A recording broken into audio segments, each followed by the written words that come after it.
Sanctuary of Shrouds. Future's Birth, Volume 8.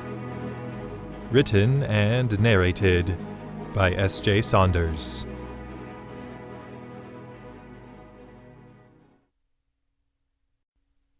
Chapter 1.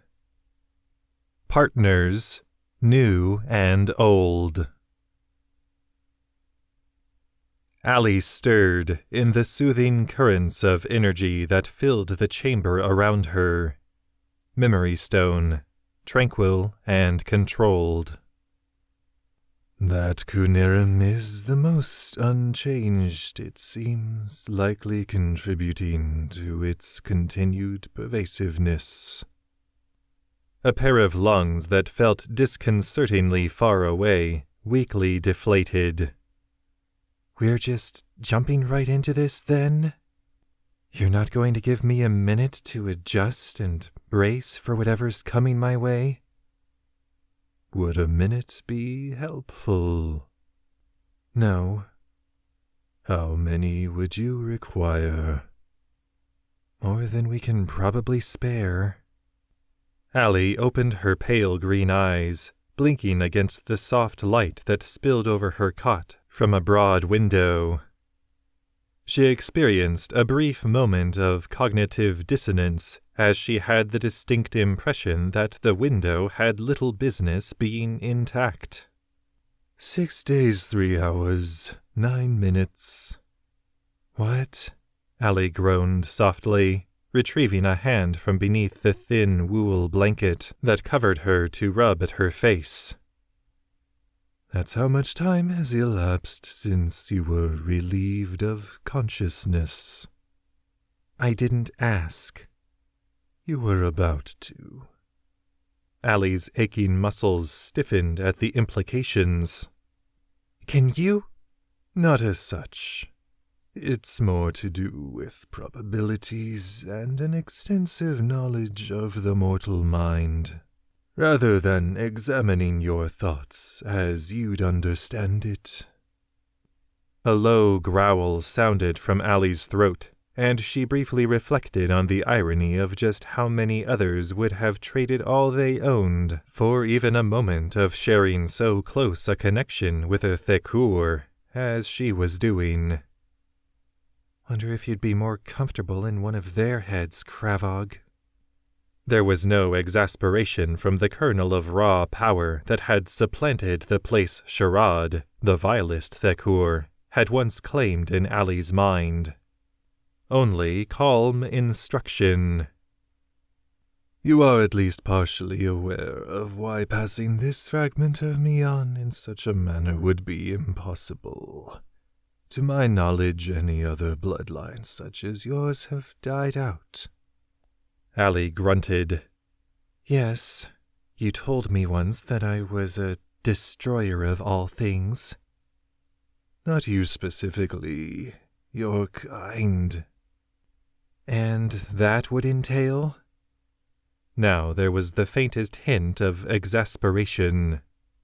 Those who bear a fragment of a Thekur, one of we 9 set in dominion over the nether plane. And you said we exist there, too? Allie had the absurd mental image of a great scorpion bowing its foresection in something like a nod. Yes, millennia ago by your reckoning, my brothers and sisters found a way to circumvent my ability to hold their disparate sources of might in check, by fracturing their essences and empowering specters, as you'd call them, to execute their will.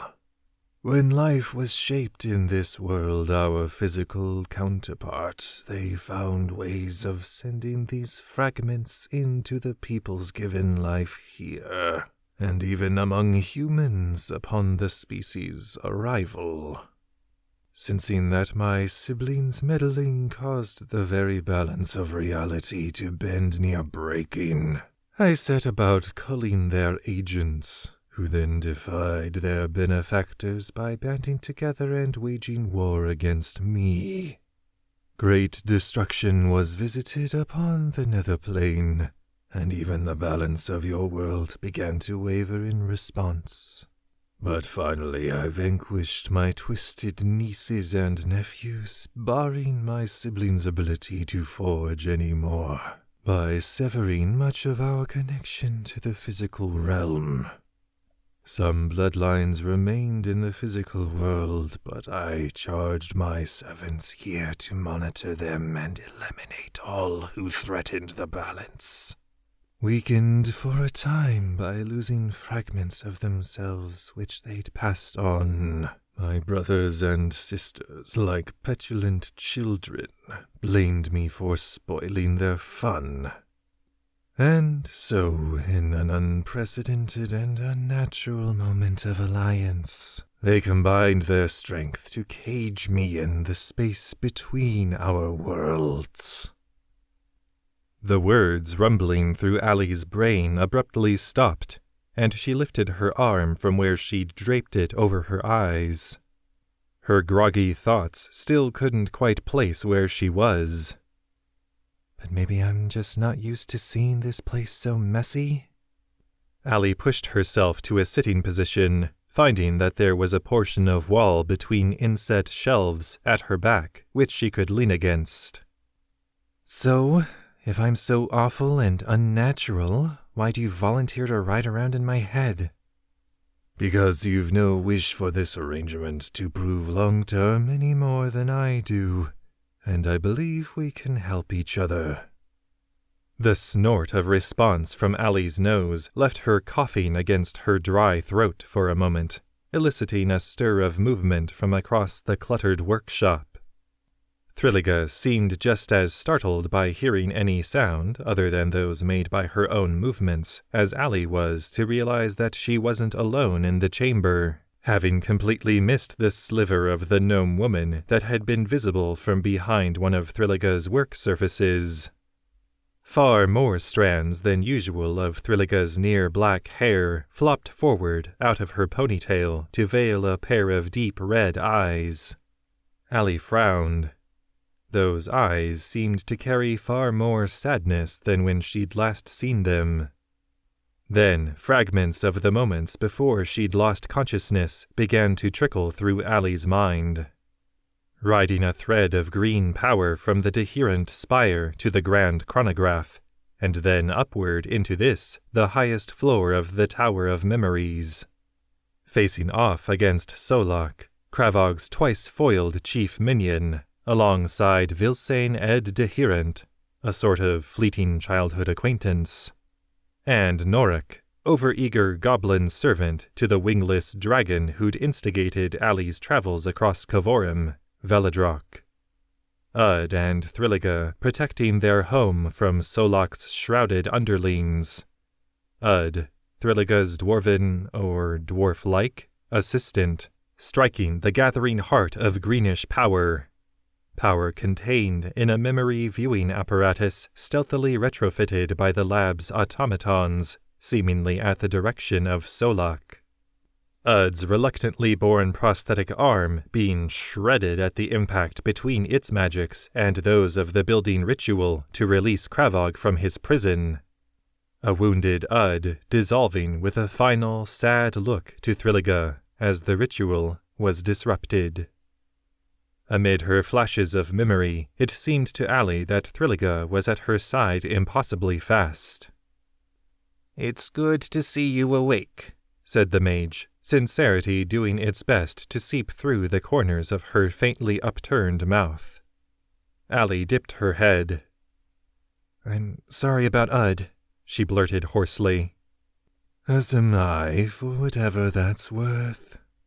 Thrilliga nodded, retrieving a cup of water for Allie from the small table by the cot. "I'll miss him dearly.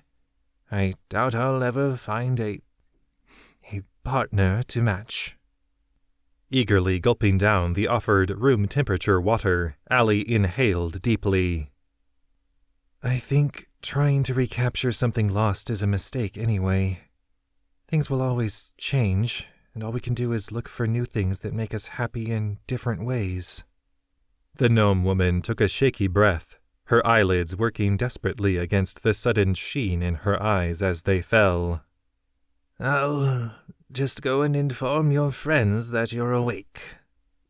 Unsure if she should apologize for her unsolicited advice, Allie only recovered her voice when Thrilica had nearly shuffled all the way to the chamber's door. "Are they close? Are they all right?" The image of Vilsane nearly being bisected by a close-quarters blade of magic lingered accusingly from her recent vision of the past. Neither the Lord Deyrnas nor Noric had fared well in their match against the leader of the servants of Kravog. "The noble boy lives," Thrilica assured Allie over her shoulder, smiling tightly as her hand rested on the door's handle. "Though there was no reattaching the severed pieces of him with such ragged damage. He's actually been resting up in here with you, what with the Deyrnas estate not quite being what it once was." Allie shrank self-consciously down into her bedding. "So that was real too." The final image in her mind from before losing consciousness was of her channeling the last of Shrouds' power as the vile Thekur had torn from her mind, merging his might with that of Kravog and the focused magics of the ritual to tear up a dozen ancient spires of the city's noble families, and use them as spears to impale a fleet of invading ships in the harbor. To be fair, I'm not sure even I could dream up myself doing something that destructive. "And Norix healed quickly," Thrilica continued.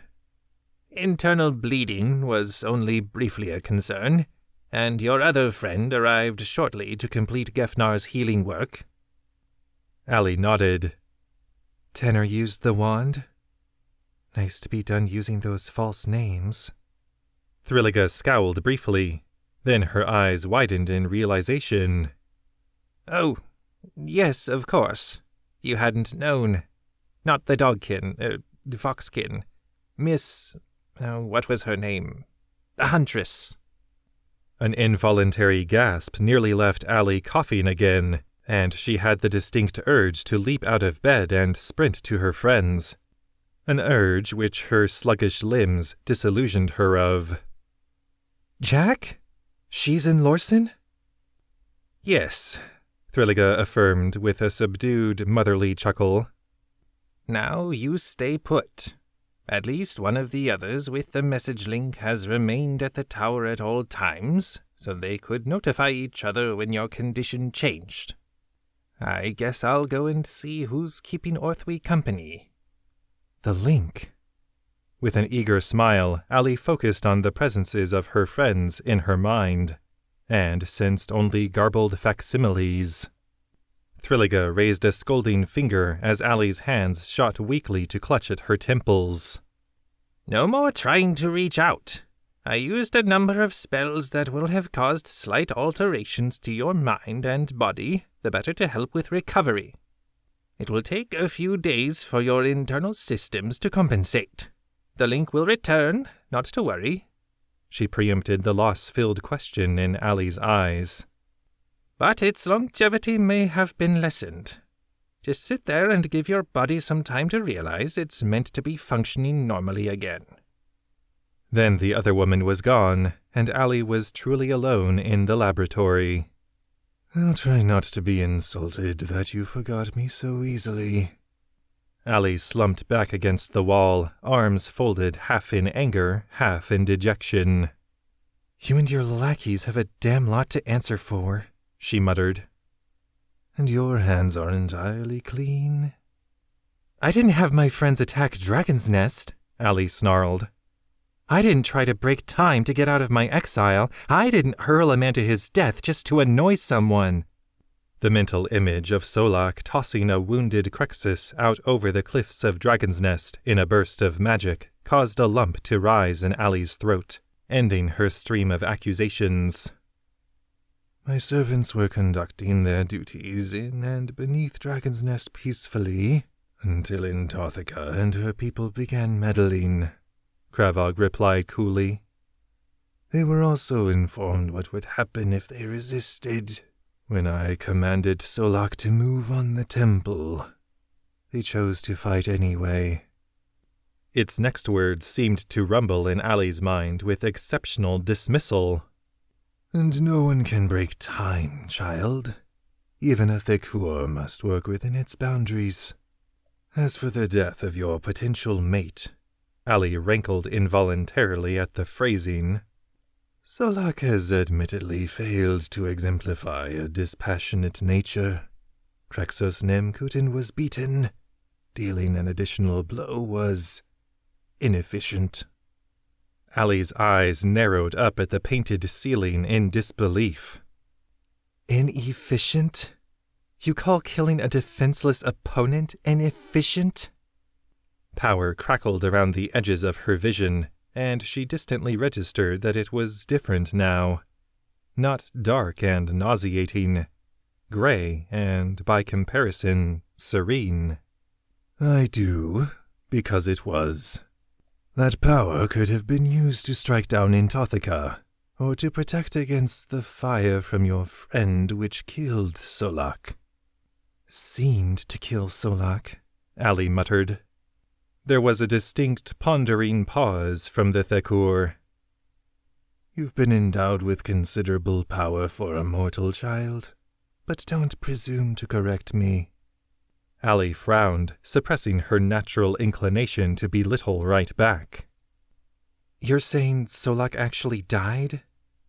Yes, he is mortal. Mind if I ask how he's wacky and alive, then? Because he was, and he had the potential to be. Allie folded her arms. No. No? No.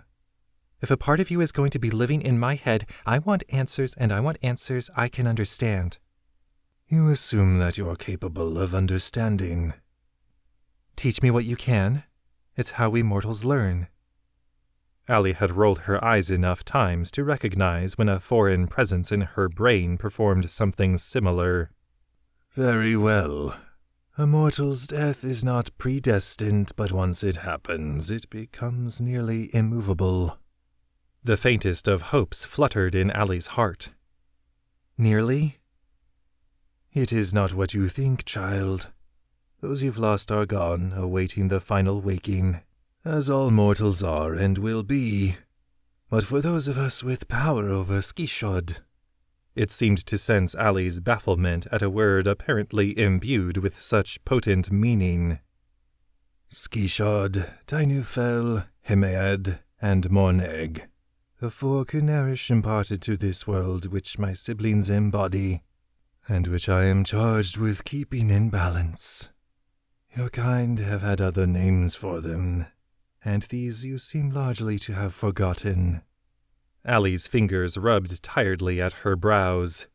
Sure, Shroud had given her practically no answers at all, but every new tidbit Kravog offered seemed to raise a dozen new questions. She wasn't sure which was worse. Well, that's a lie. All right. 4 Kunarish, 8 other Thakur. 2 to each Kunarish?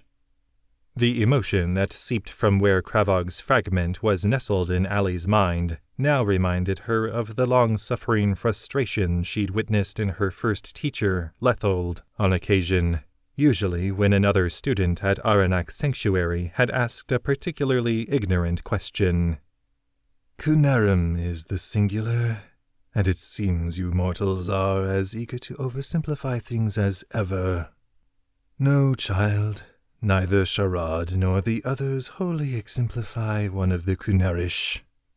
Not usually at the least. Even we who are endless can change, sometimes reverting to pieces of our former selves, sometimes growing into something new. And you're supposed to be at the center, conducting it all? In a fashion, yes. But you're not. No. And what does that mean for us tiny mortals? That reality is out of balance. This manifests in the short term as instabilities in natural magics, reflecting the unchecked rise of one Cunerim over another in the nether plane.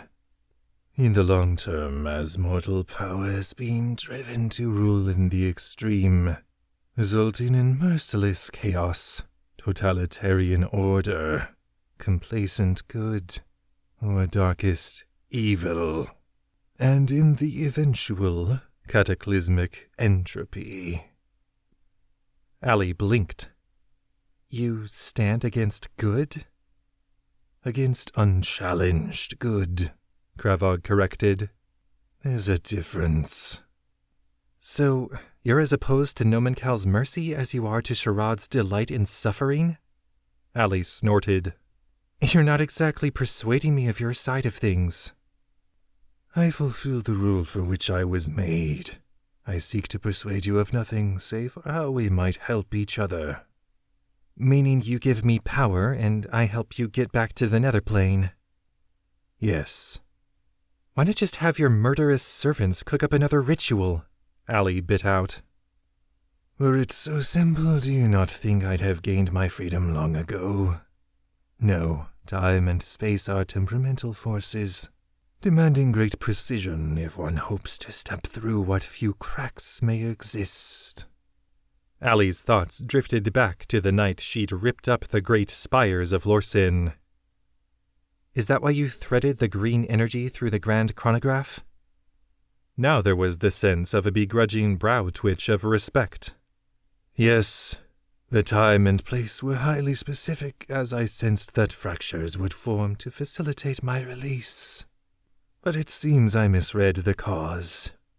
What I took to be symptoms of my siblings' unchecked wars in the nether plane was, in fact, the result of you and your friends, each converging with great moments in your destinies. Moments which wouldn't have been afforded without my acting upon their perceived result. Not even going to try to unravel that one? She couldn't help a touch of smugness in her voice as she asked. So, you can't see our probabilities clearly either? She knew that Shanadir, at least, king and most powerful seer of the Eaglebloods, hadn't been properly able to guess the course Allie, Tanner, and Jack would take in the time they'd known him, and Sunblade, new alpha of the Wolfkin and another powerful seer, had committed more than a few missteps due to her blindness of the three's futures. Balgi never mentioned anything about that, though, Allie mused, recalling the orc man similarly gifted in charting probabilities, whom they'd encountered on the island of Nizaim. Then again, he wasn't all that forthcoming about anything. As I said on our first meeting, Kravog replied without a hint of shame, you three are anomalies, orbiting each other like celestial bodies locked in graphitic link. So entwined are you with each other and with the very planet itself, that directly assessing your paths with any accuracy is impossible. Allie grunted. Yeah? Well, what do you see? Fire without heat, light that binds, and green. After mutely running the words over her tongue a few times, Allie shrugged. No idea what it means?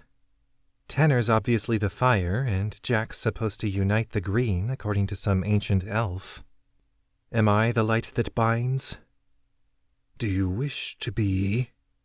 The question was so unexpected, especially considering the source, that Allie was left speechless as the thump of nearing feet sounded from outside the laboratory door. Tanner burst into the chamber, an eager grin splitting his foxkin features. Allie's face immediately twisted in confusion. What is he wearing? The fabric almost seemed translucent at the softly swirling fringes, and the mingled geometric and swirling designs that covered the flawlessly draped shirt, breeches, and cloak provided the illusion of flames lapping at the foxkin's body. Crossing the few paces between before Allie could determine if his fiery garb was safe to touch, Tanner leapt onto the cot, his knees straddling Allie over her bedding as he caught her up under the arms and gave her a fierce squeeze. Tanner was far from the strongest man Allie had ever met, but his time helping his adopted bearkin father Curtis at the Surehammer Steel Forge still showed. "You're all right!" the foxkin shouted uncomfortably close to Allie's ear. "And Shrouds gone! You're all right, and Shrouds gone!" He pulled back to hold Allie by the shoulders, fire dancing in his eyes at his unbridled excitement. "I burned him out of the sky, Allie! He's out of your life for good!" Allie managed a grateful smile, gently nudging the foxkin off her.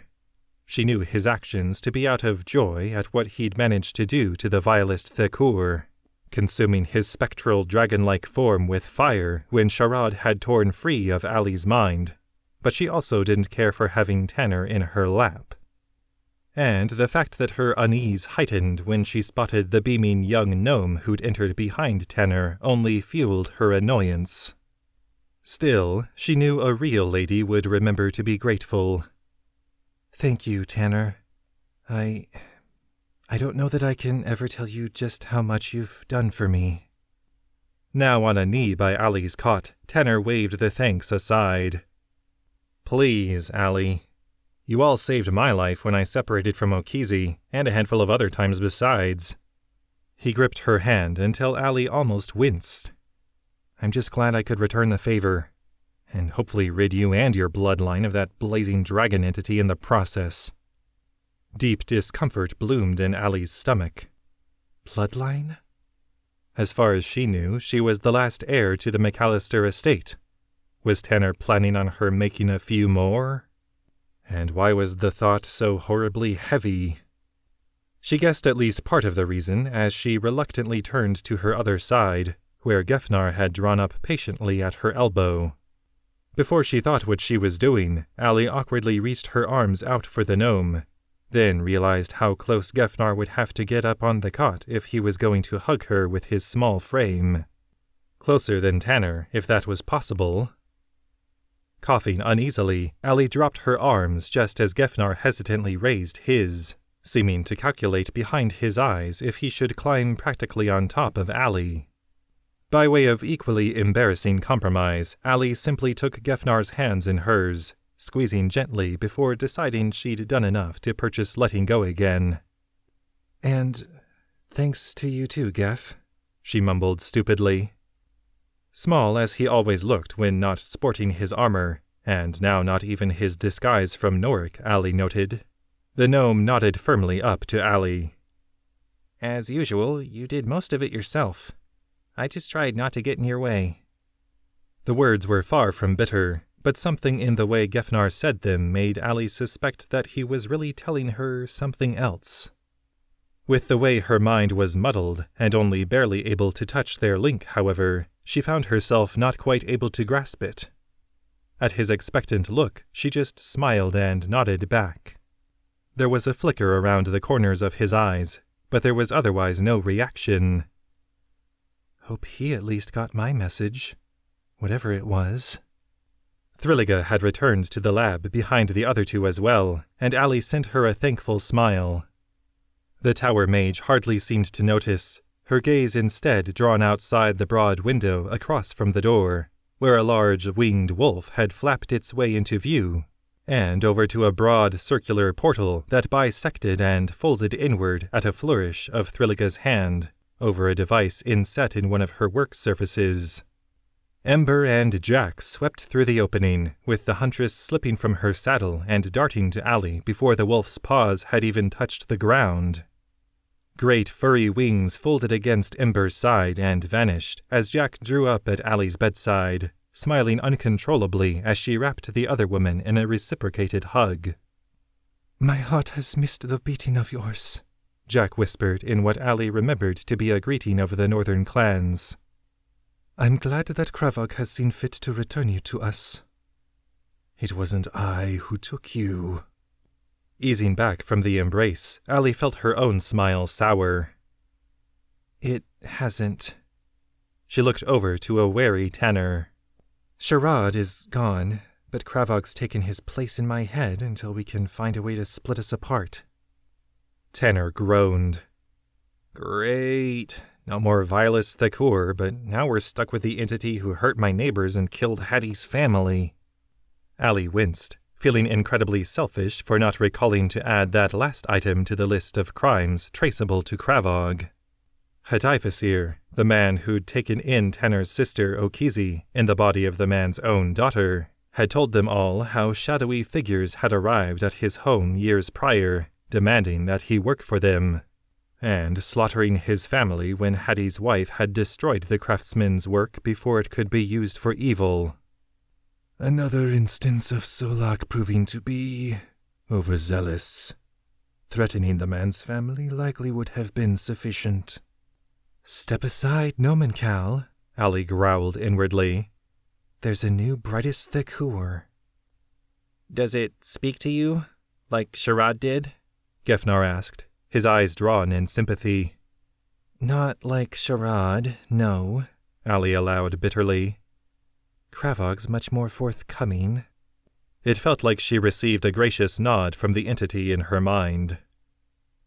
Well, we add it to the list of problems we need to address, Tanner sighed, smoothing back his twitching foxen ears. Allie offered an exaggerated grimace. Do I want to know the full list? There's a midday gathering on the ground floor, if you think you'll have the strength to attend, Jack soothed, patting Allie's hand. I imagine everything will be debated exhaustively then. A gathering between whom? Allie asked, eyes narrowing. The hint of a proud smirk tugged at her lips as she thought of how happy Swidona would have been to hear her using the proper pronoun form. Tanner exhaled tiredly.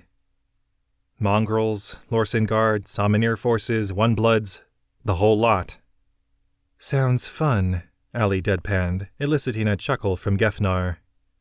What's it now? Around 10? Good. She smiled again as she took Jack's hand in return. You have a few hours to tell me what you've been up to and why you're back. Something pained but hopeful tugged at the huntress's gaze. Golden. Well, that is certainly a story.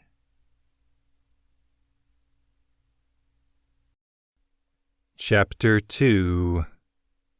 Distance Between.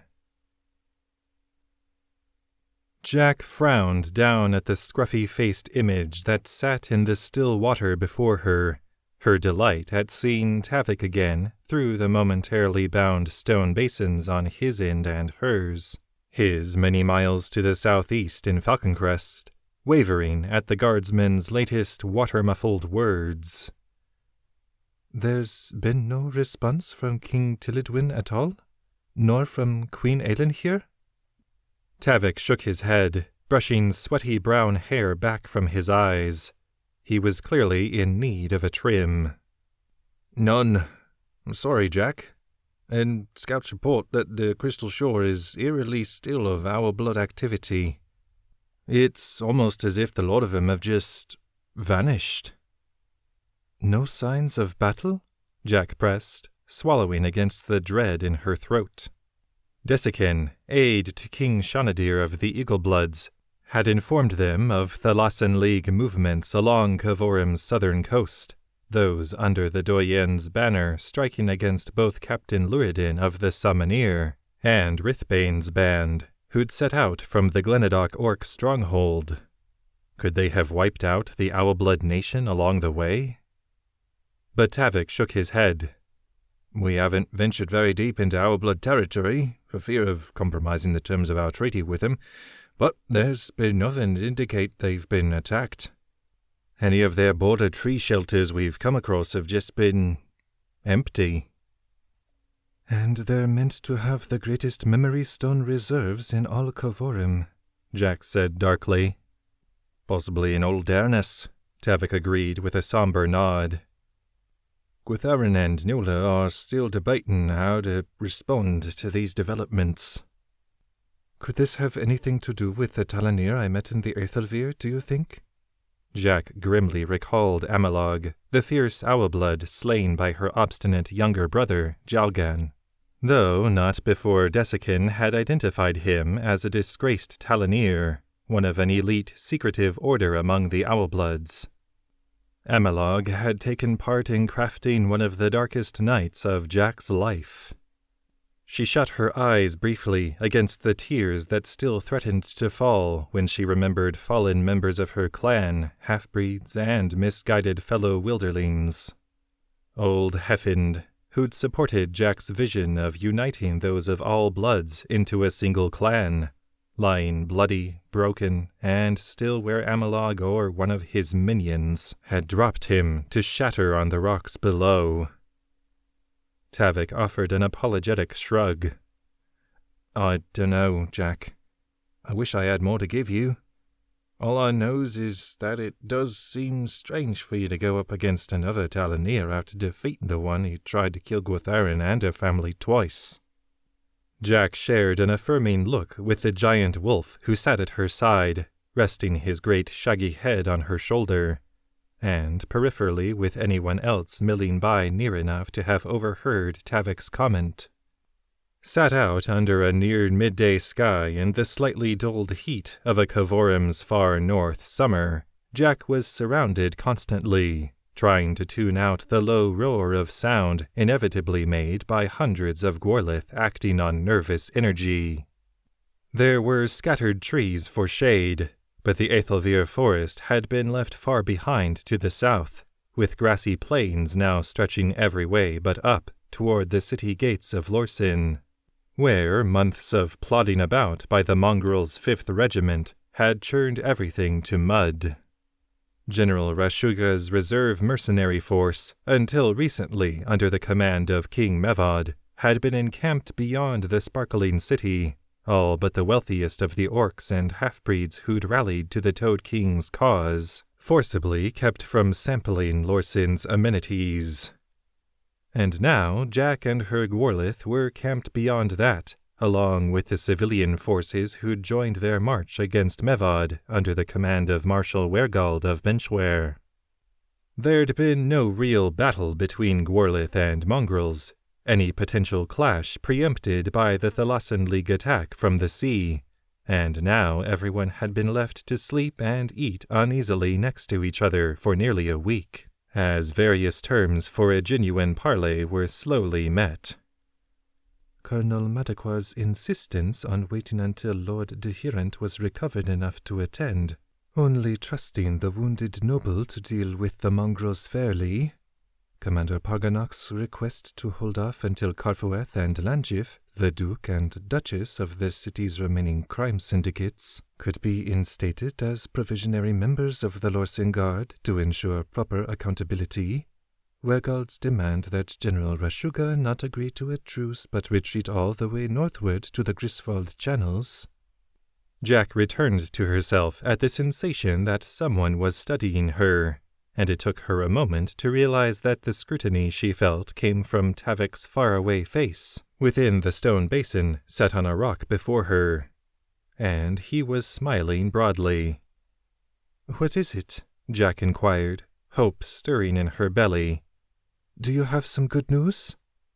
Tavik stirred, as though he hadn't realized how light his expression had turned. "What? Well, the truce has been finalized, I suppose. Fully documented. Squared away." This was a minor relief, but Jack had already known that Gwytherin and Njolar had reached an accord with Mevod's remaining supporters, and General Rashuga both. "That's good." "It is," Tavik chuckled, rubbing at the back of his neck as his eyes fell. "Truth is, though, I guess I was just smiling at the way you look. I've been liking your hair up like this." Jack self-consciously cleared her throat, hoping that Tavik couldn't make out her blush. She'd honestly forgotten that her mother still insisted that she keep her hair tucked up like a braided crown, to show that she wasn't currently seeking to marry. "It's a tradition among my people," she explained softly, brushing her fingers over the strands that had come unbound. "Well, the northern clans. A month of wearing my hair like this after my returning is meant to signify that, well, It's a likely indication that I've already found someone whom I wish to... She didn't need to finish, but the devastation in Tavik's eyes quickly told her how the guardsman had misconstrued her meaning. Oh, right. Well, I understand, of course. I'm sure you'll make this person very... Tavik! Jack cut him off firmly, though not sharply, meeting his wide eyes with all the affection she'd been afraid to muster. Silence hung over the water for a moment. Then... Oh! Tavik's face split in a joyful grin. I thought you said... I did, Jack sighed apologetically. And I don't know what either of our futures hold, but these past few days of talking, you've been the best part of my day. I know that I can't expect you to have waited... I have. He blinked back happy tears. I'd have waited as long as it took. You're worth waiting for, Jack. And we'll see each other in person again. I know it. His eyes shot out of Jack's field of vision, and there was a garbled voice. Face contorting in frustration, Tavik looked back to Jack. Duty calls, but we'll talk more later, yeah? Yes. Jack didn't bother restraining the delight that shone on her face. But I warn you, my people have quite demanding courtship rituals. Tavik matched her playful squint. I suppose I'll just have to show I'm up to the challenge. Jack laughed. I look forward to it. At a wave of her hand, Tavik's image dissolved from the water's surface, leaving Jack to take in her own beaming reflection. He does seem a nice sort. A warm voice sounded from a few paces away, and Jack turned a bashful eye over her shoulder, not occupied by Ember's head, to see that her mother, Yetroith, stepped softly near. I suppose I'm glad to have aided you in your efforts to re-establish contact. And I hope you know the depth of my gratitude, Jack replied, reaching out to take her mother's hand as she stood. Despite convincing herself that she and Tavik had no future together once she decided to return to the northern clans, Jack had recruited her mother's help shortly after reaching her clan's grounds, in recreating a spell she'd seen utilized by head mage Dewach of the Samanir in making initial contact with Gwytherin Edvarbius. She'd hoped to at least learn the ability to speak with Tavik again, but weeks of effort had yielded no promising results. Yetroith had possessed some greater knowledge of those types of magics, but it had fallen to Jack to actualize the connection with the familiarity with a person and place necessary for the link. As Yetroith had never before been to Falconcrest and didn't wield the ability to push her senses to other parts of the world as Dewach seemed to. It was only after projecting her image across the now spire-skewered surface of Lorsen's Beryl Bay, aided by her mental link with Tanner, that the subtleties of the magics had finally made sense to Jack's mind. And, armed with this knowledge, she'd shortly thereafter finally managed to forge a successful link with Dewach's stone basin, and had promptly requested an audience with Tavik. The most powerful mage of the Samanir wasn't prone to irritated outbursts, but Jack could tell that Dewach had been less than thrilled at the prospect of serving as an intermediary for what could only loosely be described as official business. Before Jack had concluded her first conversation with a grinning Tavik, Dewach had informed the two that she'd procure a stone basin of his own for the guardsmen, and had made sure that Jack understood she would be connecting her spell there in the future. Another figure coming up alongside Yetroith drew Jack's focus back to the present. Captain Luridin stood there in his Samanir armor, rather stiffly, Jack thought. With his company of elite knights slaughtered by the Thalassen League, Luridin had opted to remain among the Gorlith, serving as interim leader of the clan's fighting forces in the weeks since their staggered departure from the Aethelvir forest. He'd conversed with his new wolfkin equal among the Samanir, Itakar, and with Thradlos, the recently appointed general, in the aftermath of the night Lorsen had nearly burned. But it seemed that any talk of expanding the Summoneer ranks would have to wait until the immediate troubles before them were addressed. Which meant that, for now, Luridin had no company to command, save for the mingled fighters and mages of all bloods under the leadership of Jack's crockblood friend Turaki and eldest brother Jainaf. Through all the intricate trials presented by taking on such a duty, Luridin had operated with enviable grace under the pressure. At the moment, however, the typically implacable soldier looked unsettled. "I hope you understand that there was no attempt on my part to eavesdrop," Luridin began his odd report. "But am I correct in my assessment that you are romantically involved with Guardsman Tavik and Eric?" Jack felt heat rise in her cheeks again. "Yes, I suppose I am." She didn't bother restraining the smile that spread over her features. Luridin nodded crisply. "Then I wish you both well, and I hope that your bond only serves to strengthen the alliance between the Gorlith and Falconcrest." He offered a graceful bow and spun on his heel, barking out firm but patient direction to the cluster of Gorlith who attempted something resembling a Summoneer combat formation a few dozen paces away. "Blades down! This pattern is meant to afford quick stabs, not overhead swings." "That was strange," Jack said, frowning as she matched her mother's sidelong hug. Yetroith cocked a brow at her. "Is it?" Jack blinked. "What do you mean?" "He finds you compelling," Yetroith teased, poking Jack almost scoldingly in the ribs. "Appealing. You really ought to be more attentive to such things if you wish to spare the feelings of any hopeful suitors." "Suitors?" Jack blurted, shrinking self-consciously behind her mother as she saw Luridin's eyes twitch. Yetroith sighed. "Perhaps I'm partly to blame for your unpreparedness. You simply never seemed too interested in such things, so I suppose I didn't wish to burden you." "Burden her with what?" Deyrnas' vibrant eyes danced as she practically frolicked into view. "Suitors?" She followed Jack's drawn gaze over to Captain Luridin, and her eyes lit up all the more. "Has the captain asked to pursue you? Have you turned him down? May I pursue him, mother?" Jack felt her face furl in discomfort.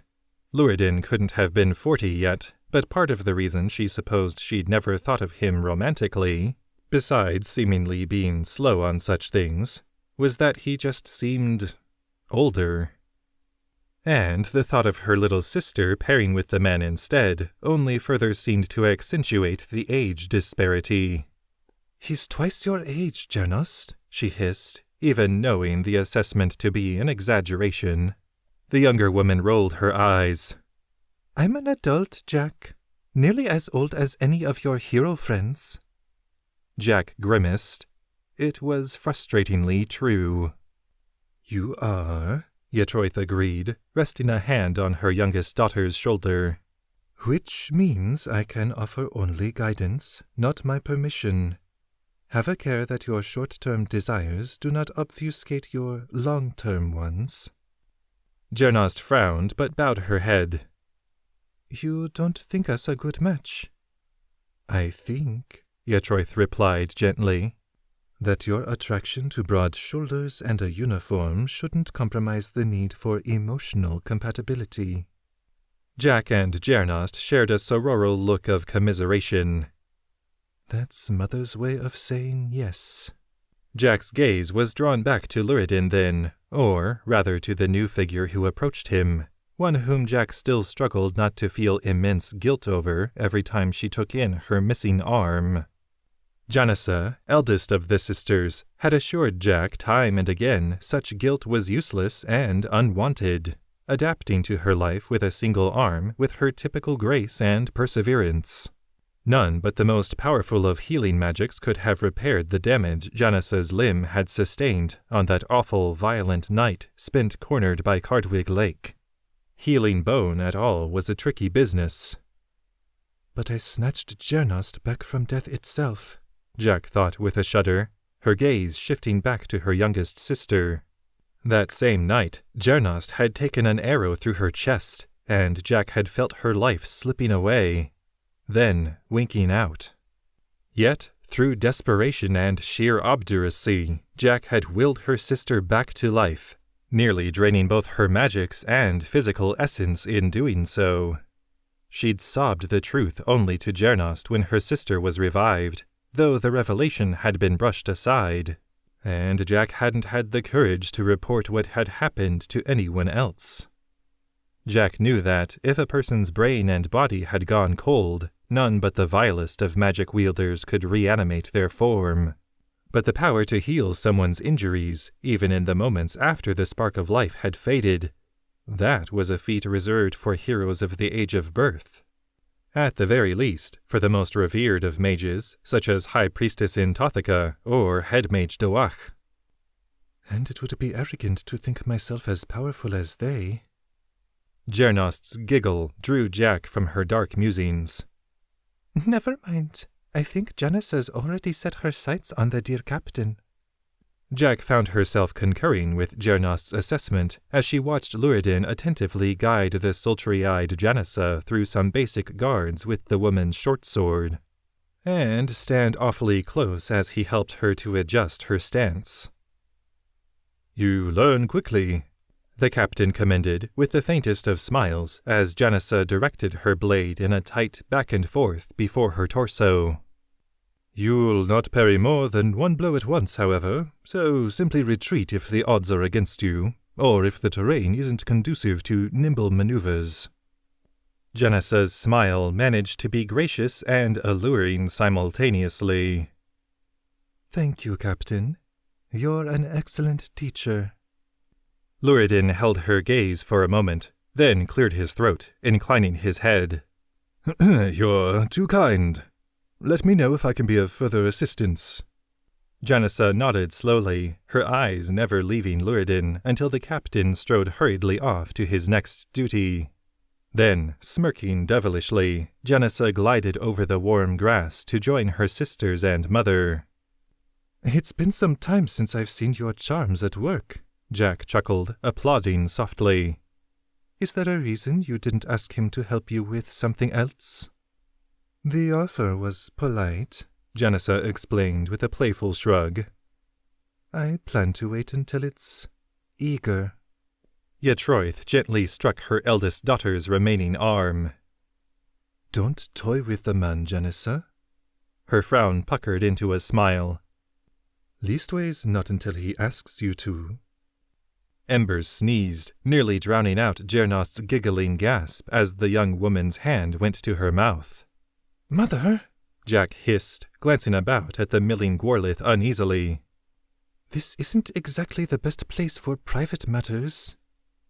Shrugging her assent, if not her own mortification, Yatroith merely winked at Janissa. I'm simply telling you to be kind, my treasure. I will, Janissa assured, her solemnity cracking when she added, unless he should ever request I do otherwise. Jack threw up her hands, swinging hurriedly atop Ember. Is it so close to midday already? I think the meeting's about to start. She craned her neck about atop Ember. Are Tiraki and Jainaf? Set out already, Yatroith informed her. They didn't wish to disturb your discussion to notify you. Jack nodded. And Wergald? Her mother's eyes darkened, but she nodded. Gone as well. Swallowing, Jack nudged Ember to the sky with a thought, the wolf's broad, furry wings manifesting and pumping against the summer air to carry them up and over Gwarlith and mongrels. She wasn't concerned about everyone waiting on her arrival. Atop Ember, she'd likely reach the Tower of Memories well before many other attendees. It was the matter of her mother and Wergald that churned in her belly like boiling blades. Though the Marshal of Benchware, and one-time would-be lover to Jack's father, Owen, had lingered on the fringes of their company for well over a week, Yatroith had managed to sidestep any gathering that might have seen her meeting Wergald face to face. With as personable of a woman as Yatroith was, it wasn't hard to guess that this was by deliberate effort. Whether because she didn't wish to cause any undue tension in gathered discussions, or because she simply had no wish to converse with the woman indirectly responsible for robbing her of her husband, Yatroith was clearly none too eager to explore that open wound. "I hope you're safe, Father," Jack thought, tears stinging at her eyes as she soared with Ember over Lorsen's gilded gate and slate roofs toward the imposing form of the Tower of Memories. She'd last seen Owen being taken into custody by General Rashuga of the Mongrels, after her father had offered himself up as a peace offering in the wake of the chaos caused between wilderlings, city-dwellers, and half-breeds by Wergald. A mysterious visitor from the future had granted Owen a sort of temporal stay of execution, but Jack couldn't help the feeling that her father lived on borrowed time at best. "Definitely a point to bring up with the mongrel colonel at this meeting." Perhaps, after what must have felt like a lifetime in captivity at the mercy of Mevod's violent supporters, Owen would finally be free. Chapter 3 Mending's Begun. Tanner cleared his throat, fighting the urge to slip from the room and relieve the tension that was squeezing his heart. Wouldn't help. I'd imagine something worse than whatever happens. The scene before him disquieted him down to his soul in a way he couldn't quite identify. Megina stood before a stone basin, flanked by her 2 grown sons. All 3 bearkin wore fear in their eyes, though Forlaneld, the youngest of Tanner's not quite adoptive brothers, sported a faint, hopeful smile. Glimganut clearly tried to cloak any similar sentiments beneath a veneer of stoicism. But the sidelong glances he shot to his mother's profile betrayed his own unease. Then there was Megina herself. The middle-aged female half-breed simply studied the still water before her, leaving Tanner to feel like he could hear his own heartbeat thudding back to him from the quiet walls of the lavish living area where he'd corralled this family reunion.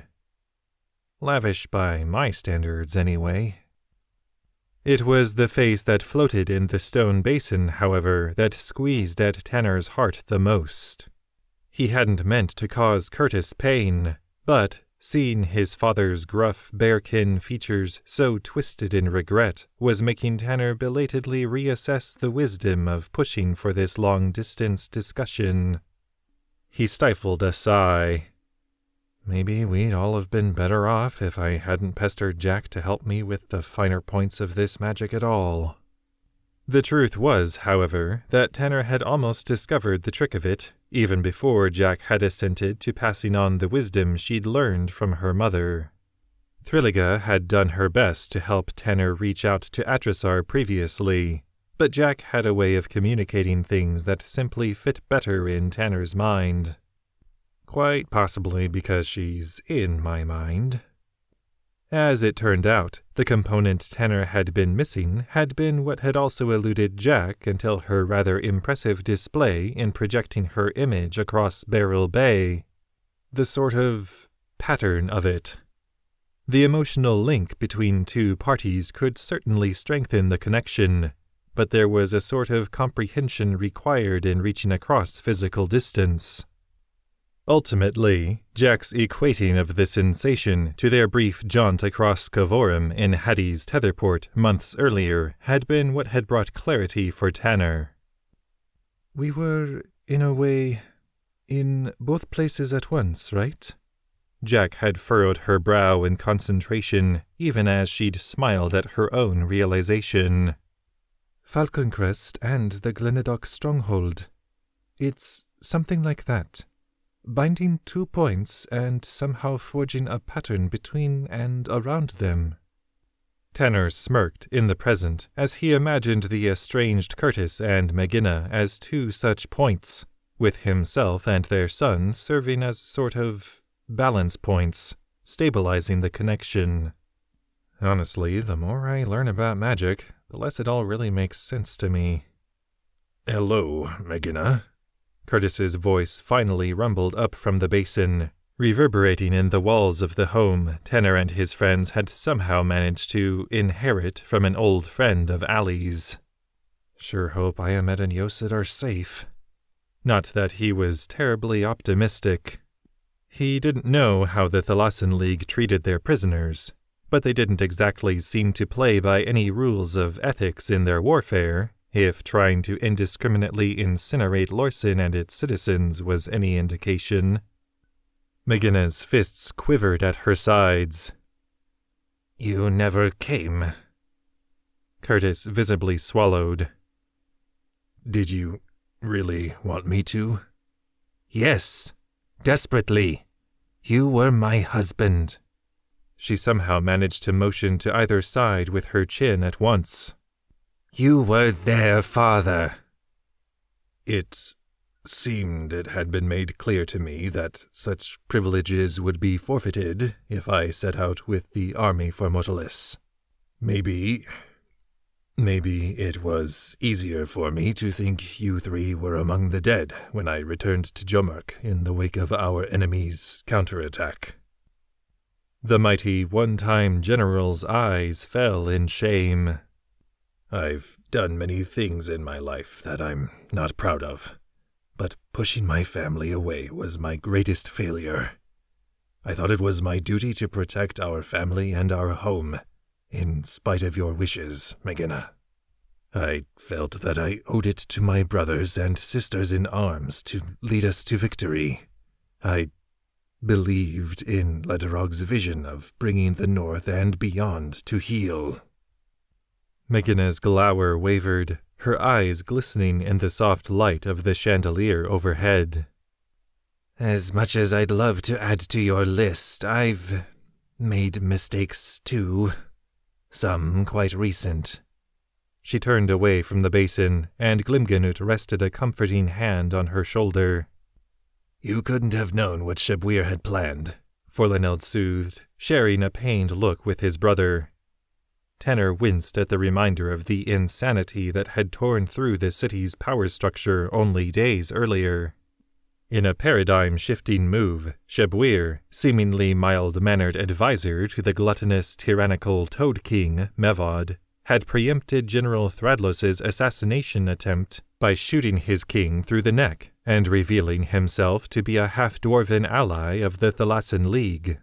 An unprecedented alliance of islands and coastal powers, seemingly under the leadership of the enigmatic Doyen, who just so happens to be the aunt of a certain tigerkin we all know and mostly tolerate. "If the past many years have taught me anything," Curtis offered tentatively from the water, "it's that hiding from one's failures is selfish and foolish." He chuckled darkly. "Take it from the most selfish of fools." "You're not selfish," Tanner was blurting before he could check his own tongue. "I guess I'm also stepping forward." "Yeah, your style of love is decidedly tough, but you always put me first. You taught me how to take pride in my work, the meaning of duty, and—" His voice cracked, his gaze swiveling from the basin to settle intently on Megina. "He taught me to accept myself. Never made me feel unwanted. He's my dad, and he's a damned good one." Tanner gestured to Forlaneld and Glimganut. "So maybe your boys aren't kids who need someone to protect them anymore, but no one's so old that they can't use a father. At the very least, they deserve to get to know him." He swallowed, abruptly grasping just how much he might have overstepped as Megina studied him stonily. "Please, I know I'm not in this family by blood, but don't you all want to let this wound heal?" The bearkin woman's eyes fell. "I do," she whispered, her sons nodding their solemn agreement. "And I am glad to know that you've made a home for yourself, Curtis. A family." It was through no virtue of my own, Curtis grunted in self-deprecation. Maybe I was just in the radius of Nomencal's mercy. Tanner bit his tongue to keep from showering his father with unwanted praise as his eyes flicked about the bearkin faces.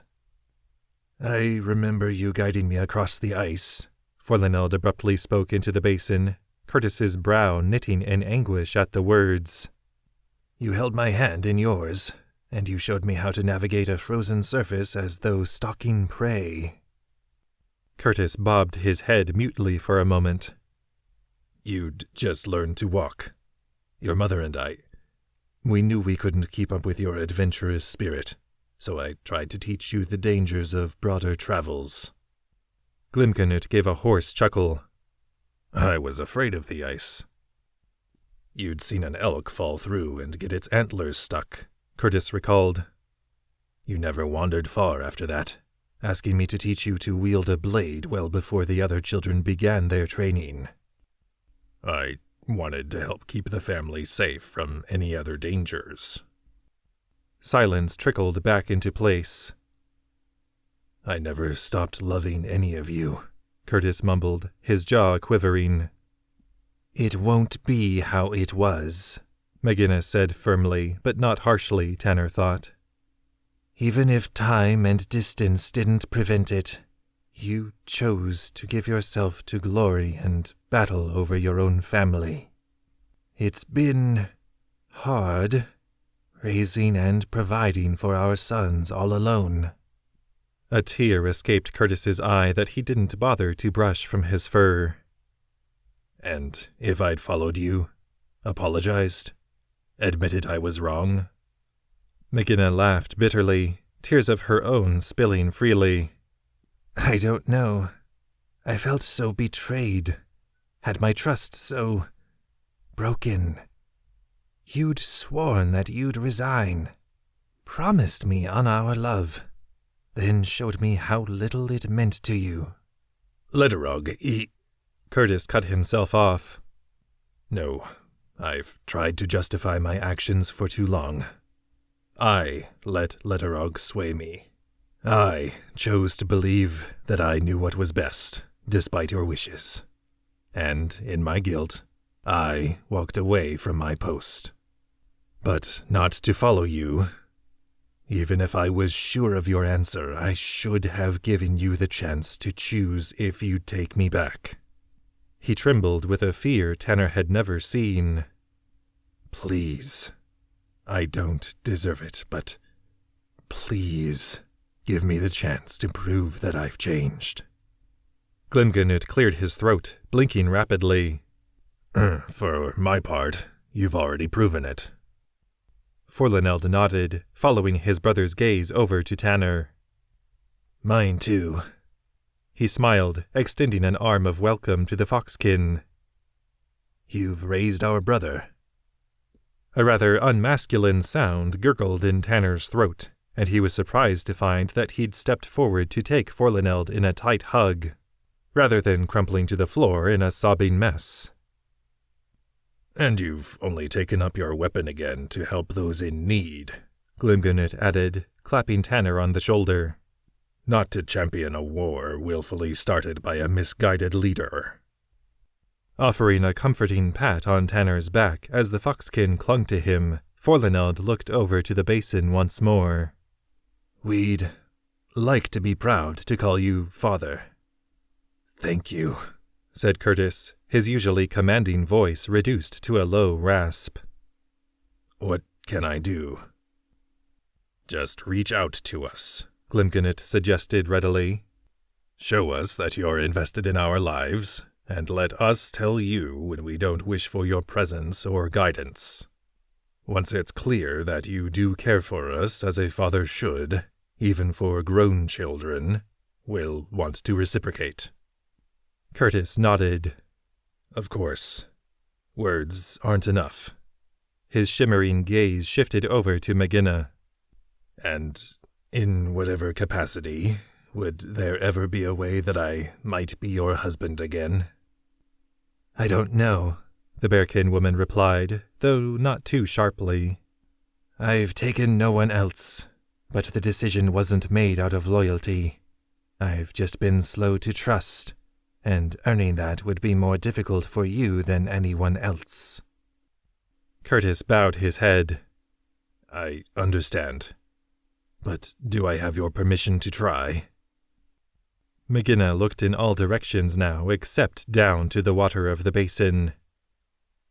You do. She spun and strode from the room without another word, nodding ambiguously to Tanner as he regained his composure. He nodded back, though probably not in time for McGinna to catch it. Tanner gulped, then coughed a few times before he could trust himself to speak again, smiling between the two remaining bearkin. So, brothers, huh? Still sound like I've been gargling nails. Should we be getting up to some mischief together, or something? Glimginut grunted dismissively, but Tanner noted his faint smirk. It seems our father isn't the only one who'll need reminding that we aren't children anymore. Forlaneld, meanwhile, raised a conspiratorial eyebrow. We are momentarily free of duties, however. Is this where I should step in and cut short any potentially dangerous plans? Curtis asked with a tentative chuckle. Tanner shrugged playfully. For all the good it'd do. He walked over to the basin, wiping his nose on a sleeve conjured of fire. Awfully absorbent. I wonder if I could mass-produce this sort of thing. And waggling his fingers threateningly. You seem to forget, Dad, that you're hundreds of miles away, and I can cut this connection any time I want. Curtis simply leveled an all-too-familiar stare up at his adopted son, leaving Tanner to grin nervously. Joking, obviously. Wouldn't dream of cutting anything until you've said everything you want to. Tanner. Curtis's voice was soft, as warm as Tanner had ever heard it. Yeah? Thank you for this. You've given me the chance to right the most painful wrong of my past, and I'm not going to waste it. But I want you to know that, as painful as that time in my past was, and how stupidly I acted, I can't bring myself to regret how things have happened. Because it's what brought you and I together. If I hadn't been foolishly running from... He glanced self-consciously between Forlaneld and Glimginut, as Tanner felt hot tears blur his vision again. What I mean is, I deeply regret leaving you two and your mother behind, but... Forlaneld raised a hand. It's all right. We understand. The past can't be changed, Glimginut said with a nod. We can only be grateful for when the trials we faced have given rather than taken. Unmistakable pride shone in Curtis's eyes as he took in the three young men before him. Each of you humble me in your own ways. I hope I'm lucky enough to see the great things you continue to do. Tanner exhaled shakily, wiping at his eyes. You've got some fight left in you too, Dad. He glanced out the nearby windows, noting the passage of the sun. But we'll have to talk more later. We're all supposed to take part in a big talk at the Tower of Memories. Curtis waved off any further explanation. Go. And, Tanner. Yes? The old bearkin smiled broadly beneath his drawn eyes. You'll always be my son. Tanner wiped furiously at his leaking eyes. You've got to stop, Dad. I'm going to need an illusion to keep people from asking if I'm all right. He laughed shakily, nodding down into the basin. You'll always be my dad.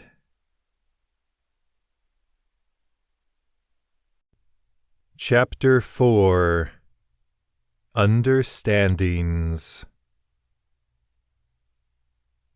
Allie walked the perimeter of Future Plaza, finding an unexpected comfort in the increased bustle of activity in the surrounding streets of Lorsin.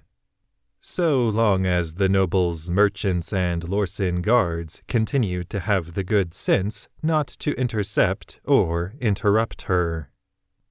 Perhaps they all found her shifting scowl too intimidating, even if they misinterpreted it as a reaction against the hot summer sun high overhead. None of them could have known about the equally heated exchange taking place in her mind. "So, that's it?" Allie snarled toward the raw thrum of power nestled at the top of her spine. "That's your answer for any past atrocities and for any you might decide to have your people commit in the future? You did it all for the greater good?" "Greater good is not my intent," Kravog's voice resounded exasperatedly through her thoughts. "I preserve the balance and, by extension, existence. In these efforts, Solak has served me faithfully, so I've no reason to hand him over to you, so that you might enact your petty, short-sighted revenge." "Tell Hattie that justice for his murdered wife and child is petty," Allie shot back with an audible growl. "Tell the people of Dragon's Nest that looking to hold someone accountable for their slaughtered neighbors is short-sighted." "In the latter instance, at least your Mayor Dunaxis shares the blame, premeditatedly leaving his city open to attacking Crockbloods." Allie bared her teeth. "You don't have to tell me." Kravog let her take a few more steps in silence. "You were aware of my perceived crimes when you consented to join with this piece of me." "Or risk destroying Lorsen and everyone in it." "Regardless, the choice was made, and we must now see about undoing this bond together in a way that provides us both with what we want. Me returned to the nether plane to restore the balance, and me free of Thakur influence for good." Allie swallowed. "Fine. Do you know if that will leave me powerless?" "I don't. Bond servants and their descendants have only ever died off before, even in my world.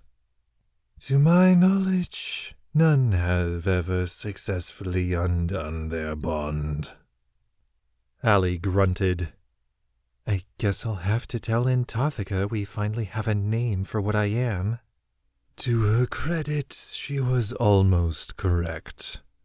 Greater specters have bonded with human blood in ages past, in imitation of the greater connection Thakur are able to forge.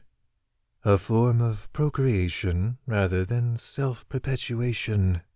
Such practices had long since fallen out of favor, even before my brothers and sisters cast me out, as any spectre who attempted such things was easily traceable through their connection, leaving them to be hunted by enemy specters and even Thakur.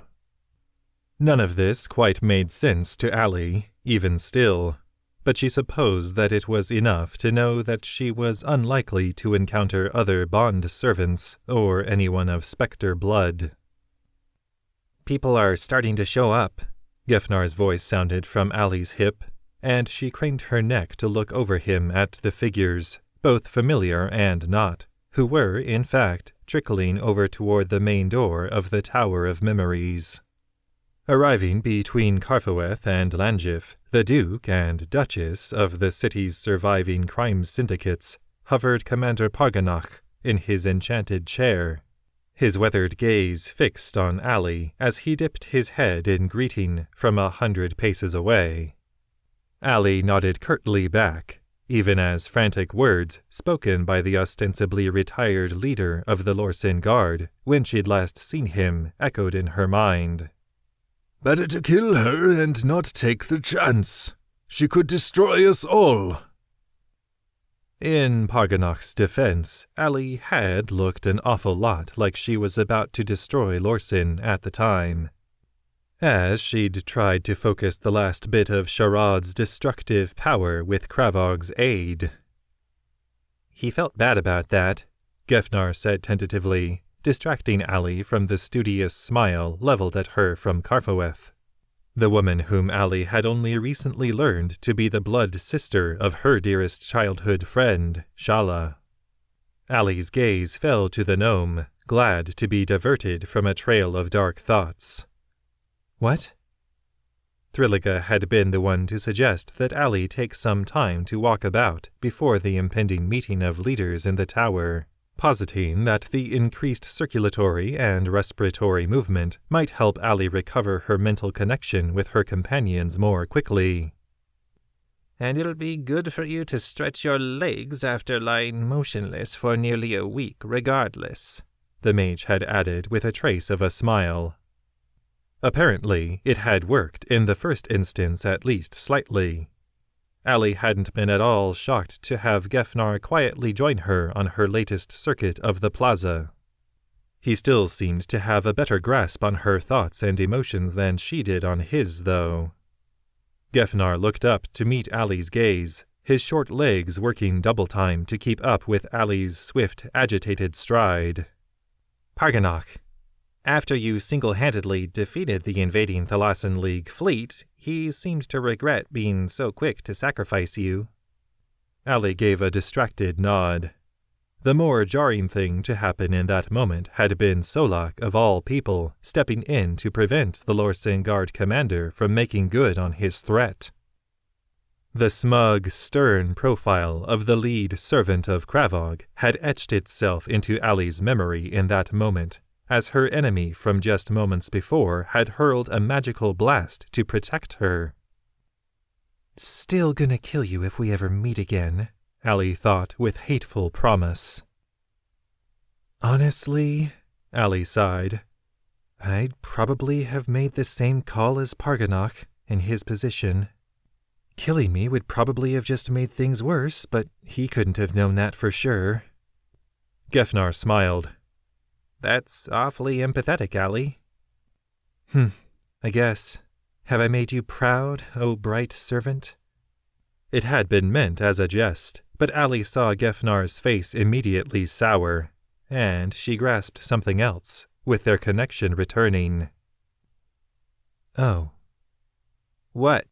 Gefnar swallowed. What you were trying to tell me earlier, Allie said softly, a nameless distress squeezing at her heart. When I woke up and the link still felt distant. Have I hurt you somehow? Offended you? Again? No, honestly. But Allie scowled, trying to decipher the strange distance she felt between them. You don't want me anymore? Gefnar halted, drawing Allie up short as well. If you can really understand my thoughts, you know that's not true. He glanced about self-consciously, but no one was remotely close enough to be overhearing. Allie rubbed at her eyebrows. Then what is this, Gef? And explain it to me like I'm groggy after sleeping for a week, please. The gnome's eyes fell to his feet. You. I thought we were past this, Allie sighed. If we're all heroes, so are you. But I don't defy foretellings and probabilities. I don't consume and reshape walls of fire. I don't call down storms. I don't tear up ancient spires and impale ships with them. Gefnar gave a faint chuckle. Yes, that sort of thing. He sobered. You're out of my league, Allie. And in more ways than one. I don't even know anymore if I should have told you how I felt about you at all. Right. And Tavik? Is Jack out of his league? Well, Atrisar? Is Tanner too good for her? Allie. She raised a hand to cut him off. Look, I'm not saying we're there yet, or if we ever will be, but whoever I choose to care for is not a decision that's going to be impacted by what either of us can or can't do. And it sure as blazes not a decision I'd allow a man to make for both of us. Kneeling to bring herself to Gefnar's eye level, she offered a tight smile. In case I haven't made it clear before, I do like you a lot. You're one of the kindest and bravest men I know. It's just an adjustment is all, to see if I can even think about you, well, romantically. And I don't want to give you the impression that it's a foregone conclusion. She gave a self-effacing grunt. You may have noticed that I'm not exactly the best with change. Gefnar wasn't good at sarcasm, but he and his eyebrows sure gave it their best. You, Lady McAllister? Allie punched him lightly in the arm. He knows the price for using that title. I'm trying to be serious, Gef. I think that I at least want to feel the same way about you that you do about me, and I have noticed a shift. Conflict contorted Gefnar's features, and it looked like he wished to be saying anything other than the words he spoke next. I know you're trying to temper my expectations, but even hearing you admit that much makes me happier than you could even know through our link. And also more guilty. He held Allie's gaze, the deep affection there clear for Allie to see. I think, somehow, until I saw what you were capable of that night in the tower, I didn't really understand just how above the rest of us you are. I'm above no one, Allie retorted sharply. Not as a noble and not as a mage. Now Gefnar's face twisted in apology. I'm sorry, Allie, but that's just not true. Which is good. You can use all the powers you have to do great things, to help people. And I don't ever want to stand in the way of the even more amazing person you're becoming. Allie surprised herself by reaching out for his hand, feeling oddly thrilled at the touch. You never would, Gefnar. Whether you're my friend or something more, I want you with me, helping me and letting me help you. She smiled. You've grown too, and I want to be around for whatever great things you accomplish. Gefnar cocked his head, his mouth working barely perceptibly, and Allie realized just how close their faces were now. Is he going to kiss me? The prospect was somehow short of horrifying. Allie found herself praying to whatever Thekor would listen for an interruption, but there was nothing. Even the one in her head was silent, seeming to have diverted its attention to grant her privacy. Never thought I'd miss Shrouds' insensitive commentary. At last, Allie swallowed, slipping her hand from Gefnar's and pulling away slightly as she stood. Gefnar. Now it was his turn to hold up a hand as he beamed up at her. It's all right. I can wait. Allie snorted, glad to have this suffocating tension cut. For something I can't guarantee? Gefnar laughed. Antarcticus says that's when waiting becomes hope, and that's something of a virtue among us servants of Nomenkal. He glanced back toward the Tower of Memories, then up to the grand chronograph overhead. We should head inside. Gefnar, Allie cut short his turn away. I don't want to lead you on. The gnome's smile over his shoulder turned unusually self-assured. Don't worry. That's not what you're doing. Allie narrowed her eyes, watching Gefnar's back as he strode chipperly off. What in blazes is that supposed to mean? It was then that she noticed another figure leaning casually, arms folded, against one of the nearby support pillars of Future Plaza's broad shelter, and he was studying her with a hungry sort of smirk. Stifling a groan, Allie called upon all her noblewoman training under Swidona and approached the man. Just ignoring him last time apparently didn't keep him from showing up again. Rithbane, she greeted evenly, arms loose at her sides, just in case the fighter from Nizame decided on an impromptu rematch of their initial bout on the island a year prior. The man's trained eye immediately caught the guardedness in her stance. "Relax, Firebird," he chuckled. "I'm not here to fight. Not with fists or words. I just saw you out here and thought I'd come to see if you had any interest in being my woman." His unabashed bluntness left Allie pausing longer than she'd have liked before replying, "I don't." He nodded. "So I gathered. You could have just told me you wanted the gnome when I made my first advance." Allie stifled any argument in the interest of continuing this surprisingly successful deflection of more unwanted attention, she assured herself. "Would that have made any difference?" Rithbane shrugged, giving his bare, brawny arms a grandiose flexing. "Lots of women prefer my form of manliness. I don't need to go chasing any ladies who don't know a good thing when they see it." "Right. Maybe I just always see you covered in mud. You know, how you were when we first met, after I was done with you." Something playful, contentious, and unnervingly aroused flashed in Rithbane's eyes as he bared his teeth. "Still up for another round? Just name the time and place." Allie's gaze slid skeptically northward over the city, to where the craggy bases of many spires could be seen jutting out from the harbor over the sea of buildings between. She motioned with a thumb. "You know I did that, right? You really think taking me on again is a good idea?" Rithbane's grin only widened. "If nothing else, it'd be fun." He turned abruptly for the Tower of Memories, calling back over his shoulder. "Do let me know if things with the gnome fizzle out. I'd be happy to take a crack at being your Lord McAllister."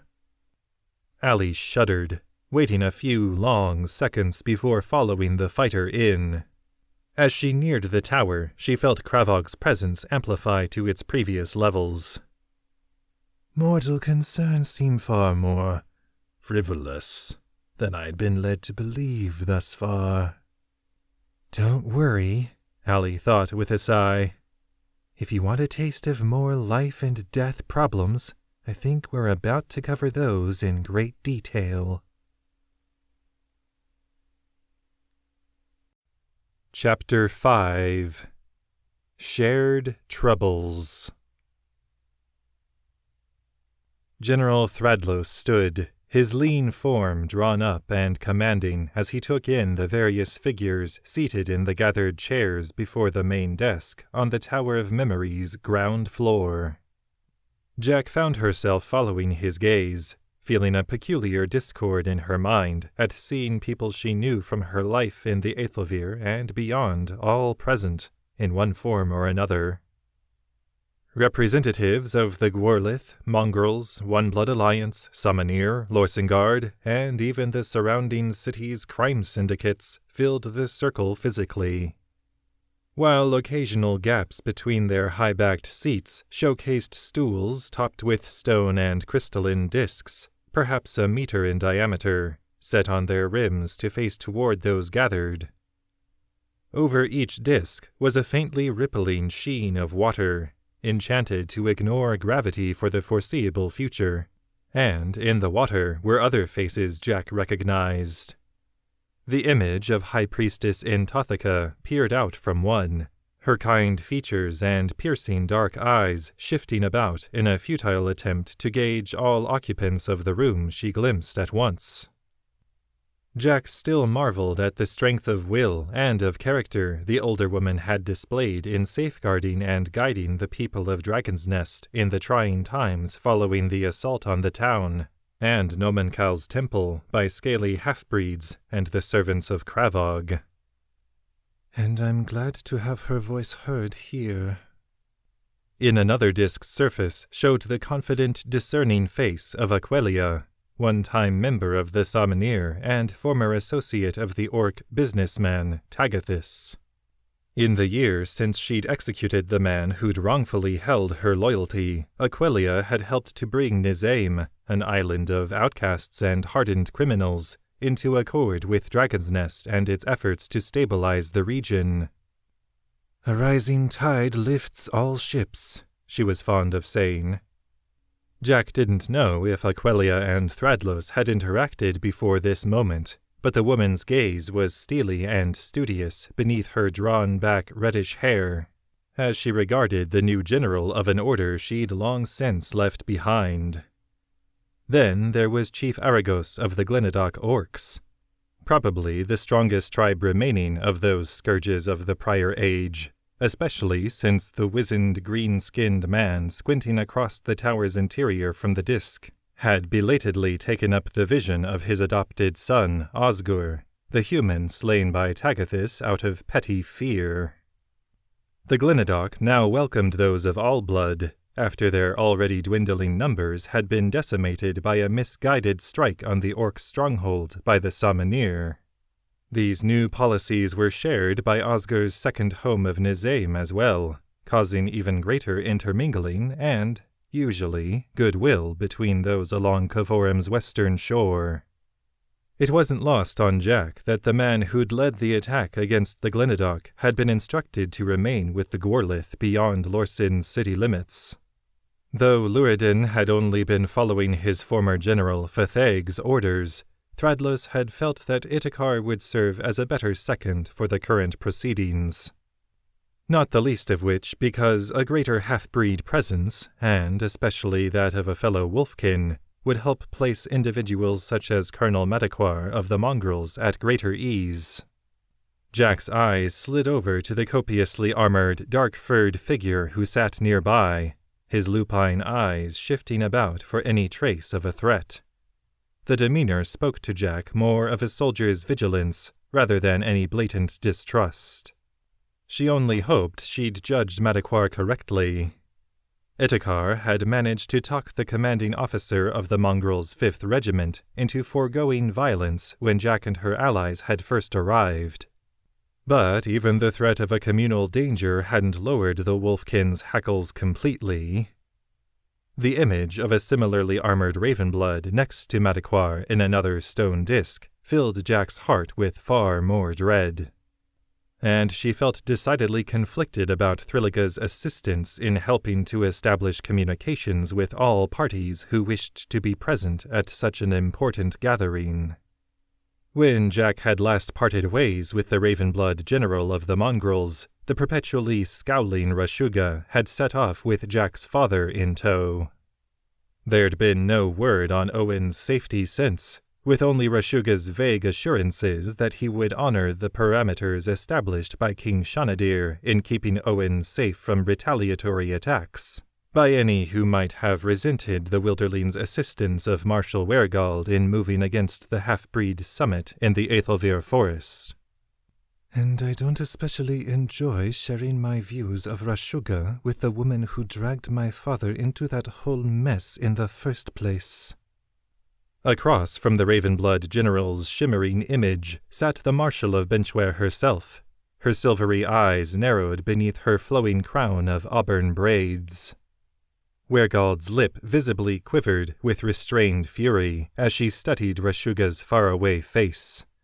Jack hated even to think it, but the older woman had appeared to be nearly as devastated as Jack when Owen had offered himself up to appease the various factions in attendance at the summit. "She did seem to care for him deeply," Jack thought with a sigh. Conspicuous by its absence was any representation from the most volatile of the half-breed bands, the Vermin Throng, which was seemingly led at the last Jack knew by Merima, a slinking snake-blood who'd once disguised herself as a human merchant, frequenting Dragon's Nest and nearby settlements. With Garich, the great crockblood who'd violently challenged Jack's status as the huntress of prophecy on many occasions, strangely weakened by a wound from Jack's elven blade, reports seemed to indicate that Merima's word was law among the Vermin Throng, who seemed to bear their status as outcasts with pride. Meaning my gift from Macarelon and Aglek can do no more than guide me to those whose blood it's already tasted, Jack mused, resting a hand on the sheathed Hellfade. Or Merima's simply found a suitably underhanded method of supplanting Garich. The war's not what any of us were led to believe. Threadless's strong voice began without preamble when all chatter had ceased. Commander Blanar, I wish to thank you for acknowledging this and for agreeing to a ceasefire while we search for greater clarity. A face full of wholly bland features nodded back to the Summoneer General from another of the communication discs. Of course, Threadless. I defer to the wisdom of my allies and that of my respected predecessor, Parganach. Yep, even his voice is dull, Tanner snickered from 2 seats left of Jack, his voice barely audible even through their group's mental link. Rashuga's image shifted, the watery sheen of the corresponding disc rippling faintly at a sharp avian cluck. Your allies are simply curious for the most part, the Ravenblood General declared, one large eye shifting to settle on Jack. But we also value displays of honor. A shaky breath rattled in and out of Jack's lungs, that faint pang of regret in Rashuga's gaze. Jack didn't cry, didn't even feel as though her world had cracked or shifted. She felt oddly guilty about this. Shouldn't she have been a sobbing mess at realizing that her fears were confirmed? That her father was dead? To either side, Jack's companions offered mute comfort, with Gefnar sending up a brief whispered prayer to Nomenkal, and Allie resting a tentative hand on Jack's back. But the wound felt scarred over already. Deeply painful and life-altering, but it was as though Jack had come to accept since parting ways with her father that Owen was gone. Perhaps, in a way, he really had died that night in the Aethelvir forest, had fallen to Garich's poisoned blade. As perhaps he was meant to. Jack squirmed at the thought, recalling the peculiar events surrounding Owen's reprieve. Naoni, a mysterious visitor from another time with magically fabricated ties to the Summoneer. The great wolf the woman had become to intercept Garich's death blow. The unnerving way fate had seemed to shriek in protest at Owen's continued life. Rashuga dipped his head. I see you take my meaning, Huntress. The title was somehow less than sincere, but without being mocking. I regret the necessity of raising such a personal matter before so many others, but it seemed unlikely that I could contact you privately. And it is, unfortunately, also a political matter. The Ravenblood looked briefly to a subdued, tight-jawed Jynaf before regarding the others gathered. Despite our best efforts to keep the prisoner, Owen Ed Aethelvir, safe in our custody, he was found dead just under a week ago in his guarded tent. Poisoned. While we were traveling northward to Lorsin, Jack thought blankly. Snake venom? Tiraki asked pointedly, a comforting hand patting Jynaf's arm as she glanced sympathy the few seats over to Jack. No, Rashuga grunted. My mages ruled the enchanted toxin Jaruk to be the cause of death. It seems someone felt the need to exact what they felt to be poetic justice. From a disc next to his physically present aide, Desikin, Shanadir hung his head. That is regrettable. I had hoped that my inability to perceive Owen's future meant that he'd prove to be an unpredictable force for good, much like his daughter. Apology shone in the Eagle-Blood's eyes when they met Jack's. She recalled how angry she'd been with Shanadir when they'd last spoken. She'd felt then, as she did now, that he'd done all he reasonably could have to give her father a chance for survival, but Shanadir had been the one to administer the sentence, remanding Owen into the mongrel's care to appease all parties, and at Owen's request. It had been the clear choice. But even so, Jack had resented the necessity of the arrangement, her grief striking her much more severely at the time. I think I knew even then that it would be the last time I saw my father alive. Do you have any suspects in custody? Allie chimed in, a snarl fighting against what decorum she'd learned in recent months to curl her lip. The waggle of Rashuga's head told Jack that he'd been expecting the question, though the soft tisk from his beak caused her to guess that he'd perhaps have responded a bit better if it had come from an alternate source. From what Jack had gleaned of the two's past encounters, Allie and her unflinching personality hadn't exactly made the best of impressions with the mongrel general. None. We've found no sign of intrigue, no trace of magic, and no hint of duplicity among the guards. We're not even certain how the Jaruk was administered into the bloodstream, as there was no indication of the poison having been ingested and no sign of a wound. All we found was a strange dark line of a mark along the prisoner's back. Jack twitched at having her father referred to so callously, but her thoughts were more occupied with the implications of Rashuga's report. An image carved into her mind resurfaced, showing her the moment in which Garich had struck what should have been a killing blow for Owen. Its course had plunged to score across his back. Then Naoni, transformed by unknown means into a great wolf, had pounced on Garich, diverting the Crockblood's polearm. Even in that instant, it had felt like cheating. There was magic, I think, Jack declared, loathing the tremor in her voice. She cleared her throat, steeling her resolve at a shared look with Jainaf. Involved with our father's death. Just not the kind you're accustomed to searching for. Through Jack's reopened wound of grief, and her own unease at being seated among so many powerful people, Allie felt Kravog's attention narrow to a pinprick of focus in the back of her mind, settling on Jack. What's this, then?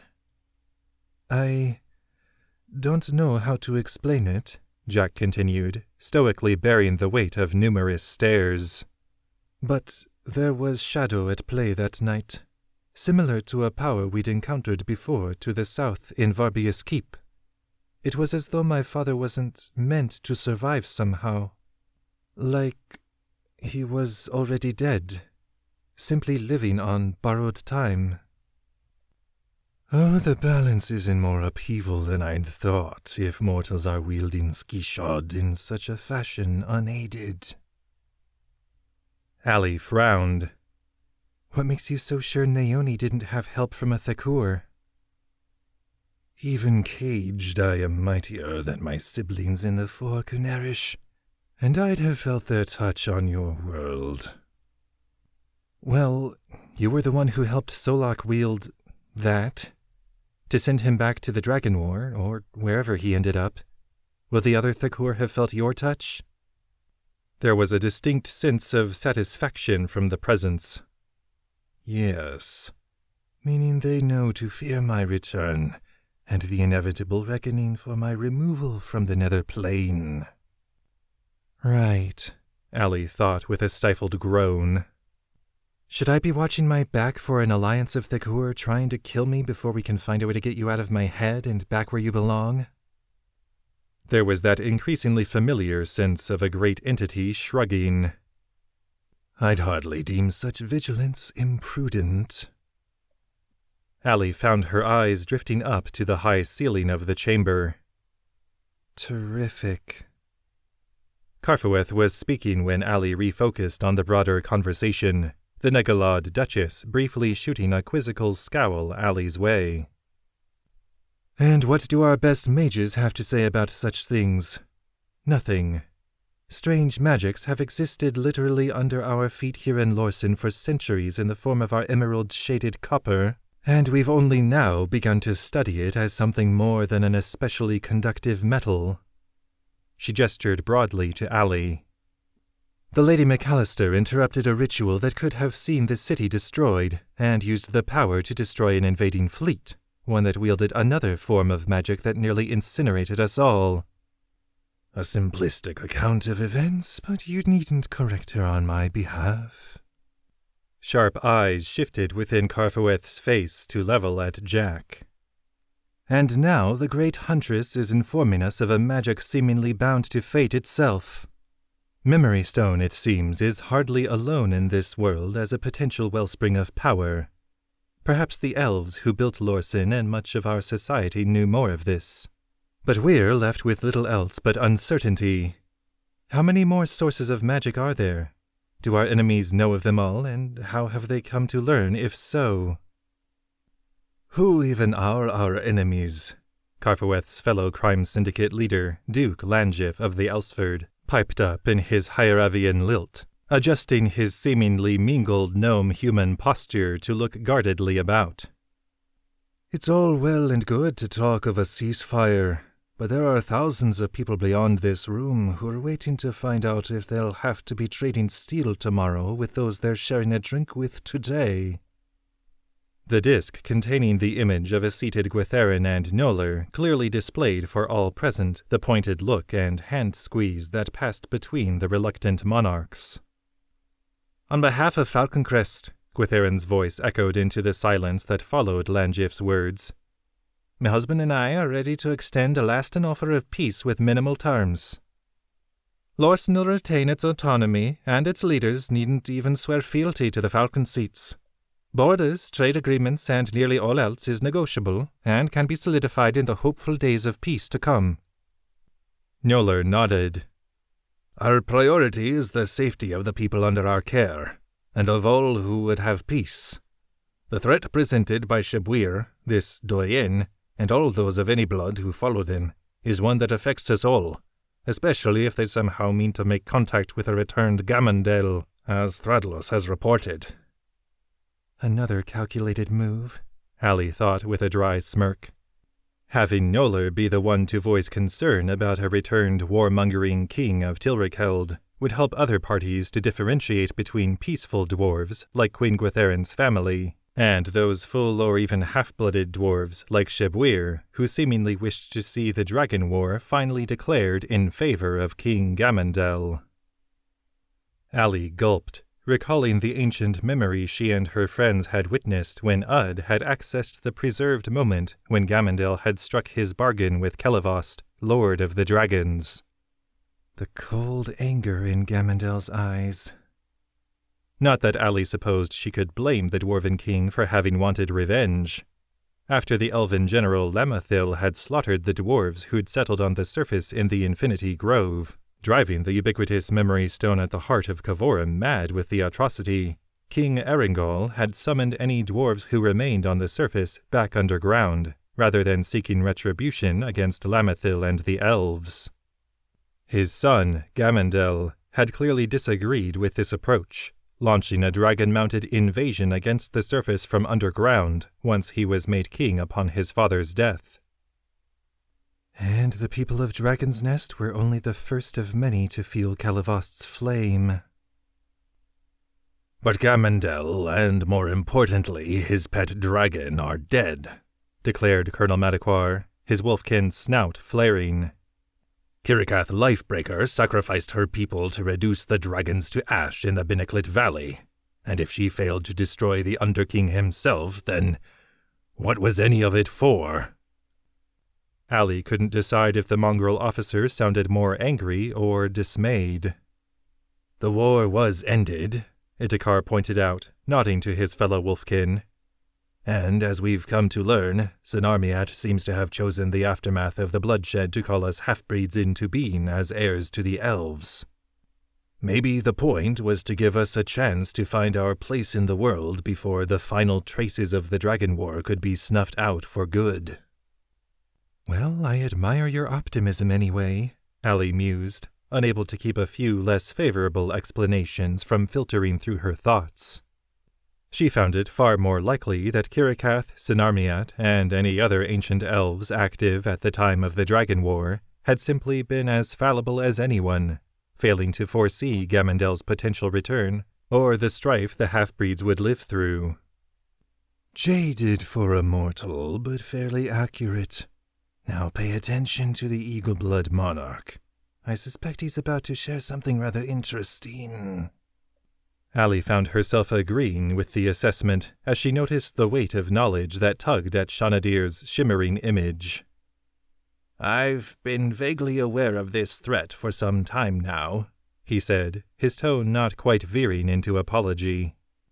The patterns and probabilities seen by myself and any fellow seers with whom I've spoken have grown more and more funneled toward a singular point, and I've been scouring the continent and beyond for accounts and writings that might help us make sense of the nebulous fate that awaits us. Nebulous how? Anthotheka pressed. What have you seen? Allie's eyes narrowed briefly at the High Priestess's image. Was that suspicion she detected? Shanadir sighed heavily. Great flames sweeping across Deyrnas, but neither the world nor its people burn. Unprecedented strife, but unity to match it, such that our peoples will merge like never before. And light, powerful and radiant, the very might of the Thekur visited upon Deyrnas, whether to shape or consume. Allie swallowed, her pulse quickening at how closely Shanadir's words echoed Kravog's own evaluation of the future. He is perceptive, and also has more to say. Again, Allie agreed, gauging the reluctance with which Shanadir now spoke. And though I'd hoped my viewings were somehow compromised, in this narrowing future I've also seen Gamondel.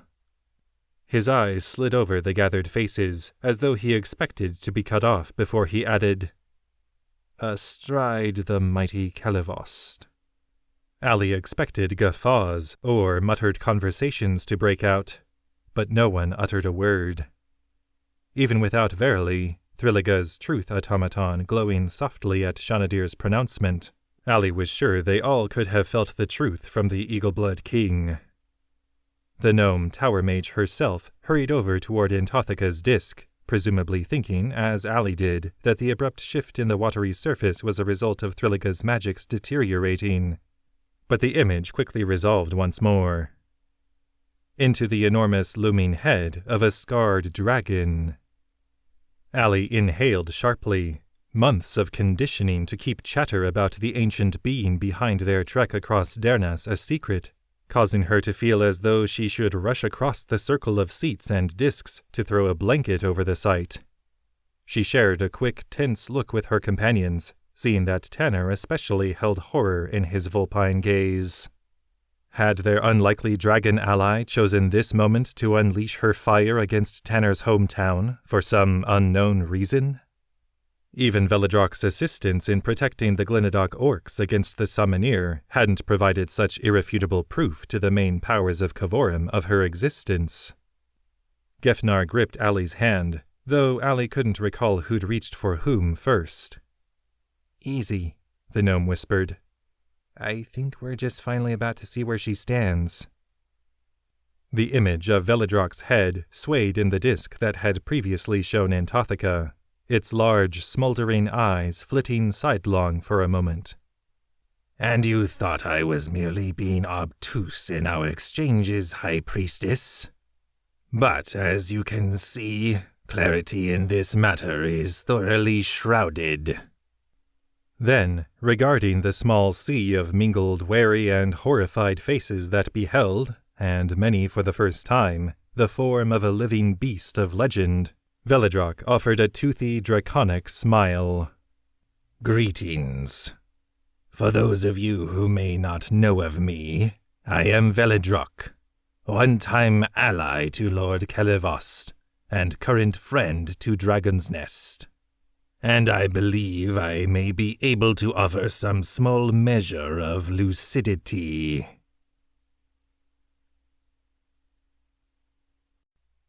Chapter 6 Joint Resolve. Relief and curiosity began to soothe away the panic that had spiked in Tanner's heart at seeing Veladrok finally reveal her existence beyond rumor in the shimmer of Intothica's disk. She sure doesn't sound like she's about to roast Curtis and all my neighbors. Dunfana, however, thumped his apekin chest, causing ripples in his disk, situated among the other absentee members of the One Blood Alliance. So, here it is. We are all meant to bend to the will of a dragon out of fear. Veladrok's massive head waggled in what Tanner had come to know as a shrug. I would prefer that it would be out of pragmatism, High Silverback.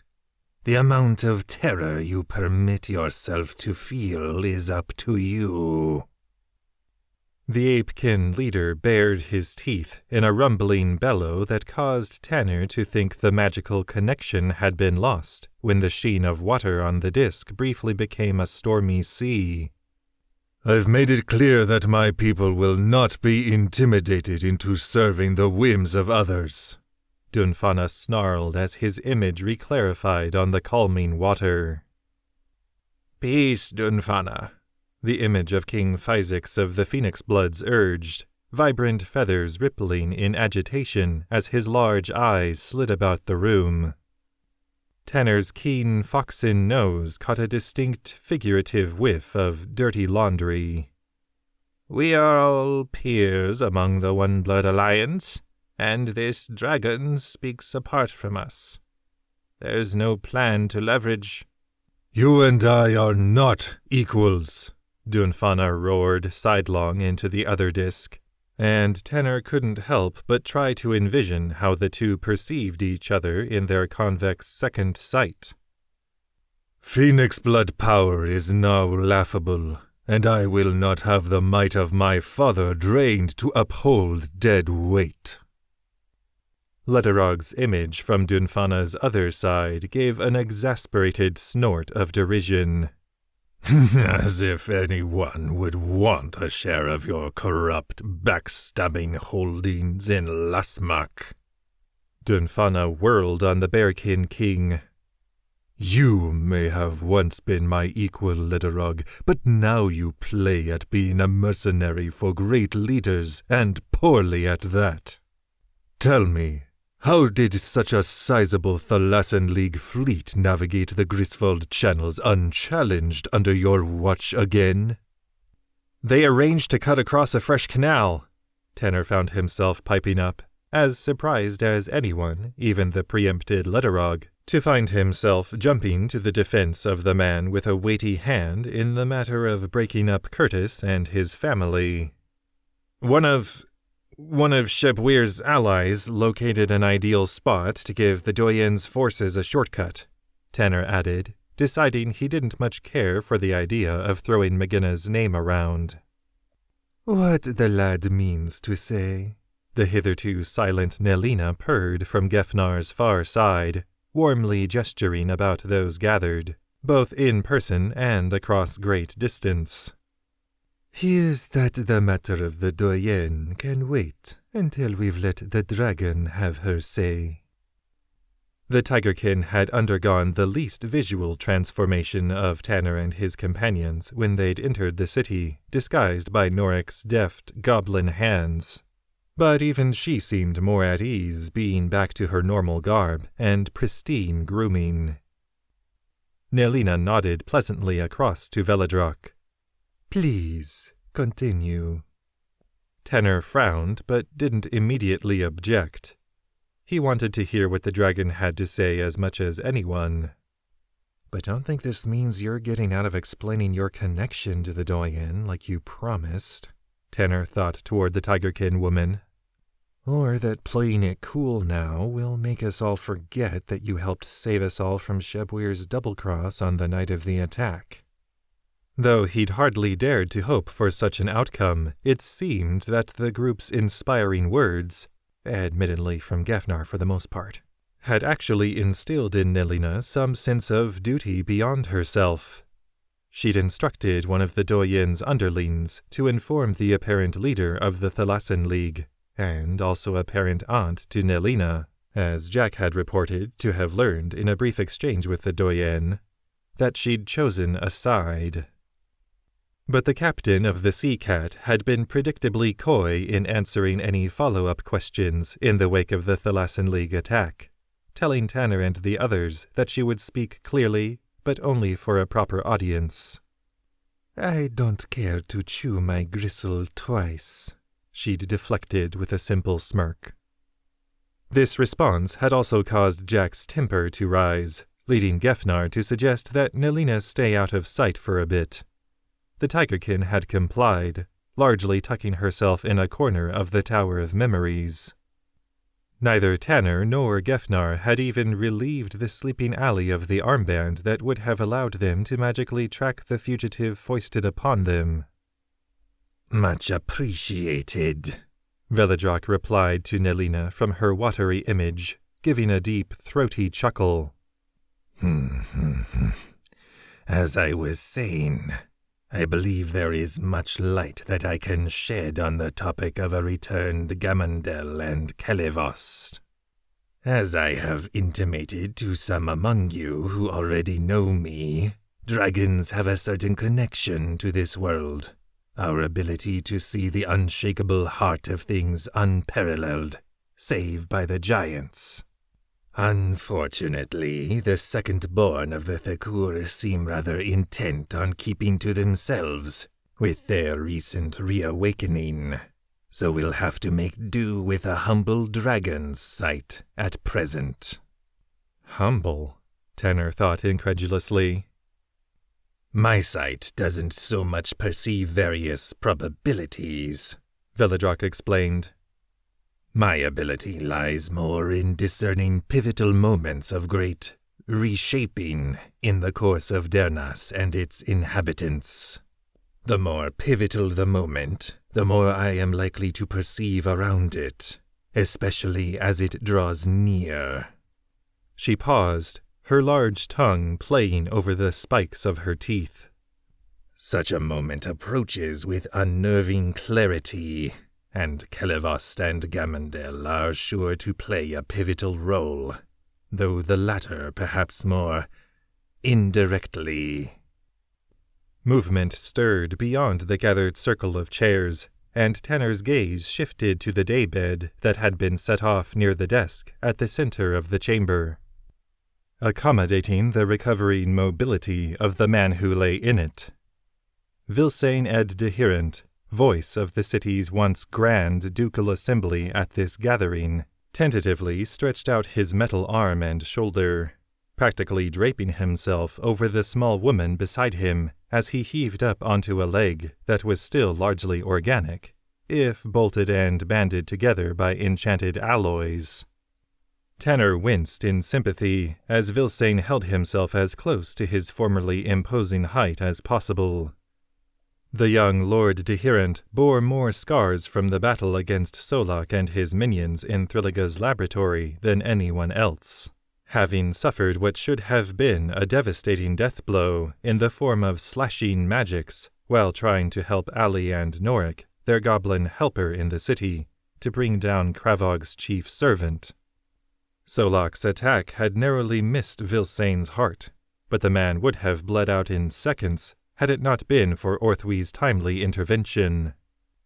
The young tower attendant had staunched the wound that had claimed nearly the whole of Vilsain's side, using her familiarity with Thriliga's gadgetry further to dull the man's shock-inducing agony, and to keep his body receptive to true healing, which was to say, not dead.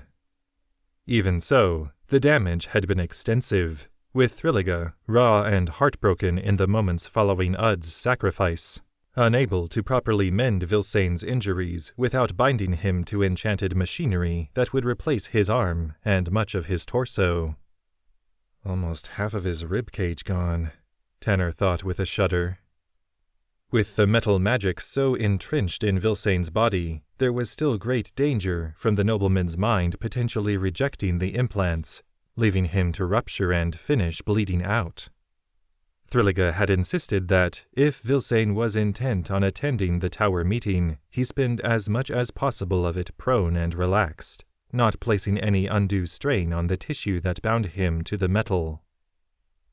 So the tower mage now worriedly scrutinized Vilsane's every shuffling step as the man drew up to an empty seat in the circle of chairs and discs with Orthwy's aid. For her part, Orthwy had her arms wrapped around Vilsane's middle, as though she were afraid that he would come unspooled if she wasn't physically holding him together. But there was also an intimacy to the touch.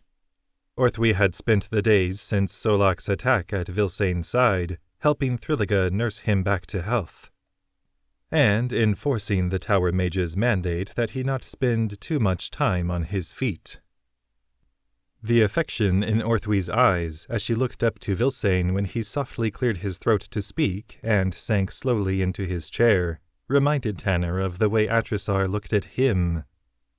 Respectful silence had fallen in the long seconds it had taken Vilsane to rise and close the distance, and now many seemed to straighten in their seats expectantly. Most notably Colonel Madaquar, who'd seemingly built a connection of mutual respect with the Lord Deherent, despite Vilsane being on the side that had enforced the mongrel's exclusion from Lorsen's city limits. "I don't think," Vilsane began, pain creasing his charismatic smile, "that any of us would consider it an overstatement at this point to say that this is a time of change." A few weak chuckles greeted his pause to take a deep breath. He smiled up to Orthwy, reaching up to squeeze her hand that rested on his shoulder. "With Mevod finally removed, and his allies either incarcerated, dead, or gone, Lorsen can start truly listening to its people, regardless of apparent status. And all should be welcome." His eyes fell. "Perhaps, if I'd been more receptive previously, we might have had some forewarning. The dwarven population of Lorsen isn't large by any means, but in my seemingly inadequate attempts to keep my ears receptive to the voice of the people, I'd heard varied accounts of dwarves claiming to have experienced troubling dreams. In fairness, I had also failed to perceive the full extent of the implications there," Kravog admitted, exhibiting a surprising amount of humility for a Thakur, Allie thought. "But then I suppose it is far more of a mortal matter." Allie, meanwhile, had a hard time thinking about anything but how Vilsane had only been brought so close to death and would have to carry the scars for the rest of his life, because she'd dragged him into the whole mess of that night. "Don't do that to yourself. He made his choice."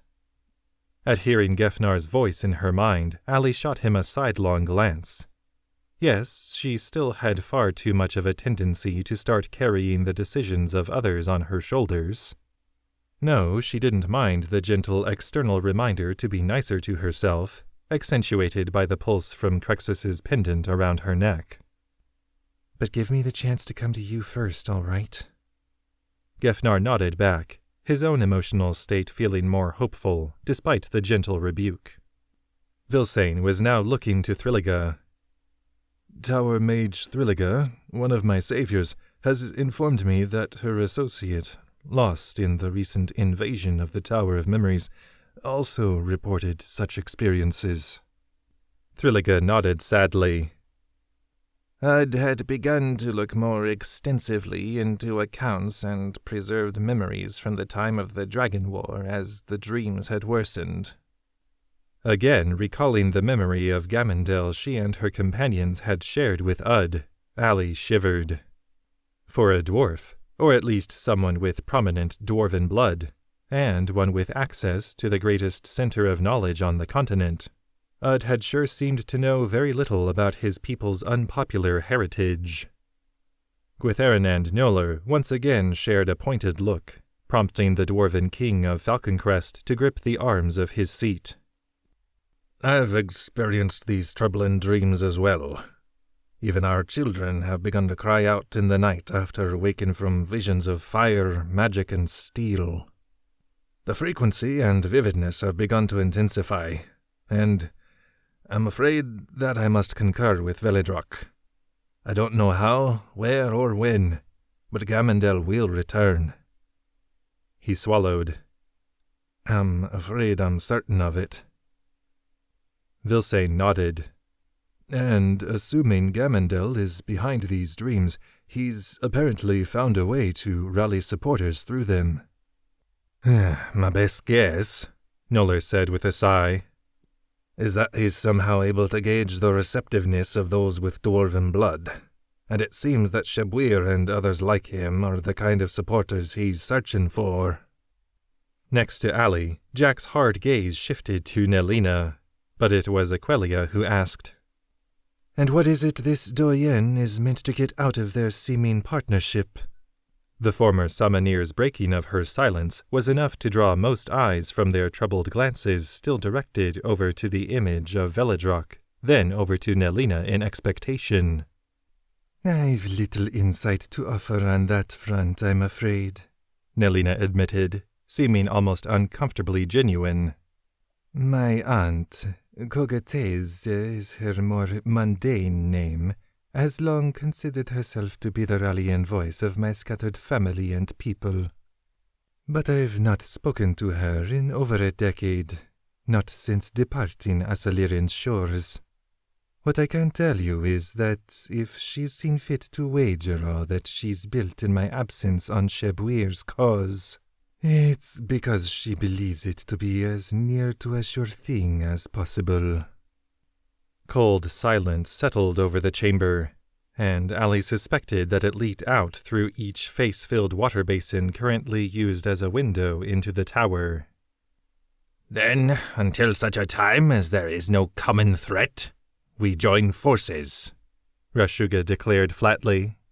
There were no objections. "I'm not sure what help my tribe can be from such a distance," Chief Aragos of the Glenadoc pointed out, his toothy jaw grinding in thought. "But regardless, an alliance is pointless without a battle plan." "It seems we must form one, then," said Intothica firmly, her disk shifting again as the image of her reasserted itself in the sheen of water that had just shown Velidrock's mighty form. At least a fraction of the tension in the chamber seemed to dissipate with the dragon out of sight. "I'll leave such matters to the warriors among us." She looked across the circle to where Allie and her companion sat. "I would break out to speak with my envoys if that's possible." "Momentarily," Thrilliga assured with a nod. "We can relocate your conversation to my laboratory." Intothica inclined her head. "If no one else has further matters to raise, it would seem our larger discussion is adjourned." A faint smile pulled at her mouth. "An unprecedented gathering, I would assert." "I'd continue in a more focused capacity as well," said Gwytherin, nodding about the circle. "Generals Thradlos and Rashuga, Commanders Blainar and Parganach, Colonel Madaquar, Captain Itakar, Chief Aragos, and King Ledarog. You've the best military minds among us, though others are welcome to take part in the discussion. We should be setting plans in motion to coordinate our forces." Thradlos bowed toward the image of his queen. "If I may, Majesty, I'd request that Aquelia be invited into the decision-making process. I've studied Summoner history extensively since my appointment, and she clearly possesses one of the greatest heads for all-around strategy and living memory." Shock, delight, and something like fear played in muted waves over Aquelia's face, her red hair falling into her eyes as she bowed her head. "Is that agreeable to you, Knight Aquelia?" Gwytherin asked, shifting to regard the other woman as best she could. "I haven't borne that title in many years, Majesty," Aquelia replied softly. Not since mistakenly giving my loyalty to a man I thought honorable. Gwytherin nodded curtly, the impatient frown on her face telling Allie that she'd already been informed of the conditions surrounding Aquilia's departure from the Order. The release she'd been given to repay Tagathis in service for saving her life. Well, the position's yours again, if you want it. Aquilia audibly gasped, eyes narrowing in contrast to the broad smile beneath. Just like that?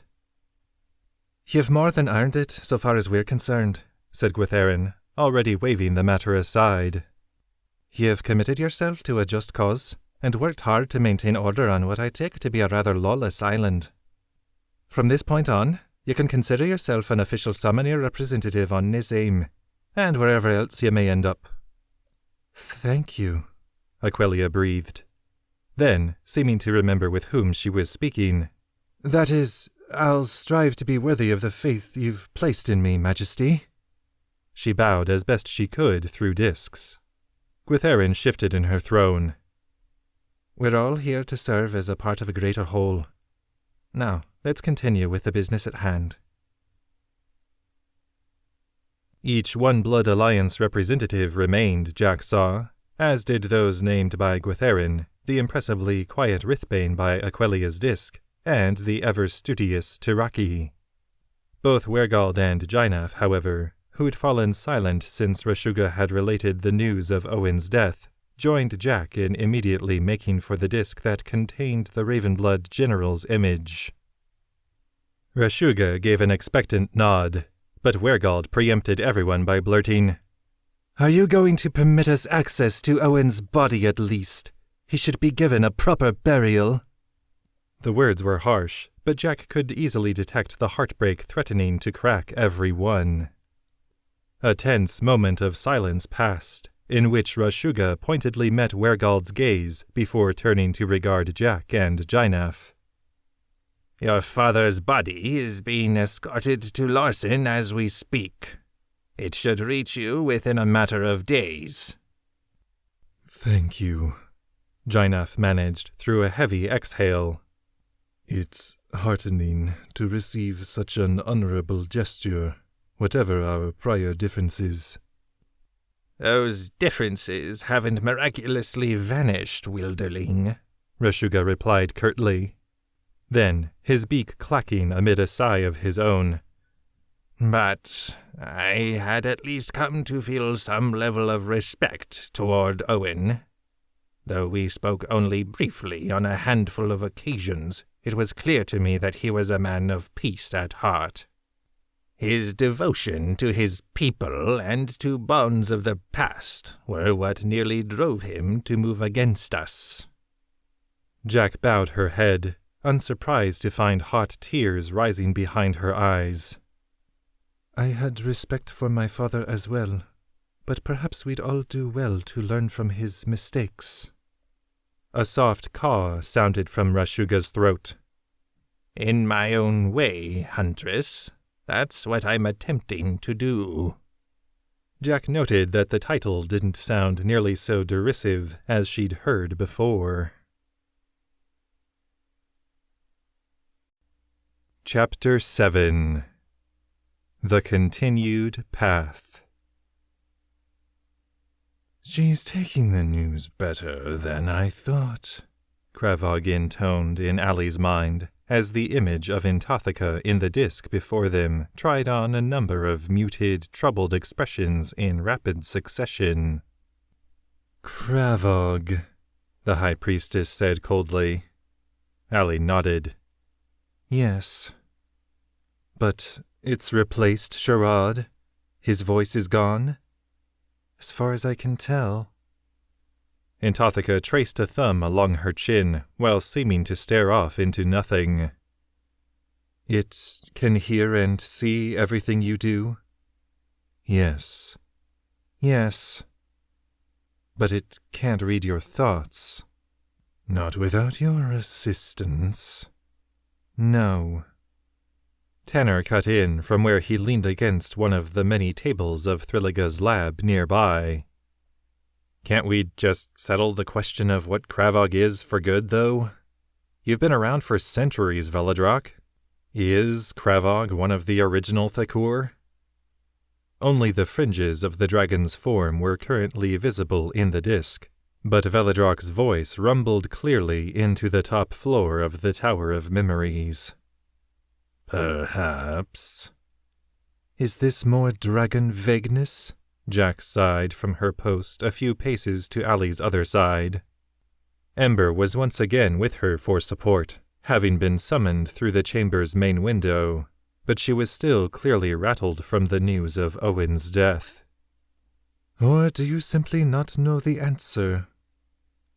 Both, I suppose, Veladrak admitted, as Anthothika once again shifted the disk to take in the dragon's form on the steps of the Temple of Nomenkal in Dragon's Nest.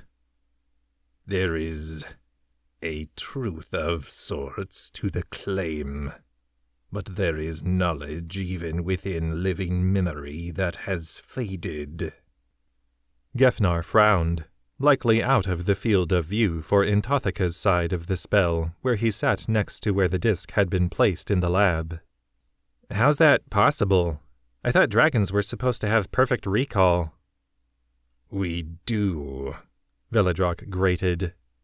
But sometimes a thought or concept tied to experienced events has simply ceased to exist. There was a long moment of silence as Allie supposed everyone was just as busy trying to puzzle that one out as she was. What? Tanner finally ventured. Veladrak's fiery gaze swiveled to the foxkin. You've touched the minds of others. Have you never wondered what the fullest extent of such magics are? Memory is a tricky thing. It's one thing to alter the senses of another being in the present, but it's another to control how they perceive what's past. You're talking about modifying someone's memories, said Anthothika, blurry now at the fringes of the disk's image. Only a handful master such things, and the judicious among them use such abilities carefully, usually to spare someone debilitating pain. The dragon's massive head bowed. And perhaps one or two in a generation learn an even more dangerous skill, one that is understandably shrouded from greater understanding. The ability to extract precise threads of information from the collective consciousness. Allie's mouth fell open. They can just make everyone forget something? Not entirely. As I said, memory is a tricky thing. Leave too great a gap in history, and one will create more questions than the likely desired effect of collaborative clouding.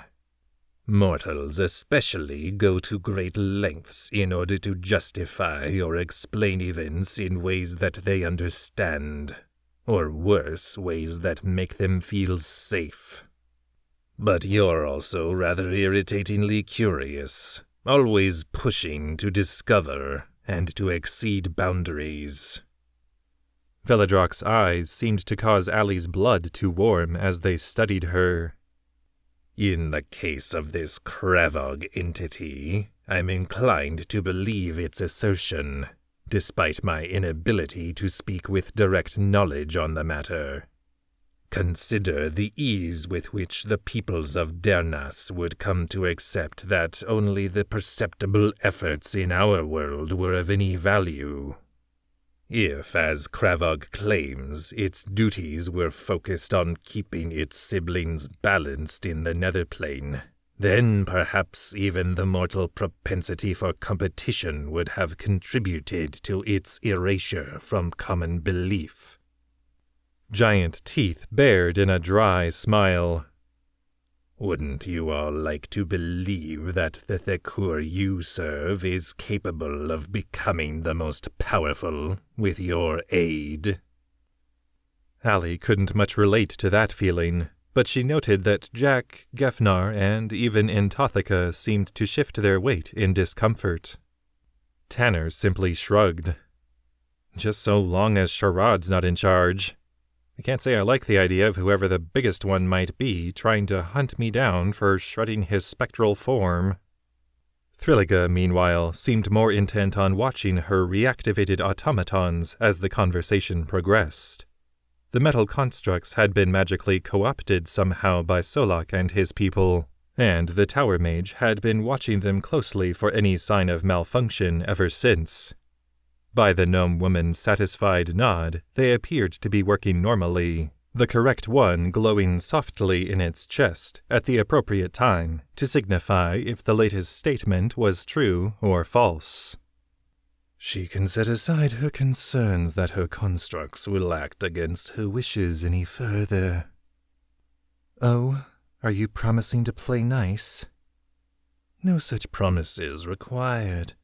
The parameters of the magics my servants surreptitiously placed on the constructs have been fulfilled since the night of the ritual, and the mage now monitors them too closely for a servant of mine to make the necessary adjustments. Allie grunted. Well, you'll understand if I don't take your word for it, or feel the need to extend your assurances to Thrilliga. I do, but your distrust is misplaced. I've no reason to conceal anything from you with our goals now so intertwined. But the matter of actually uniting Veladrok with her new wings is now finally before us, Intothica was saying from within the disk. Tanner nodded. Hattie's just finishing his work on the wings. And attachments for affixing them to your body are completed, Thrilliga informed Veladrok without enthusiasm. Assuming your secondary agent really did provide me with the correct genetic material. Veladrok gave a groaning sigh that caused smoke to spill from her flared nostrils. So far as I can tell, Norik didn't manage to derail my plans that extensively. Even Allie couldn't help a faint pang of sympathy for the addled, over-eager goblin who'd inadvertently caused Veladrok's true agent, an elderly gnome man named Wirgasal, to be arrested in the goblin's bid to offer aid to the dragon's operatives. Norik had at least proved useful past gaining them entrance to the city in the end, aiding Allie at the Deyrnas Spire and in the fight against Solak.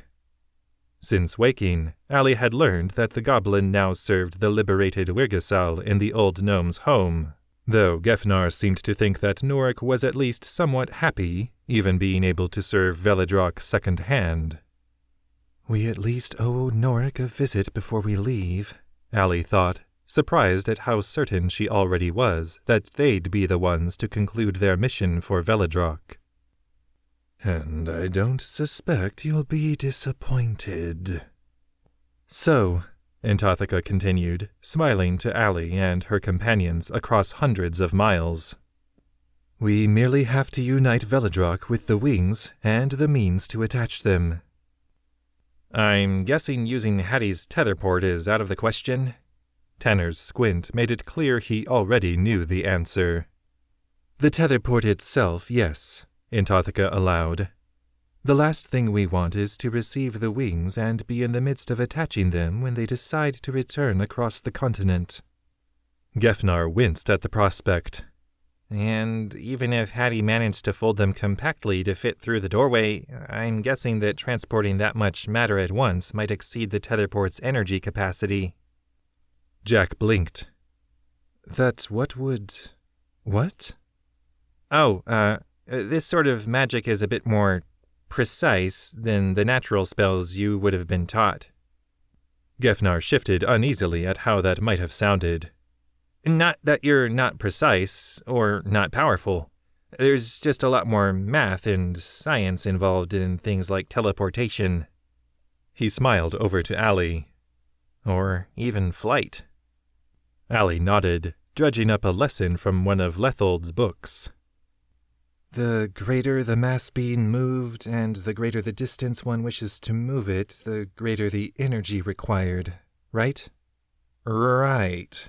Tanner jumped in, his own brow furrowed in concentration at recalling some past lesson of his own.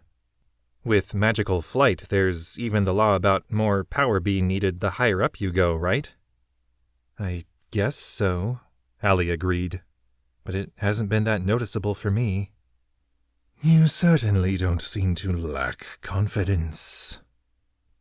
And, in the case of teleportation, Anthotheka interjected, cutting short any hope Allie had of qualifying her seeming boast after Kravog's commentary, or any sort of magical endeavor that requires at least some degree of mechanical components, there is an increased risk of catastrophic failure the more power one channels through the machinery.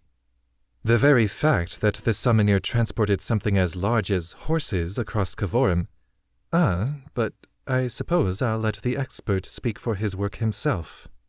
The High Priestess smiled at something out of view, and Allie experienced a moment of confusion at seeing the meek, smiling face of Hadivasir warp into view from along the edges of the disk. "Salutations, all," the craftsman greeted with a friendly wave, while making a pointless attempt with his other hand to tame his thick, scruffy beard. Even his short brown hair, less flecked with gray than his facial hair, seemed especially wild when at the mercy of the more buffeting sea breezes of Kavorum's western shore. "Apologies for not taking part in the more formal proceedings, but I thought it best to give my calculations a final check for finding myself crushed or drowned out at sea. And I guess it somehow didn't seem right to attend, as it were, alongside the king and queen." "You have your personal teleport working reliably?" Gefnar asked, grinning. "And for that sort of distance?" Hattie's drawl seemed to thicken as he puffed out his chest. "Sure do. And I'm here to offer what help I can to your High Priestess here, in hopes of establishing a true teleportation link between here and Falcon Crest." His dark gaze slid over to where Veladrox still loomed over the temple floor. "Big cow, ain't you? Sure the dimensions I used'll serve well enough?" Allie's stifled guffaw slipped out as more of a snort. Not only was Veladrox's head cocked comically, and just short of menacingly, at being referred to as a cow, but the apparent ease with which Hattie found himself in the presence of an ancient dragon juxtaposed in Allie's mind the first time she and her companions had come face to face with Veladrox in her cavern prison under the town. None of them had felt quite so flippant. "The size will serve," Veladrox assured Hattie in a low growl. "Concern yourself more with magically treating the wings as the plans instructed." Hattie inclined his head. "Finishing up those efforts right now. Well, not right now, obviously, but Head Mage DeWalk's been graciously assisting in that final endeavor." Allie couldn't help rankling at the mention of the most powerful magic wielder in the Samanir ranks. Both she and Blade Master Volkrit had been conspicuously absent from the talks downstairs, and with good reason. Deliberately starting a war makes you a bit of a liability in any efforts to end it. "Hold on," said Jack, raising a hand up toward the three figures now crowded into the disk's surface. "You're planning on re-establishing the ancient teleportation circles from the Age of Birth?" Hold on. Tanner gave a faintly accusing, if mostly insincere, frown. "First things first, where's my sister, Hattie?" Hattie's rather crooked teeth bared in a broad smile. "Okeezy's with Atrasar and the royal children at the fortress, boy. Safe, happy, and probably gonna have a far better lunch than I am." He looked sidelong to Anthotheka. "No offense. I'm sure you know how to feed yourselves just as well this side of the grove, but there ain't nothing like a spread in the palatial levels of the fortress." Then, nodding to Jack. "And we don't have any designs so grandiose as placing a port circle in every town with people sick of walking, to my reckoning. There just promised to be some trips between our homes, and I don't much fancy having to hoof it up that mountain southward you've got the nerve to call a slope every time. Neither do the royal family, I'd guess. More importantly, there's far more safety and half the power usage having a proper circle at both ends. Plus, then you don't gotta worry about pesky things like only having an hour before you get thrown back where you started, or so much cellular instability from getting tossed to a new place. Wait, said Gefnar, his eyes practically twinkling. The royal family's going to visit Dragon's Nest? Hattie chuckled. Don't let Gwatharin or Noller hear you so starstruck about it, but yeah, them and others will be popping into your old stomping grounds. The craftsman's eyes warily found Tanner's. I was planning to knock on your dad's door if I've got the time. See how he feels about receiving a visit from Okizi in person. Figured you'd like it if the two of them met properly. Even Tanner's wide foxkin snout could barely contain his smile. Yes, I'd love that. Could we make another teleportation circle here so I could join? Fear bubbled in Allie's chest before she could properly name the source, eliciting a sharp, worried look from Gefnar. I'm fine, she reassured him in her thoughts, barely forced to reach out to his presence at all through their link. He gave a gentle nod and let the matter be. That, unfortunately, Anthotheka answered Tanner's question when Hattie glanced deferentially to her, is a matter that would need to be taken up with the current leaders of Lorsin. And the High Priestess and I have been in contact for quite some time, comparing notes on how one should construct a proper teleportation circle, Hattie added. Don't know if you've noticed, but it's something that's a bit of a lost art nowadays. Allie looked to Veladrock's half-visible form. Another one of your mysterious memory erasure phenomena? The dragon's head swayed as she gave a gravelly chuckle. There's a far simpler explanation, I feel. Early in the Dragon War, dwarven forces gained access to a teleportation circle in the city of Avalem to the west, in the Dachuk lands, striking quickly to secure it before it could be preemptively destroyed by the city's defenders. In the following weeks, they used some secret knowledge to travel directly to the heart of many of the great keeps of Asaliran, weakening them from within for devastating assaults from my fellows. Tanner nodded slowly. I've read about this. With the dwarves somehow able to override their security measures, the new alliance of surface powers made a pact to dismantle all their teleportation circles. The dangers outweighed the benefits.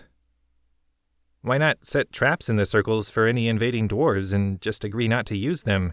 Gefnar asked, frowning. It was attempted, said Veladrock. A few dwarves even fell to such traps. As I recall, that's even why your Falcon Crest still stands. But war is escalation, Master Guardsman. My former allies quickly anticipated such things and developed defenses to counteract them, leading to the fall of more of your strongholds. Facing threats on all sides, it seems your people decided it was simply best to eliminate a potential avenue for attackers entirely. And the societal distrust of such things just sort of stuck around, Allie guessed. The knowledge wasn't entirely lost, just the optimism. But back to the business at hand, Jack prompted. You don't believe that transporting the pieces of Veladrock's wings via these circles is advisable, Hattie? The craftsman shook his head. Not before meticulous calculations and proper testing, no. Even using lightweight materials, and porting piecemeal's no good with the interlocking mechanism intricacies that took forever to perfect. The wing segments will be considerably more cumbersome than a horse, which the summoner really shouldn't have been taken through my tetherport anyway. Machinery and wiring can only handle so much energy, magical or otherwise, for frying. Adjustments and improvements can be made on both ends of the teleport to maximize stability, energy capacity, and matter threshold, but they'll take some time. I've also requested that Gwatharin and Noller reach out to their Owlblood neighbors, Anthotheka interjected. In case our efforts in teleporting something the size of the wings prove to be a matter of months or years rather than the weeks we anticipate, appealing to King Tilidwin and Queen Aelin here for a floating birdkin platform and a team of Owlbloods to ferry it might prove our fastest recourse. Allie grunted. And just building a new set of wings in Dragon's Nest would... Take more time, yes, and we'd still have to bring in most of the supplies. Apologies, but both magic and science are temperamental endeavors. Even enchantments can only channel so much without overloading, as I'm sure my accomplished counterpart will corroborate. Hattie bowed his head toward the silent, dark-haired tower mage standing with her arms folded, a pace off from the others. Allie winced. Hattie had clearly only meant the comment to be respectful, but his words resonated with Thrilliga's recent pain. The gnome woman's red eyes blinked, her faint crow's feet puckering in stifled anguish. Yes, you're correct, Difisir. I advise all recipients of my prosthetic limbs to be wary of attempting to channel too much power through them, as it can lead to rejection, disfigurement, and disintegration. The image of Ud dissolving into nothingness settled over Allie's thoughts, his metal arm still glowing vibrant green from his brave but foolhardy strike against the pulsing heart of Solak's ritual. Hattie cocked an eyebrow, clearing his throat as he looked about on both sides of the disc link for cues. My apologies, Tower Mage Thrilliga. I didn't intend to overstep, especially before we've even officially met. Please know that I hold your work in the greatest regard. Do you wish to explain anything further? Thank you, Thrilliga replied, swallowing. No, I'm simply tired. My condolences, Hattie said with a nod. Then, his words sluggish and measured. I believe I understand your exhaustion. The two artists of magic and technology shared a commiserating look, and Thrilliga managed a smile.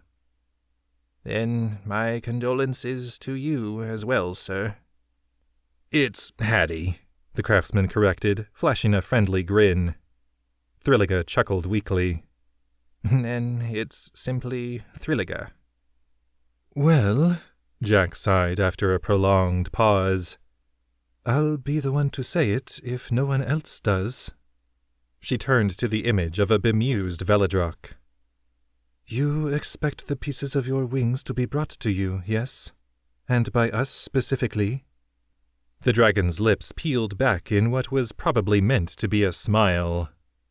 You speak as though I was the force of destiny or happenstance that brought you all together. Maybe not, Tanner allowed. But you sure had an interest in making sure we went on this mission for you, so we could meet you in the past. Don't have anything more like that planned, do you? Would you believe any provided answer? Tanner shrugged. Fair point. But how about it? Would it be all the same to you if we just stayed over here in Lorsen and let someone else take Thrilliga's half of the job to you? Veladrock's smile widened. The question is moot, as you'll all be heading this way together, at least as far as it suits my goals. Allie grunted. Got that all figured out, do you? I do. Simply put, the male morsels among you wish to return home. Tanner and Gefnar shared a resigned look of agreement, and Allie could feel both of their longing to find their way back to Dragon's Nest after well over a year. And they're welcome to do so, said Jack, smiling to her indicated friends. They'll be missed, but Allie and myself have... Obligations, Veladrock interjected, an almost gleeful glint in her enormous eye. You, Huntress, are more likely to find a suitable base of operations for your Gworlith, considering your good relations with both the Ravenbloods of the Ditical Wastes and the Phoenix Bloods of Farreach. Establishing yourself along their borders would be beneficial to all parties. Allie watched Jack's face twitch sporadically as she fought to refute the dragon's assessment, but it was clear that she'd already arrived at a similar conclusion. And you, Veladrock informed Allie. Have an old friend to see about some truths recently learned. Lethold, I believe his name was." An uncomfortably Lady McAllister-like bearing overtook Allie as she fixed the dragon with an indignant glower. Yes, she owed Lethold a visit. Karfueth had shown Allie what she knew of what had happened to Allie's parents, and to Shala, the young woman both Karfueth and Allie had called sister.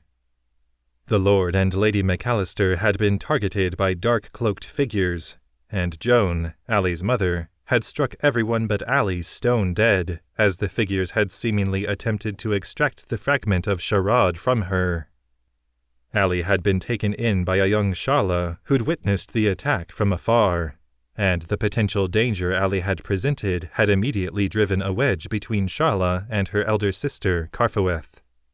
Years later, when the dark taint of Allie's heritage had erupted from her in a far more violent fashion during a moment of distress, destroying buildings, the instigating thugs, and even Shala, Lethold had been the one to swoop in and bear a near-delirious Allie off to Arinak Sanctuary, a school for promising magic wielders to the southwest.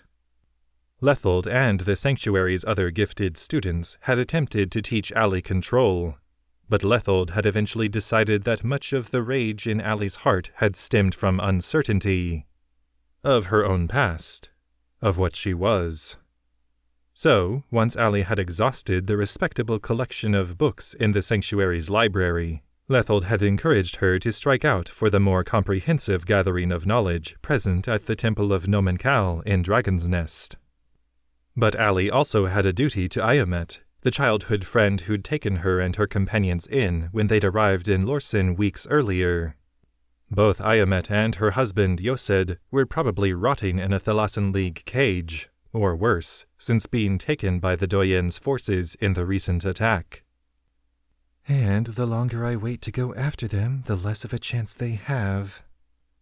If I might help to tip the scales, not only are you and your companions well suited to carrying out this dragon's task, I believe that we are most likely to further our individual goals by returning to Arinak Sanctuary. You see, this Lethold is known to me." Allie felt her heart give a shudder that again caused Gefnar to look at her with concern. She simply held up a hand toward the gnome this time. "Explain," she growled inwardly. Kravog did so. When the outcast Thekur had concluded, Allie sighed, waiting for the straggling conversation around her to wane. "Well," she informed the others, "it looks like we're making one last trip together. The scorpion thing in my head seems pretty convinced that Lethold just might hold the key to ending this war." Veladrok's smile returned. "Excellent. We have a meeting place. I suppose I do enjoy a change of surroundings every few centuries." Chapter 8 And the Hidden. "So, that's the plan, currently," Tanner told the beautiful but scowling face in the disk before him, his fiery, conjured clothes shifting about him as he gave a broad shrug. "With perfect draping, of course. We rest up and wait for Owen's body to arrive. Give Jack and her family a chance to lay him to rest, then set out to meet Veladrok at Arinak Sanctuary." Atrisar's slender features creased in incredulity. "She's just planning to drop in on Allie's old school unannounced?" Tanner chuckled, curling his feet up under him where he sat on his bed in Iomet and Yosed's home. "She says she'll watch for our arrival and give us a chance to notify everyone before settling in. In the unlikely event that Hattie manages to bring in her wings in time for her to carry them to Arinak Sanctuary before we get there. Veladrok's fast and arrogant, but she's also patient. And I don't think even she would want to have a whole school of startled mages hurling spells at her if she could avoid it. Then, from your end, Hattie and Ibishil have a backup plan to reach out to the Owlbloods and ferry the actual wings this way on some kind of hovering platform. Ibishil's been trying to track down his people anyway. Tanner's brief smile at recalling the stoic Owlblood agent of Veladrock in Falconcrest faded. Jack says the platform would be like the one Desikin used to haul Rithbane Luridin and, he snarled, Deyrnas from down south. In the years Tanner had known her, he'd only caught occasional glimpses of contempt on Atrisar's face. Tanner didn't know of another person so determined to treat people with empathy and kindness. Atrisar had even found it in her heart to forgive the near slavery and ear mutilation visited on her by guard Captain Phylac back in Dragon's Nest, after years of working to pay her way out of indentured servitude. But one such flicker of contempt tugged at unfamiliar creases of Atrisar's face when Tanner mentioned the former mayor of their hometown. The man who'd opened Dragon's Nest up to attack from both Crockbloods and Solak's minions, and who'd indirectly caused the death of his own son, seemingly without remorse. Oh, Atrisar said flatly. Then, seemingly eager to brush off the news of Deyrnas' whereabouts, how is Jack? I know we're too far apart for the link to function, but I swear I can feel her loss halfway across Kavorum. She's sharing her grief with her family, Tanner sighed. That's something, I guess. Atrisar nodded soberly. And Allie? Having one Thakur out of her head, only to be burdened with another. I can imagine how frustrating that must be. Well, Tanner said with a dry chuckle, at least this one's a bit more informative than the last one, and doesn't seem to be as bent on destruction as we'd feared. Still, not much has changed there. Allie knows she has to keep an eye on it, and we still keep an eye on her. Out of love, of course. Tanner grinned. Of course. And Gefnar? He's actually doing really well, I think. It's only been a day since Allie woke up, but Gefnar feels peaceful, somehow. I think he proved to himself and to Allie, when she was struggling to channel Shrouds' last bit of destruction, that he trusts her completely. He's calm, patient. Like he knows that everything will work out. Tanner shrugged. I sort of envy that, if I'm honest. Which brings me to you, said Atrisar, laughing softly. How are you doing, Tanner? The very fact that she had to ask left Tanner feeling morose. If they'd been anywhere within a mile of each other, she'd have been able to sense his emotions clearly, and would probably know how to decipher them better than I do. Tanner glanced out his window, which he'd unboarded, now that everyone knew where he and his friends were staying anyway. Some life had returned to Lorsen, with the wars seemingly shuffled from Kavorum's shores, for the time being, and well-dressed citizens milled about, carrying on with their lives as though the majority of the remaining spires of the city hadn't been violently transplanted into the harbor. I feel tired, Tanner admitted. Homesick. I miss you. I miss Okizi. I miss playing Craigbit with Drogal and the Iron Ladle. I'm glad that we've all been able to make a difference, and I wouldn't have traded meeting all my new friends and family for anything. But this fight with the Thalassen League, returning ancient kings and dragons, strange magics, it feels beyond us. All I ever wanted to do was protect my home. and yeah, I understand that Nalina's anti-Kugatese and Shebwir's dwarf-blooded pals will probably take over all of Kavorum and beyond with Gamendel and Kelavost back in play. Yep, that still feels pretty ridiculous to say. But what do any of us know about fighting a war? There are people who've trained their whole lives for this sort of thing, so we should just go home, right? We get Veladrak her wings, say our goodbyes, and blazes, I'll miss them. And where will Allie even go when all this is over? Back to Falconcrest? Is Gefnar gonna go with her? Even stable teleportation between circles shouldn't be used too frequently, Antarctica says, so how often will I get to see them? Or you?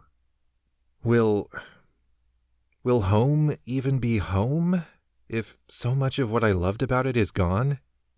And what about Jack? It's felt so right, having her back with us, but is the next time we say goodbye? Is that it? Tanner caught himself, finding that he'd cinched his arms around his curled-up knees, and that the image of Atrisar's face in the disk before him was drawn in sympathy. "Sorry," Tanner said with a self-conscious laugh. "I guess I had more on my mind than I thought." "Please don't apologize," Atrisar scolded affectionately. "I want to know what you're feeling, even if it's mostly worry." She smiled. "Maybe Magina, Glimganut, and Forlaneld can come and live in Dragon's Nest." "Maybe," Tanner sighed. "But that'd be a long way off. Magina still seems wary of letting Dad get too involved in her life again, and for now she seems pretty fixated on helping the war effort where she can. She's eager to make up for playing into Shebwir's hands, and letting the Thalassan League try to burn Lorsin." Atrisar nodded, her eyes shifting about her end of the magical connection. "Well, maybe you and Curtis could come and live here." Tanner's mouth went dry, and he spent the next few disorienting seconds trying to figure out why. Somehow he'd just taken it for granted since leaving home that he would return there. For good. Now here was Atrisar, pointing out the blatantly obvious. Maybe it was time to move on. A wave of guilt hit Tanner at the same moment. He'd thought and talked so much about going home around Atrisar, even after she'd made it clear how she felt about him. Her restraint at only even mentioning the possibility of Tanner and Curtis relocating to Falconcrest now was nothing short of humbling. "Wow," Tanner muttered. "I'm an idiot. You know that's the reason I haven't considered that, right? I love you, Atrisar, and I want to be where you are, but..." "There's comfort in the familiar," Atrisar finished with a warm smile. "If anyone understands that, Tanner, I do. But I've been happiest, my most fulfilled self, since realizing that what we want sometimes has to be pursued, often well out of our comfort zones." "Ain't that the truth?" Tanner sighed. "I'll, talk it over with Curtis, and I hope he'll come with me, but..."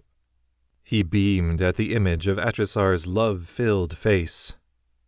"Yes, I want to start our lives together, and it will be good to be close to keep an eye on Okizi." The clunk and groan of a door opening on Atrisar's side drew her eyes past Tanner to where he knew the opening to her room to be, and her smile widened. "Speaking of whom?" Okizi's young human face was soon far too close to the tilted stone basin on the far side of the spell, excitement causing her eyes to downright twinkle. "Tanner, it's so good to see you. Can we talk like this all the time now? Head Mage Dewak came to get me as soon as the connection was made. Hattie went to go visit Curtis, did you know?" Tanner held up a hand, adopting a playful squint. Hold on. It's good to see you too. We can probably only talk like this every few days or so when I'm traveling, since it takes a day to realign the magics in a new location. I'm glad you decided to show up before the magics deteriorated, and yes, I did know Hattie visited Curtis in Dragon's Nest. Okizi stuck out her tongue through her smile. I ran all the way here, dummy, and stone magics last forever. Not forever, Tanner corrected her. Centuries, then. Tanner nodded, chuckling. Centuries. I'd die of old age waiting for you before the magics faded. Fire danced in Okizi's eyes, but she couldn't hold her glare for long before giggling. I miss you, Tanner. When are you coming back? Soon, said Tanner, sharing a fond look with Atrisar. There are some last things we need to take care of before we leave it to the big, important people to figure out the war. Like Gwytherin and Njoller? Okizi asked. Like them, yeah. I think they'll keep asking you to do things. Tanner frowned. What makes you say that? Okizi half slumped over the seated Atrisar's thigh, still meeting Tanner's gaze. People listen to you, and to Jack and Allie, even Gefnar. Njoller says that's the only reason they're in charge.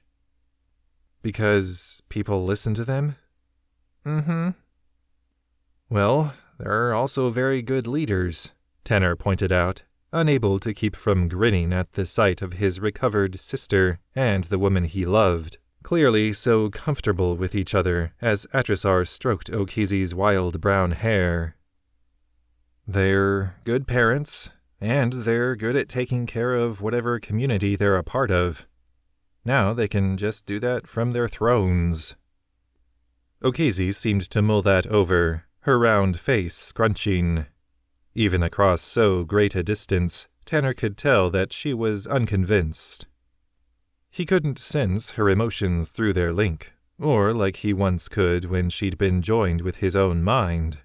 But there would always be a tangible connection between them, a bridge he had to believe would always bring them back together.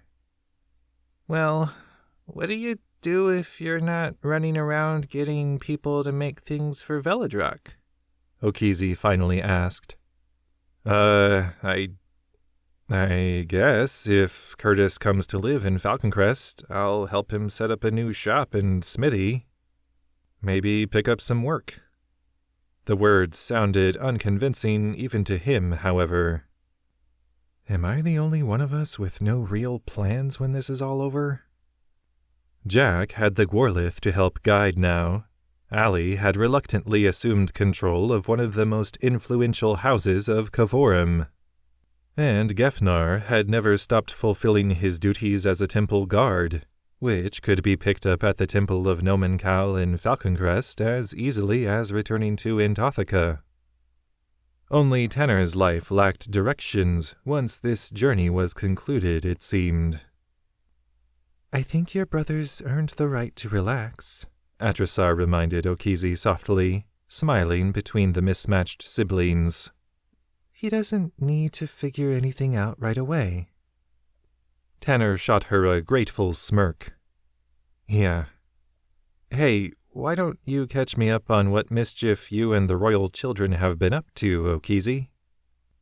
The young girl happily complied, regaling Tanner with her exploits in and around the Sabanir fortress, but Tanner had a hard time focusing. He'd have to adjust to a new form of everyday life soon, and he couldn't quiet the nagging doubt that maybe a simple life toiling away at a family business wasn't a part of his future.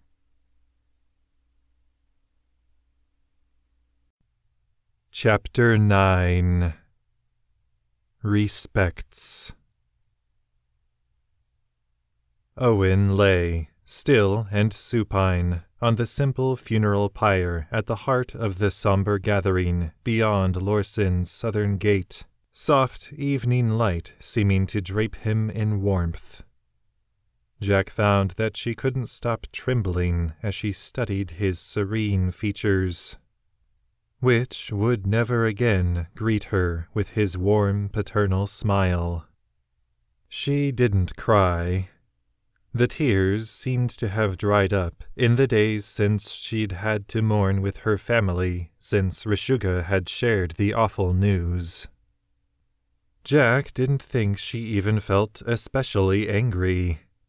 She'd known that there were many who'd wished Owen dead, and she wasn't surprised someone had seemingly found a way to achieve it. And, though the grief had left her mute and teary-eyed for hours, even Yatroith had seemed to accept the confirmation of her husband's death with uncomfortable ease.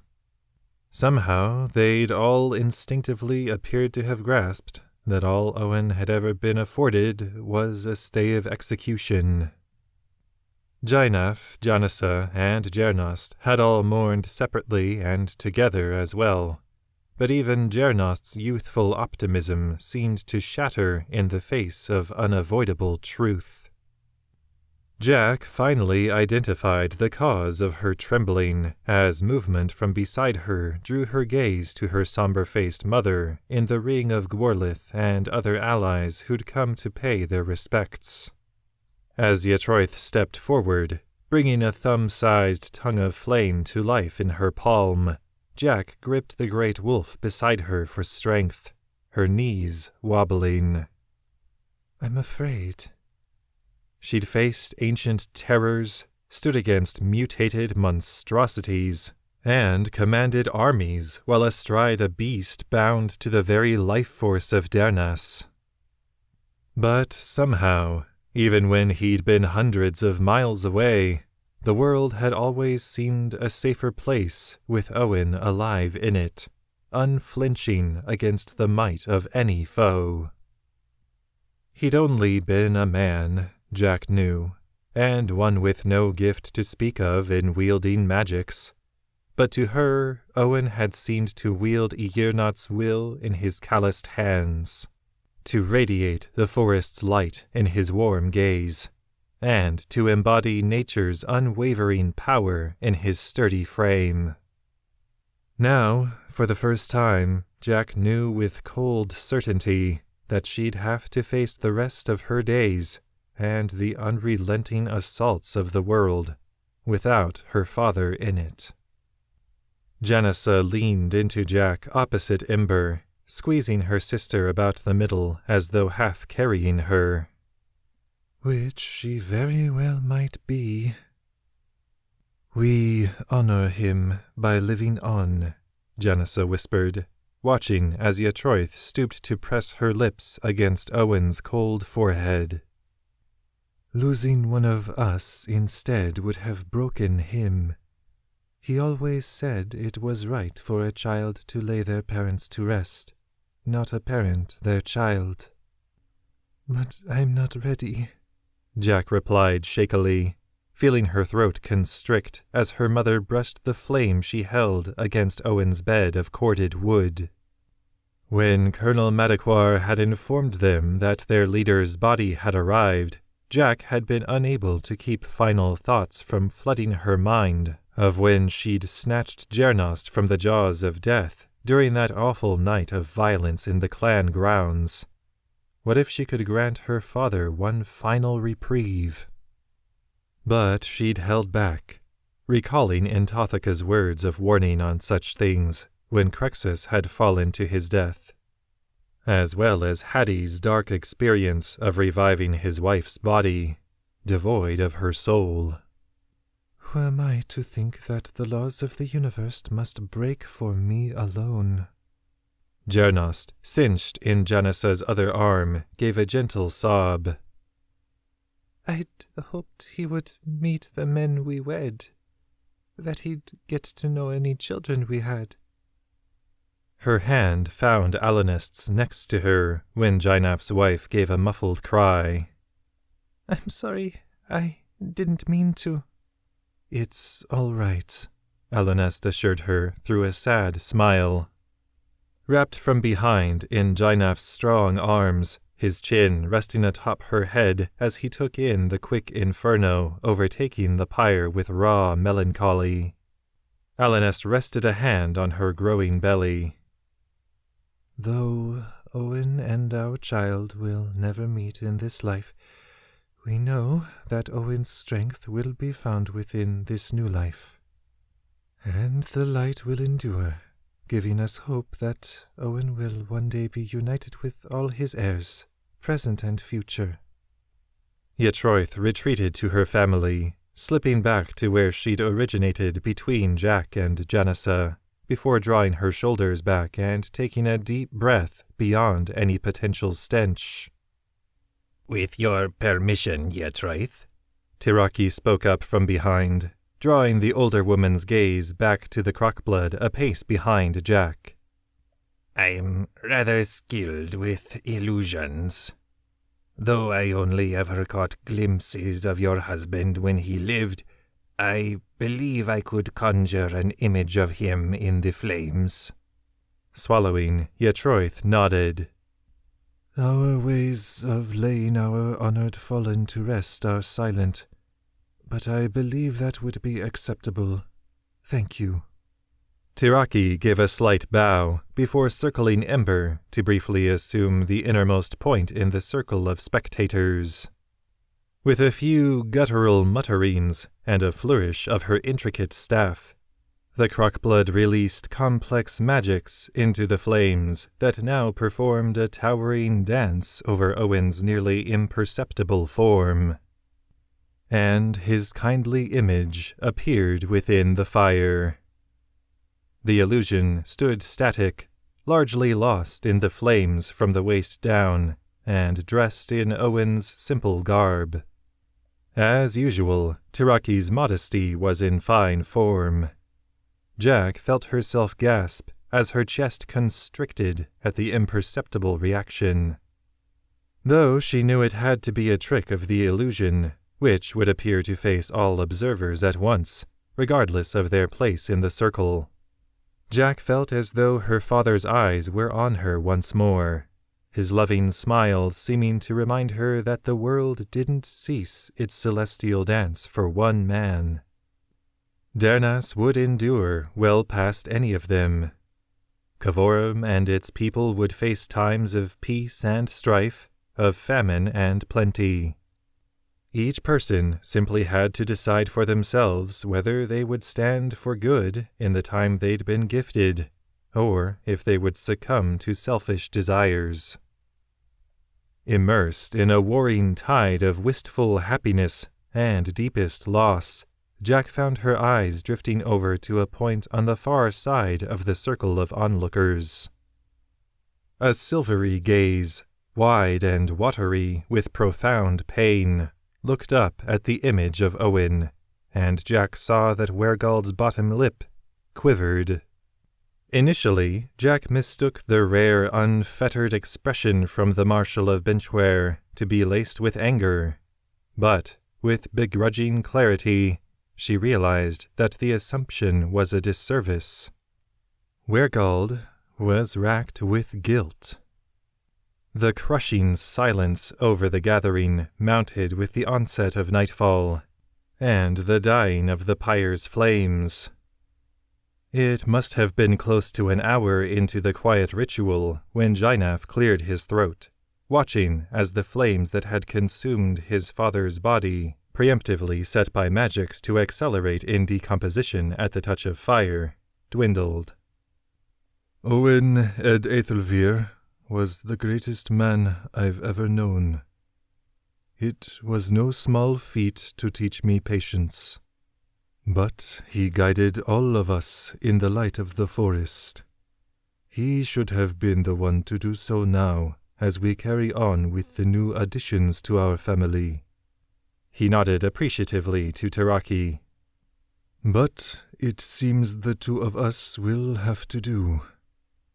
Thank you all for helping us to honor my father at his final passing. You needn't spend the rest of the evening in somber contemplation. Deyrnas smiled broadly beneath eyes brimmed with tears. Father valued sharing moments of joy, as well as those of sorrow. Respect the ways those around you choose to commemorate, celebrate, or grieve. And all remember to find some rest. We break camp after the morning meal. With a solemn bow toward the ashen remains of the pyre, Deyrnas wrapped Yetroith in a brief, comforting embrace, before draping an arm about Allinest and drawing her back to their shelter. Though Jack had been able to sense their proximity through their link, only now did she spot her friends, who moved against the dispersing Gworlith to approach. Excuse me, Yetroith? Gefnar ventured warily, looking small, as he often did in simple clothing. He reached up to take the woman's hand. We're, You must be Gefnar. Yetroith interrupted him gently, smiling as she looked to the others in turn. Jack has told me so much about you all. I'm glad to finally meet you. Tanner's foxen features twisted in apology. I wish it were better under circumstances. Yetroith gave a soft grunt. Perhaps.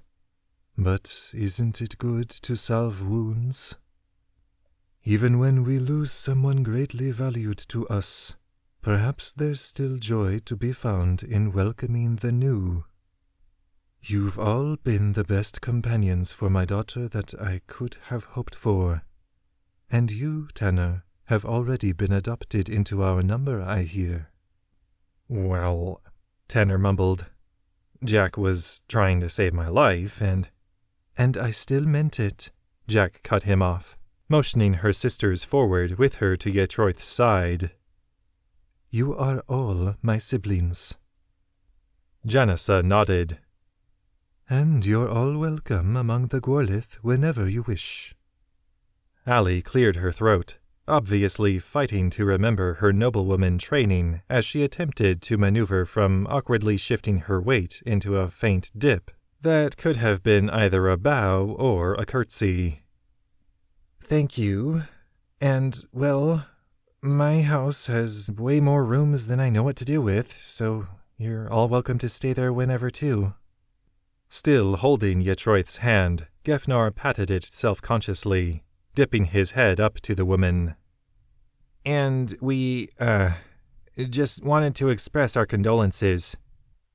We only met Owen briefly, but it's obvious that you and he raised Jack well. She's kind and brave and as honorable as anyone we've ever met. Jack didn't even realize that she was unconsciously retreating a step at the praise until she bumped into Ember's head behind her, the wolf issuing a rumph of admonishment. I'm Deyrnas, Jack's youngest sister was saying before anyone could notice Jack's reaction, smiling as she reached down to assume Yetroith's place in the clasp with Gefnar. With her free hand, she still wiped tears from her cheeks, but her voice sounded almost as playful as ever. I've never really met any gnomes. Are you all so strong? She smiled down at their joined hands. You have an impressive grip. Gefnar blinked, immediately pulling his hand away. Oh, I'm sorry, I didn't mean to. That's a compliment, my friend, Janissa assured him from where she'd finished shaking hands with Allie and Tanner. We respect strength of all kinds, living in the wild, and by the reputation you three carry, you possess many forms in abundance. Allow us to apologize on our brother's behalf, though, for not remaining to greet you. He has much on his mind. We've met him briefly already, Tanner assured her. Jack frowned. You have? One time when he came into the city, Allie explained. He and Allinest. They were on their way to the tower while we were just leaving, but we talked for a few seconds. Then we had to direct Alinas to Orthwy for a comfy place to sit. Oh, she just looked a bit tired is all. Then I'm glad you finally met us all, Yatroith said with a feeble laugh. Normally, our people are better about such things, I suppose. But we've all had separate pursuits requiring our attention. Despite knowing that she wasn't being chastised, Jack couldn't help a wince. As the connection between her friends and family, it should have been her job to arrange proper introductions well before now. She was opening her mouth to own up to as much when a voice at her shoulder interrupted her. Jack? Inhaling deeply to combat the instinctual growl that rose in her throat, Jack turned to regard the new visitor. Yes, Marshal? Wergold eased a few reddish braids back over her shoulder in what Jack had come to recognize as a nervous tick. The older woman's silvery gaze twitched, but largely managed to hold Jack's. I had a great deal of respect for your father. She glanced pointedly to the stone-faced Yatroith. For your husband. I may still have little to no faith in what you're attempting to build, but in honor of Orwyn's memory, I will uphold my commitment to operate in concert with the Summoneer. Which means, I suppose, that so long as you are also bound to the Order, it seems that we are allies. Jack dipped her head toward the older woman. So it does.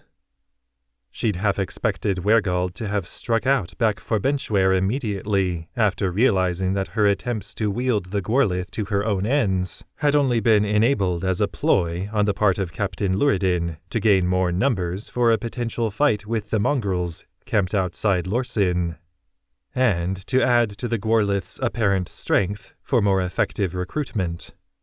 Those efforts, along with dispatching the dutiful Lionkin Bafan among the mongrel ranks, had allowed the new clan to recruit many to their number on the spot upon reaching the outskirts of the city, and Wergold seemingly had harbored no resentment for being used in such a way.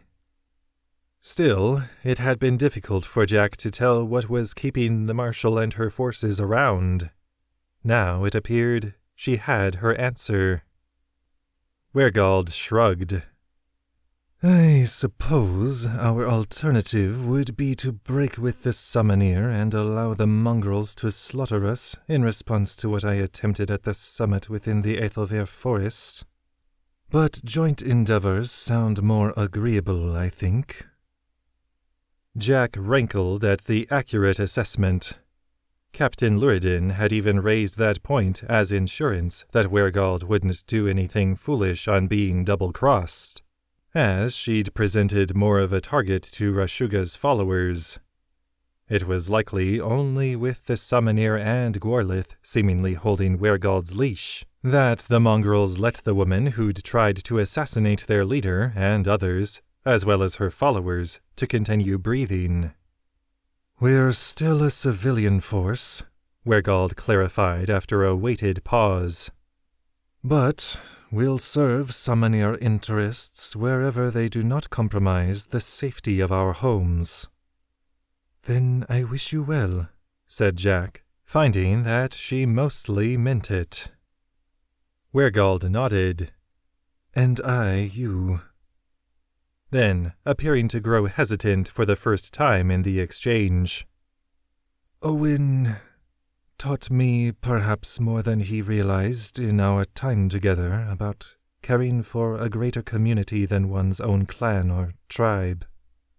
Benchware is still my prime responsibility, but we all face a common threat now. We'll do our part. Jack smiled tightly. I think you'll do well taking direction from Gwytherin and Noller with such an attitude. The Marshal's brow furrowed with an implied question, but when no answer was forthcoming, she simply offered a minute bow in the general direction of Jack's friends and family, turning to leave. Wergold, Yetroith's commanding, if not harsh, word halted the marshal more impenetrably than any barrier. The other woman met Yetroith's gaze, unflinching. Yes. Owen's wife stared frostily at his one-time near lover. If I possessed the heart of the man who truly might have been your one chance at happiness, I do pity you that I unlocked it first. A pregnant pause settled before Yetroith's voice lowered. But the fact remains that I did. And, despite my best efforts, I found it hard to forgive you for the part you played in robbing us both, us all, of him. My family is able to speak for themselves, but for my part, only ever approach me out of necessity. She swallowed. And never let me hear you speaking his name again. Jack gaped at her mother, the calmest, most compassionate person she'd ever known. Yetroith had never scolded her children, or anyone of the clan, without her words being steeped in love. Now, however, there was only a cold promise, in the long silence that settled, as two women who'd loved Owen and Ethelvir locked silver and brown eyes, their opposing wills seeming to cause frigid ripples in the air between them. Understood, Wergold finally uttered stonily, retreating within the ranks of her followers.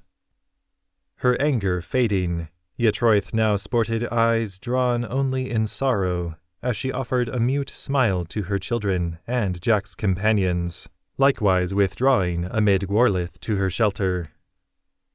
"Blazes," Tanner muttered as he watched the woman depart. "Remind me never to make your mom mad, Jack." I've never seen her so bereft, Janissa sighed, wrapping her remaining arm about her to clutch the stump of her lost one, as she often seemed to nowadays when feeling shaken. Allie grunted. She seems more angry than sad. Grief takes many forms, Janissa assured her. Jack tells us you three have all lost much as well. Perhaps you understand better than you realize. Tanner self-consciously scratched at the back of his neck, as Jack seemed to smell scorched flesh through their link, and Allie simply gave a deflating sigh. Yeah, I do. No one quite seemed to know what to say for a moment, before Deyrnas drew a shaky breath, offering Jack's friends a flimsy hostess's smile. Have you all eaten? Maybe we can all sit down together and we can tell you a bit more about our father. That sounds perfect, said Gefnar, shooting a kind nod of encouragement up to the young woman. I'm sure there's a lot to tell. Jack fell in with the others as they migrated to the nearest cooking fire, trying not to feel guilty at how full her heart seemed at having her family and dearest friends uniting over their affection, or at least begrudging respect, of her father. Recalling Owen's fiery smile within Tiraki's illusion, however, she knew that no one would have been happier of such a bright moment amid the pain than the man whose memory continued to guide her every step. Ember nuzzled into her shoulder, and Jack gave a soft laugh, briefly pressing her face sidelong into the wolf's. The steps of a great beast.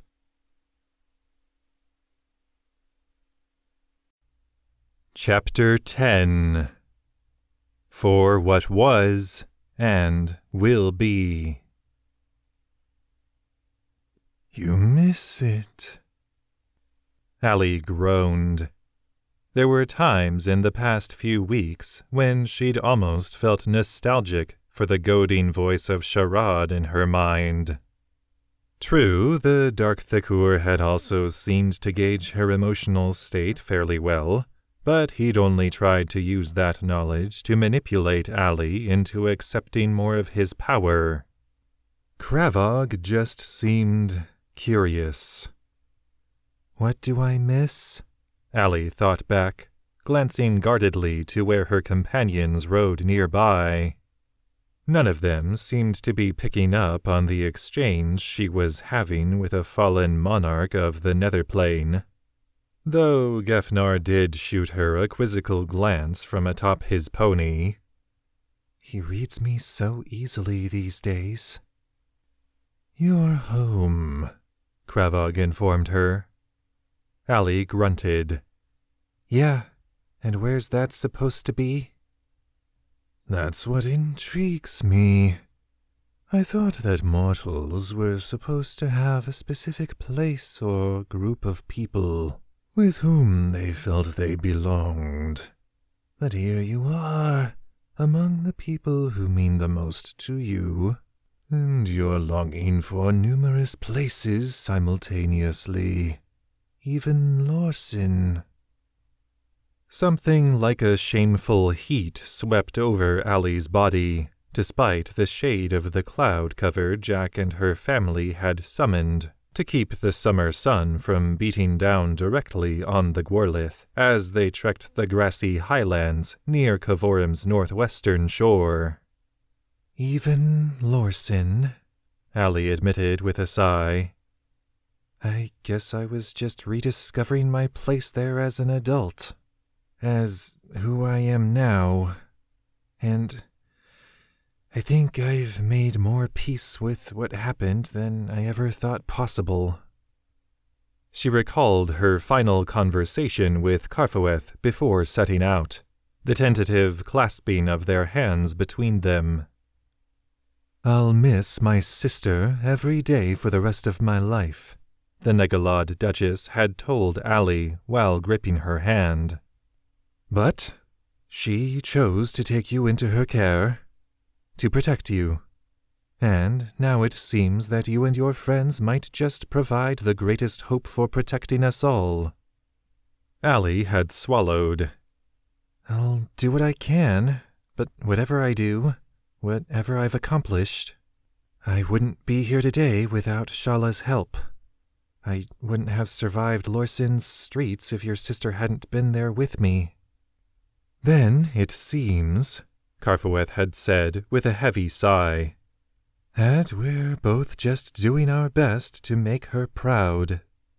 She'd presented Allie with a sliver of memory stone then. Thrilliga helped me to extract this from the larger piece. We may never see Shala again in the flesh, but I think we both deserve to remember her face properly. Touching the sliver, which she now bore affixed to Crexus's pendant of Nomenkal, Allie gave a shaky exhale as the image of Shala filled her waking sight. Thrilliga had even masterfully matured the smiling distillation of Allie's greatest friend, presenting her much as Allie remembered her shortly before that awful night when her dark powers had first manifested. Though the image was static, Allie could imagine the bounce of Shala's dark curly hair, the playful sparkle in her smoky eyes. A piece of home. Allie snatched her hand away from the sliver, sniffing and softly clearing her throat. She was glad that she, Tanner, and Gefnar had opted to ride at the rear of the Gwarlith formation. It meant that the hundreds of goblins, orcs, and half-breeds pressing westward weren't all staring as Allie fought to regain her composure. Home can be a lot of things, she informed the voice in her mind brusquely. And maybe it's selfish and stupid to expect that you'll get to have all of them at once. Need to talk about anything? Gefnar asked, having drawn up neatly at her shoulder. Well, knee anyway. The gnome was smiling warily when she looked down and over to him. Well, with someone corporeal anyway? Allie narrowed her eyes. You can hear it? Not exactly. It's more like how I can grasp the intent of something when I talk to animals. I don't imagine that's flattering. Gefnar's mouth twitched. Oh, I guess it wouldn't like that comparison, huh? Allie's heart felt lighter as she gave a sharp chuckle. We have more important things to worry about than the ego of a fallen Thakur. She frowned. Can you hear me when I'm not reaching out to you? More like an extra layer of insight. Intothika says I'm pretty empathic to start out with, and with you. He smiled up at her in a way that elevated Allie more than just by the difference in their respective heights. Our link makes it easier for me to feel what you do. I don't think I want that, Allie sighed. I don't even want to feel this way, so I'd hope the people I care about don't have to. We don't have to, Gefnar assured her. Each of us can pull back in the link whenever we want. He motioned vaguely forward into the mass of Gwarlith. Jack does a bit of that when she has to keep her thoughts together for directing people, I think. But your emotions don't make you weak, Allie, and I think you know that. You've chosen to let yourself feel them rather than trying to run from them or locking them away. I have tried that, Allie grunted. A lot. It didn't work. Gefnar's large eyes seemed to radiate comfort. Well, because of our link, letting yourself feel things means that you have to let us choose if we want to, too. Allie chewed on her lip. And why would you want to? One of Nomenkal's teachings is that it's our duty to support each other, to empathize, and even to share in a friend's tears if they need it. Doesn't that just end up making everyone feel worse? Gefnar shrugged. For a bit, maybe. But isn't there even some small part of you that's happy to know that you're not alone? That someone can understand and even share what you're feeling? Allie again thought of her final moments with Karfaweth back in Lorsin, of the deep camaraderie she'd experienced when the older woman had given a heavy nod before departing Iomet and Yosed's passed-down home. Yes. Gefnar was still smiling when she looked back to him. Then it's worth it. A sharp inhale sent an incongruously cold shiver through Allie with the intake of warm summer air. Memory overtook her again, this time of her final visit to the still-recovering Vilsane shortly before leaving Lorsin behind. I'm just glad I can still be of some use, the shirtless Lord Dehirant had announced with a heavy smile, easing back down into the daybed set out for him in Thriliga's lab after his latest cautious walk about the chamber. He'd tapped at the metallic reconstruction on his left side, where Solak's magics had carved him from clavicle to hip, as the tower mage had poked at what should have been floating rib fragments, now fused to a replacement portion of the cage. I may not have the same mobility as before, but my body doesn't seem too intent on rejecting the implants. He'd laughed stiffly, tapping the overlapping metal plates. Besides, if someone attacks me in this very spot, I'll be well protected. Stop moving, Thriliga had scolded, batting the nobleman's hand away. We'll see about improving mobility piecemeal, but I don't think you fully grasp how fortunate you've been to have such a drastic modification to your body go as smoothly as it has. Vilsane had sobered, nodding to both the tower mage and the attentive woman at his shoulder. My sincerest apologies.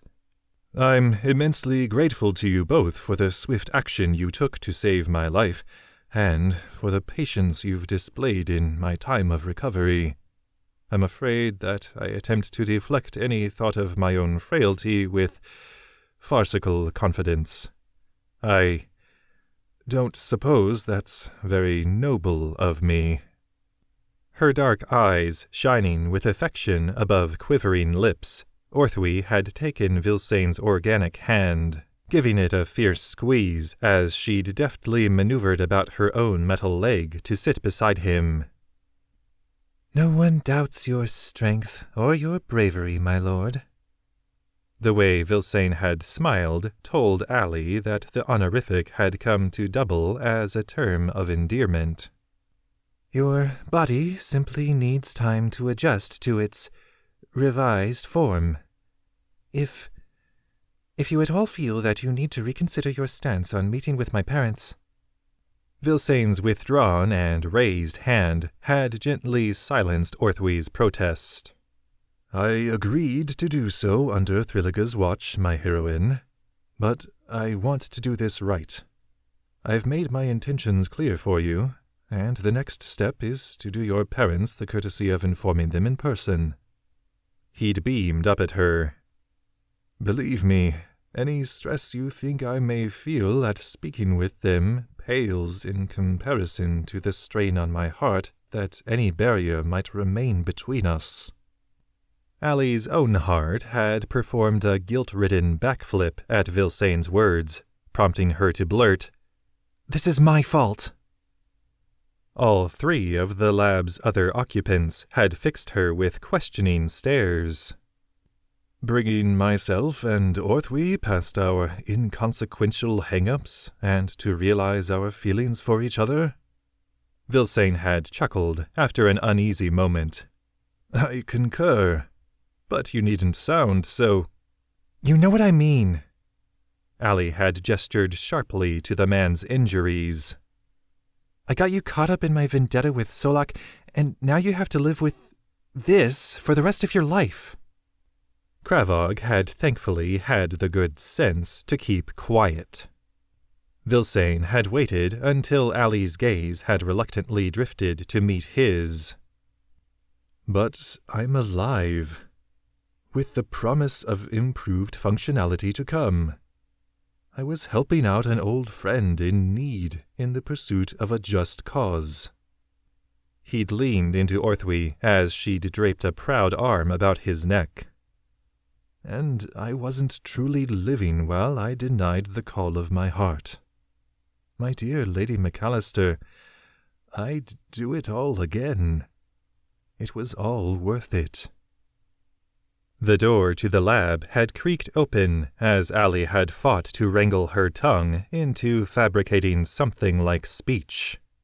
And a fearfully smiling Orthwy had helped draw Vilsane to his feet again. Are you sure you can stand? For you, Orthwy, Vilsane had grunted back. I could run.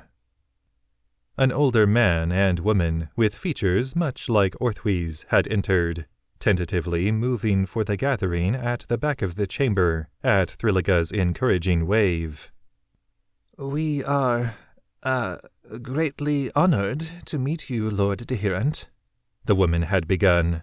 But Vilsane had squared his shoulders, stepping forward to extend his flesh-and-bone arm. Please, my lady, my lord, I am the one who is honored, and I have much for which to ask your forgiveness. Our forgiveness? Orthwy's father had stammered. Yes. I've neglected to address the hardships of your family and of the entire city, out of fear of bringing Mevod's wrath down on us all. Shame had drawn his head downward. Fear of losing what I'd managed to keep. But I now intend to realize the hope I've hidden for years by pursuing your daughter's heart, if she'll allow it, and I see now that elevating one person from needless hardship would still ultimately prove selfish. That's why I'd like for you both to accept my appointment to a new branch of Lorsen's governing body, one which hears from our citizens directly and enacts change to improve the lives and working conditions of our valued laborers. And I'd welcome any recommendations for further members of such a council as well. While Orthwe's parents had stumbled over their responses, Allie had stood to slink from the room, soon feeling a hand on her arm. I should really be a part of this conversation, Orthwe had said softly through her elated smile, gesturing to the nearby faltering exchange. But I agree with Vilsain. We don't blame you for anything that's happened, and you and your friends, you're not just the heroes of Dragon's Nest. Please try to remember when you're off saving the world somewhere else that you've all done some good here. Thinking of Vilsain? Gefnar's voice jolted Allie back to the present. She frowned. Not like... I know. I just wish... I know. But sometimes you just have to trust people when they tell you that they've accepted how things happened. Gefnar smiled. Besides, I think the new and improved Vilsain will be a lot better for Lorsen than the old one, and he wouldn't be that person now without you. Or you, Allie retorted, smirking. A certain temple guardsman might have had something to do with motivating him to form the civilian assembly. Gefnar flushed, clearly recalling his brief argument with Vilsain upon their first meeting. He's always wanted to do the right thing. We all need a little help gaining perspective sometimes. Allie gave a sober nod. I think I could actually use some help with that right now, if you're up to it.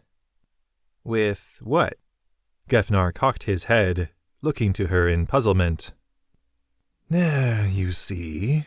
Not even the small one can know your mind fully. All of this, Allie sighed, sweeping her arm in front of them to the migrating mass of Gworlith. We're heading west to find Jack's people a new home. And we need to bring Veladrock the catalyzing agents for her wings and learn about the Thalassen League's magics at Arinak Sanctuary. I get that. But we're leaving everyone else to potentially fight an enemy that may not even attack, at least in ways we can anticipate. I know we saw what the Doyen could unleash in the attack on Lorsen, but it all just feels so indefinable, far away. Gefnar's head swayed slowly. And now there's no war front you can point to on a map. Exactly. We don't even know where Gamindel is supposed to return. So, we do what we've always done, said Gefnar, shrugging. We focus on the job in front of us and... He trailed off, realization dawning. Oh. The job in front of us means seeing Lethold again. Your old schoolmates. They weren't my friends. Allie hoped that didn't sound petulant. It was meant to be a simple statement of fact. In the years she'd spent at Arinak Sanctuary, she'd largely kept to herself, partly due to how much she felt like an oddity among her supposed peers. The girl who'd been hauled to the secluded school of magic rather than seeking it out or having her parents deposit her there out of hope or fear. But mostly because of her reluctance to be around other people at all, after what had happened to Shala. That doesn't mean you don't care about them, Gefnar pointed out. Or what they might think of you. Allie frowned. What they might think of me? Gefnar nodded. You left to do some research on the power in your blood, and now you're returning after being proclaimed a heroine across the continent, assuming your place at the head of an influential estate, and wielding magics by reaction that others can spend years learning. You think they'll resent me? I don't know, but I think you're hoping they won't.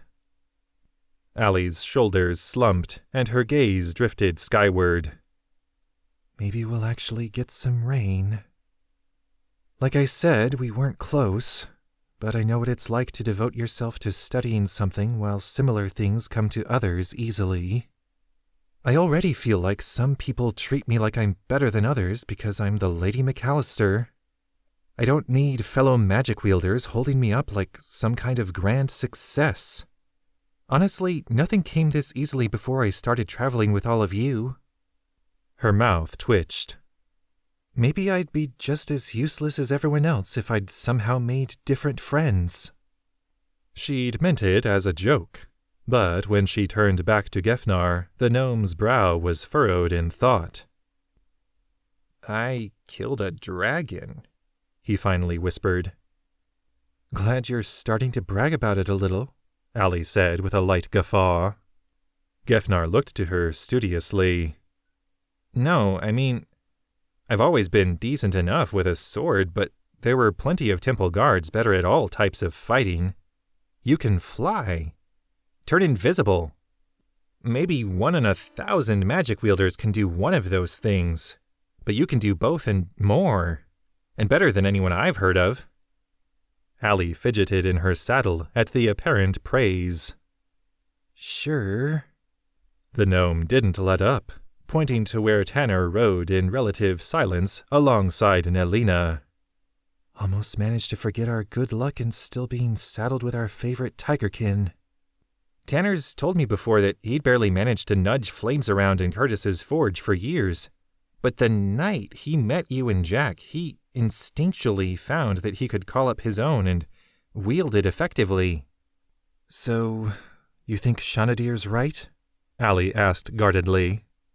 That we're not just capable of doing bigger and better things when we're together, but we literally make each other stronger? Gefnar frowned. Well, yes, obviously. The assertion caused Allie to stiffen in her saddle. But I think it's more than that. You know how every seer we've met can't seem to read your probabilities? Even Balki didn't seem to know anything for certain. Allie grunted as she recalled the orc man they'd encountered on Nizame, whose powers of insight had seemed to rely on tactile interaction with whomever he was attempting to read. Gef, what are you getting at? Excitement and an almost hopeful awe clashed in the gnome's eyes. I think you reshape time and space around you. He gestured vaguely skyward. Warp it. Like the moons shift the tides, chart history, and guide the changing seasons. Something like bemused respect pulsed at the back of Allie's mind. The boy's wise for one so young. You've lost me, Allie informed both her friend and the Thakur. Gefnar's enthusiasm wavered. Which part? You think we're moons? Figuratively. Tarchik, Sogin, and Derev have intricate orbits around our planet that allow life to continue like it has for thousands of years. But even the elves couldn't account for subtle shifts in their paths. Powerful forces, but unpredictable. Like you, Tanner, and Jack. Gefnar's gaze grew distant. Able to change the world.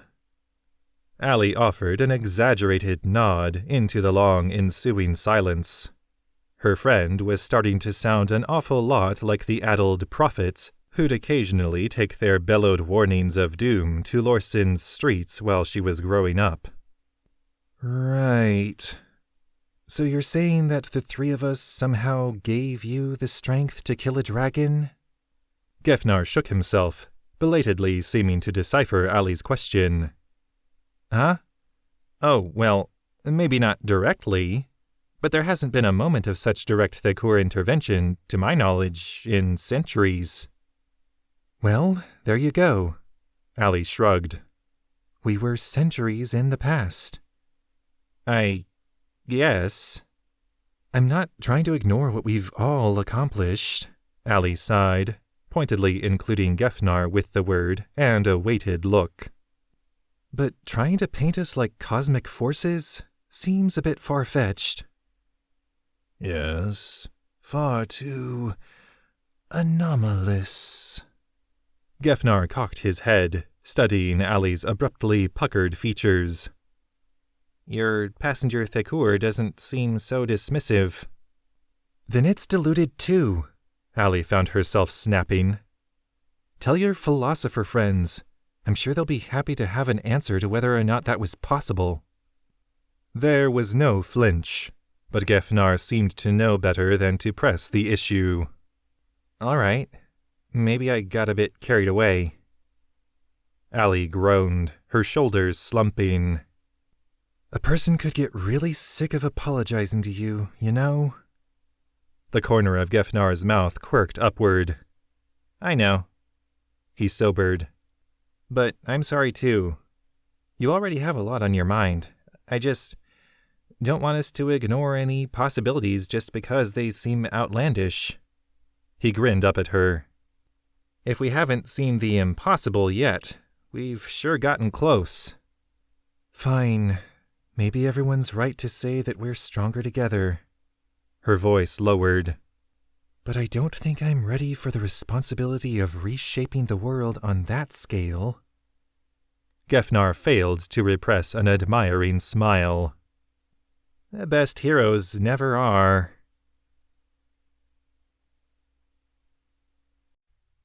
Chapter 11. Claws Retracted. Tanner whooshed out a breath as he slumped down into the makeshift seat he'd formed with his pack and saddlebags. Another delightful day in the saddle, he muttered. And how do you think I feel? Nelina hummed, her eyes drawn in comic wistfulness through the vibrant waning daylight to the far-off western shore of the continent. So long away from the sea. Tanner laced his hands behind his head, his slowly toppling support belching the stench of horse from its worn leather as he settled deeper in. I thought cats were supposed to hate the water anyway. A passing cluster of half-breed Gwarlith snickered at overhearing the remark, glaring distrust at the tigerkin before moving off. Nelina sighed, her eyes following the eavesdroppers as they continued to the greater Gwarlith camp. It seems that your huntress friend hasn't failed to slander my character, despite my assurances not to associate with her people. Following her gaze, Tanner saw that Jack herself bustled among the Gwarlith astride Ember, helping to appoint evening patrols and adjust the evening meal plans to supplement the longevity of dry rations with nearby game and plants. Gefnar had claimed perhaps 20 minutes earlier, when the Gwarlith column had come to its daily halt, that he'd spotted a promising location to gather grubs and mushrooms, with Allie and a handful of Gwarlith offering to assist. They hadn't returned yet, but Tanner could sense that all was peaceful through their link, meaning he wasn't too concerned to see other expeditions already returning with fresh fruit and meat. If anything, all his companions' tardiness indicated was that they'd found a real bounty to gather up. I just hope it's more fungal than bug. Tanner knew that the birdkin among them considered things like worms and snails to be delicious. But Tanner's single attempt to see the value in that perspective had left him fighting not to gag and set his previous meal on display before he could politely extract the proffered slimy morsel into a napkin. Don't worry, Nelina continued with a chuckle. I don't expect you or anyone else to offer up a defense of my character. Tanner sighed. If it makes you feel any better, I at least believe that you have some nowadays.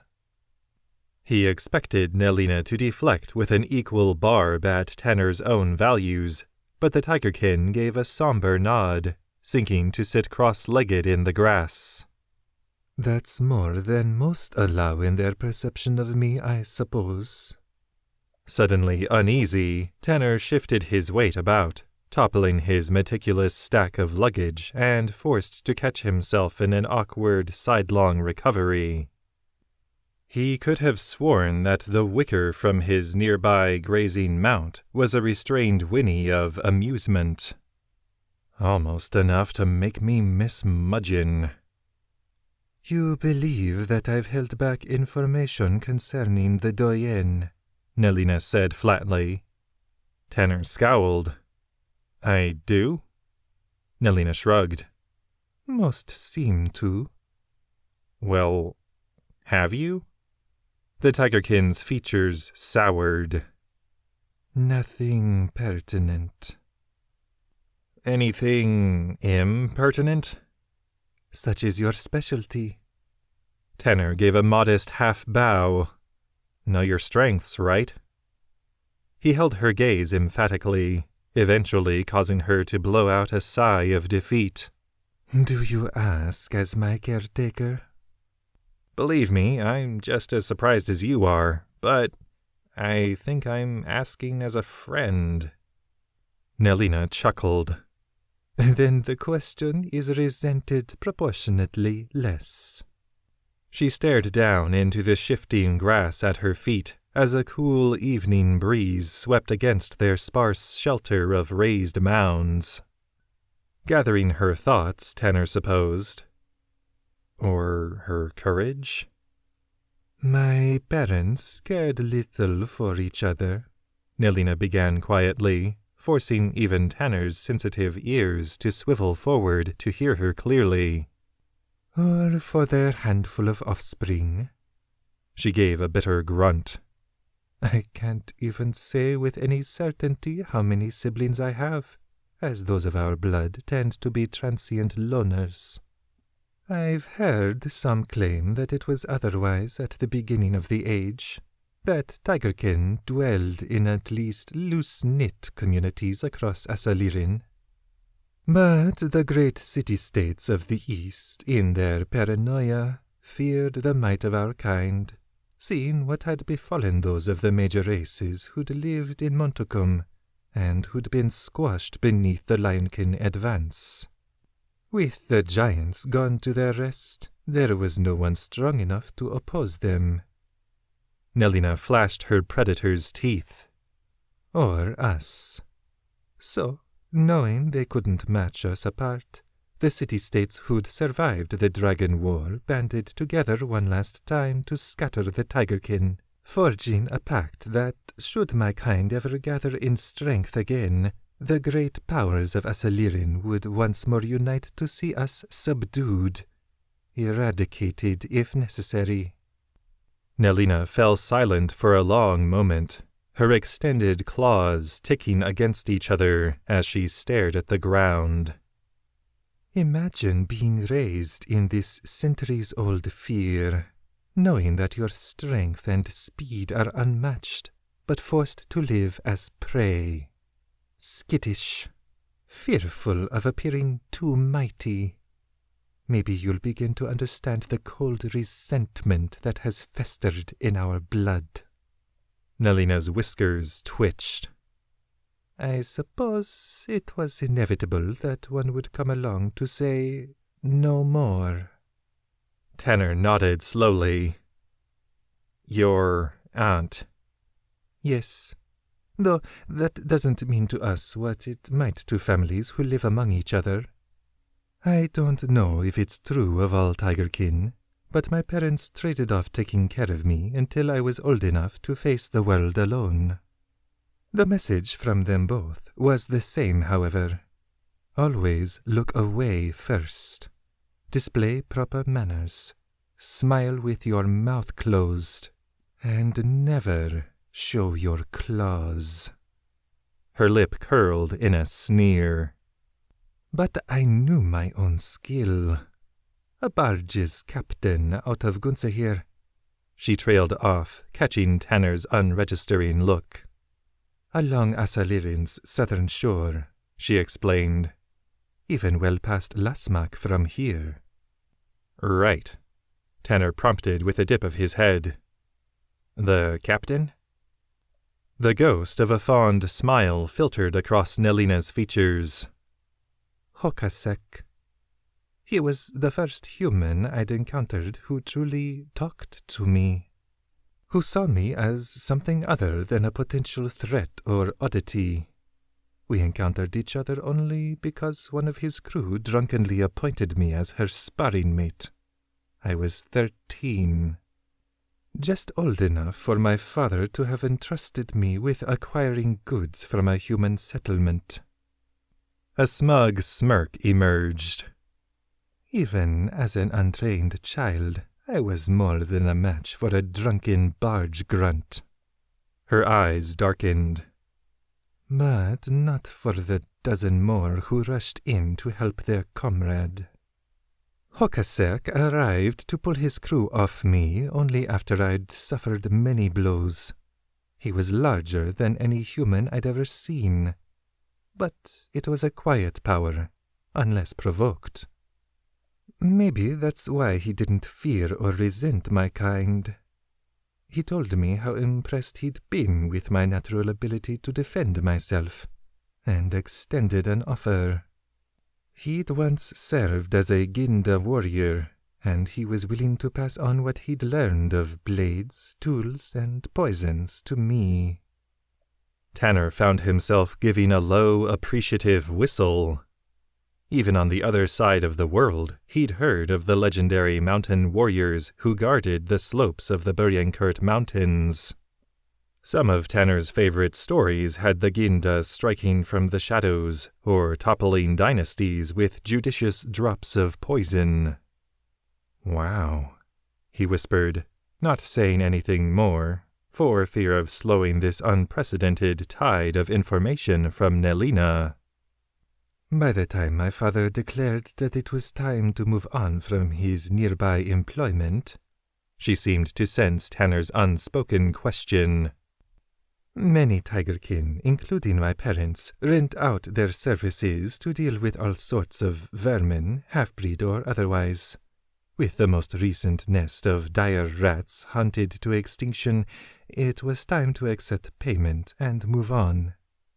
But I'd grown to feel accepted among Hokasek and his crew, also just beginning to learn skills well beyond those of my parents, who'd already taught me all they knew. So I asked my father to inform my mother of my choice to live independently, and wished them both well. I've not seen either since. I heard a rumor that a goblin warren was finally the death of a tigerkin matching my father's description years later. Tanner gulped at the seemingly casual mention of the death of a parent. Though he couldn't remember any of his blood relatives besides Okizi and Jotugan clearly, he knew how devastated he'd be if he learned of Curtis's death. How he had felt after losing Jotugan again so quickly. Then he recalled Nelina's icy reception of the goblin Norik outside of Lorsin, and he wondered if maybe Nelina wasn't as immune to such loss as she seemed. Maybe it wasn't just Norik's acquired taste of a personality that set her on edge. I continued my studies under Hokasek, though I could tell that he yearned for a true life at sea, beyond the short routes of his barge off the coast. His true reason for leaving Ginda behind, I suspected. So I encouraged him to acquire a real ship and seek his fortune, thinking it was all I could do to repay all he'd done for me, teaching me to use every skill and tool at my disposal. I was around your age when he finally listened, selling his barge and pouring his earnings into a small, sleek vessel. Tanner couldn't help a grin. Something in the way Nelina had mentioned the ship made him confident his hunch was correct. The sea cat. Nelina briefly closed her eyes. Yes. Hokasek took me and a handful of others from the old barge on as his crew, and we set out from Gunsahir. A gaggle of fools trying to live a bygone dream. Worse, Hokasek was honorable, meaning jobs were especially lean across the Benim and Mayini seas. We avoided Lasmak altogether at the captain's command, finding sporadic employment across the Helishith Isles. Tanner leaned forward, his anticipation met as Nelina added darkly, And it was here, hundreds of leagues from home, where I first encountered my aunt. We weren't even known to each other as such at first, but there was a camaraderie that came from encountering another of our kind so far from where tigerkin typically roam. When I offhandedly mentioned my father by name, however, we came to realize the full extent of our connection, prompting dear Aunt Coquetese to take me more fully under her wing when we were sporadically together. Hokasek quickly grew unenamored with the way those of the Helishith Isles conducted themselves, both personally and professionally, and we began to seek opportunity elsewhere. Conversely, the doyenne, as she'd come to label herself— Again, the flow of Nelina's story halted when she sensed Tanner's muted question. A sort of roving warrior priestess among our kind. Anyway, she'd seen opportunity in the corruption of the Isles, where Hokasek had seen only rot. She'd spent years cultivating relationships among powerful players, including the outcast Mevod, and confided in me that she was simply awaiting the opportunity to call upon her myriad hidden supporters. An unconscious snarl spread over Nelina's features. She asked me to join in her efforts, to stand with her when the day came to reshape the world as we saw fit. Demanded that I choose a side when I asked merely to be left alone to my simple life aboard the Sea Cat. I find it hard to say with any certainty which of us felt more betrayed when I opted to depart the Isles with Hokasek, rather than become involved in her lofty schemes. The tigerkin grunted. But I, at least, have yet to make an attempt on her life. Tanner gulped. She tried to kill you? Not directly, of course. Nelina sighed. She dispatched some of her agents to make a final appeal months later, and they turned violent upon my fresh refusal, presumably at her command. You'd think she wouldn't have underestimated you, though, Tanner said, frowning. A familiar sparkle came to Nelina's feline gaze. She didn't. The combined skill of the doyenne's agents was more than a match for me. So, your crew saved you? All levity fled the tigerkin's features. No, I was alone by this time. Tanner grimaced, hoping he hadn't pushed too far, even as he added, Then who saved you? A smile attempted to break back onto Nelina's dour face. Someone who knew precisely when and where to be to do so. Understanding broke over Tanner in a broad smile. Shanadir. Who else? Nelina purred. He made no demands for having his people come to my aid, but his polite request and promised compensation ignited a fruitful partnership. Which helped you finance a new crew? Tanner asked carefully. I guess she doesn't need to be a part of our group link to read me like a book, Tanner thought as the tigerkin appraised him knowingly. You wish to know what became of Hokasek and my former companions? Well, yes, but you don't have to. You'd guessed much of it already. Nelina cut him off with a begrudging growl. Hokasek heard of a haven for ships with varied crews off Kavorim's far shore, and we set sail for Nezem. All was well for a time, and we began integrating into the island's vibrant society. But the incumbent leader, Captain Linmore, Much like his brief successor, Tagathis felt threatened by the human upstart Osgur, was intimidated by Hokasek's strength, wisdom, and charisma.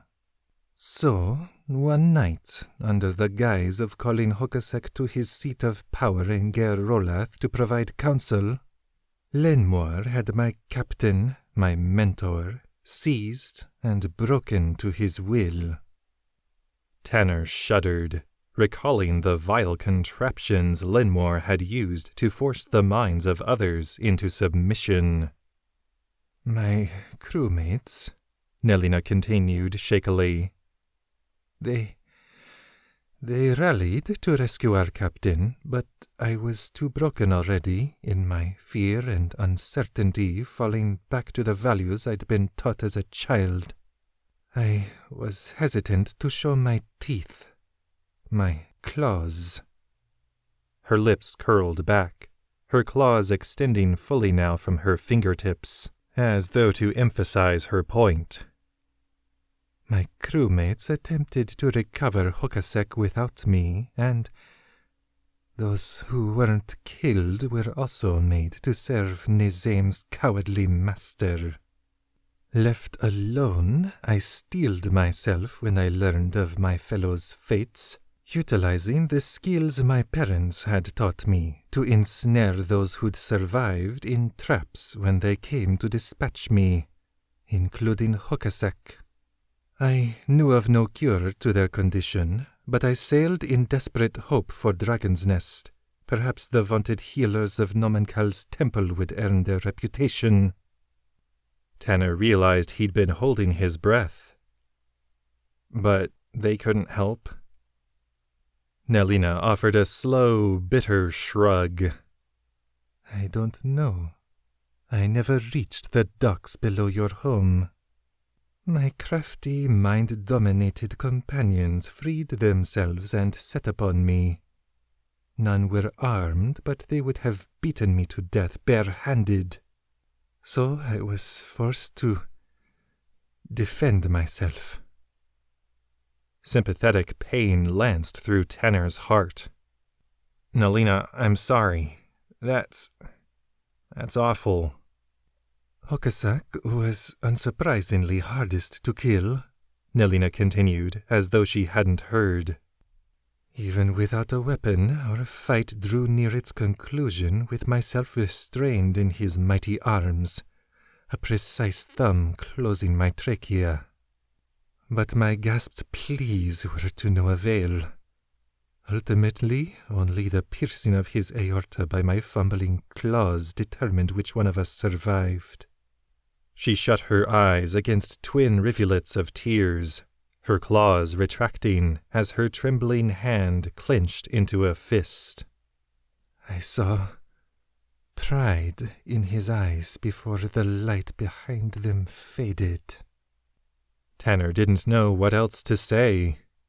He knew firsthand that no words of comfort could wash blood from your hands. I refrained from learning the names of my requisite new crew, Nelina finally offered, folding her arms against her memories and the growing chill of evening. And between jobs for Shanadir and other employers, I spent years gaining Lenmor's trust, denying any affection for my former crew, and even submitting to the putrid captain of Nothing's mind-breaking. After ensuring that it would have no effect on you, Tanner amended, recalling the Tigerkin's previous offhand mention of having her mind rendered immune to such efforts, with the mind fire of a sea dragon. No big blazing deal. Yes. Nelina looked down at her hands again, slowly extending her claws. All I then needed were individuals whom I knew were beyond suspicion of being in Lenmore's pocket to provide a convenient distraction for the dear captain's protectors. Tanner gulped, recalling how Nelina had capitalized on the chaos of the assault he and his companions had launched on Ger Rolath, Lenmore's base of operations. With Lenmore's bodyguards engaged in combat, no one had been at the captain's side to prevent Nelina from slipping her blade between his ribs, which had rendered the healing draught he'd been guzzling useless. "You were scared of Bozina?" Tanner asked after a moment.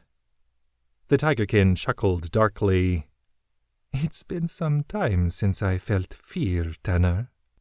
I simply acknowledged that she was my better in the ways of violence." Tanner frowned. "Even after all the training you'd had?" "A simple, infuriating truth of life," Nelina sighed, "is that regardless of one's devotion to study, there will always be those whose natural gifts exceed your greatest ambition." She looked pointedly to Tanner, her cat-like gaze taking in his clothes conjured of fiery magics, as well as the ashen marks that adorned his forearms. His posture slumping, Tanner ran his fingertips self-consciously through the fur touched by the marks that he'd once hidden even from himself. The marks, which were the inevitable manifestation of a body containing two souls. What began as dark geometric patterns near the crux of his elbows flared into roiling facsimiles of flame by the time the marks reached the base of his palms.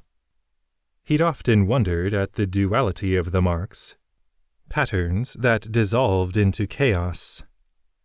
Much of Tanner's ability to summon flame had abandoned him when he'd managed to successfully separate himself from Okizi. With no small amount of help, he reminded himself.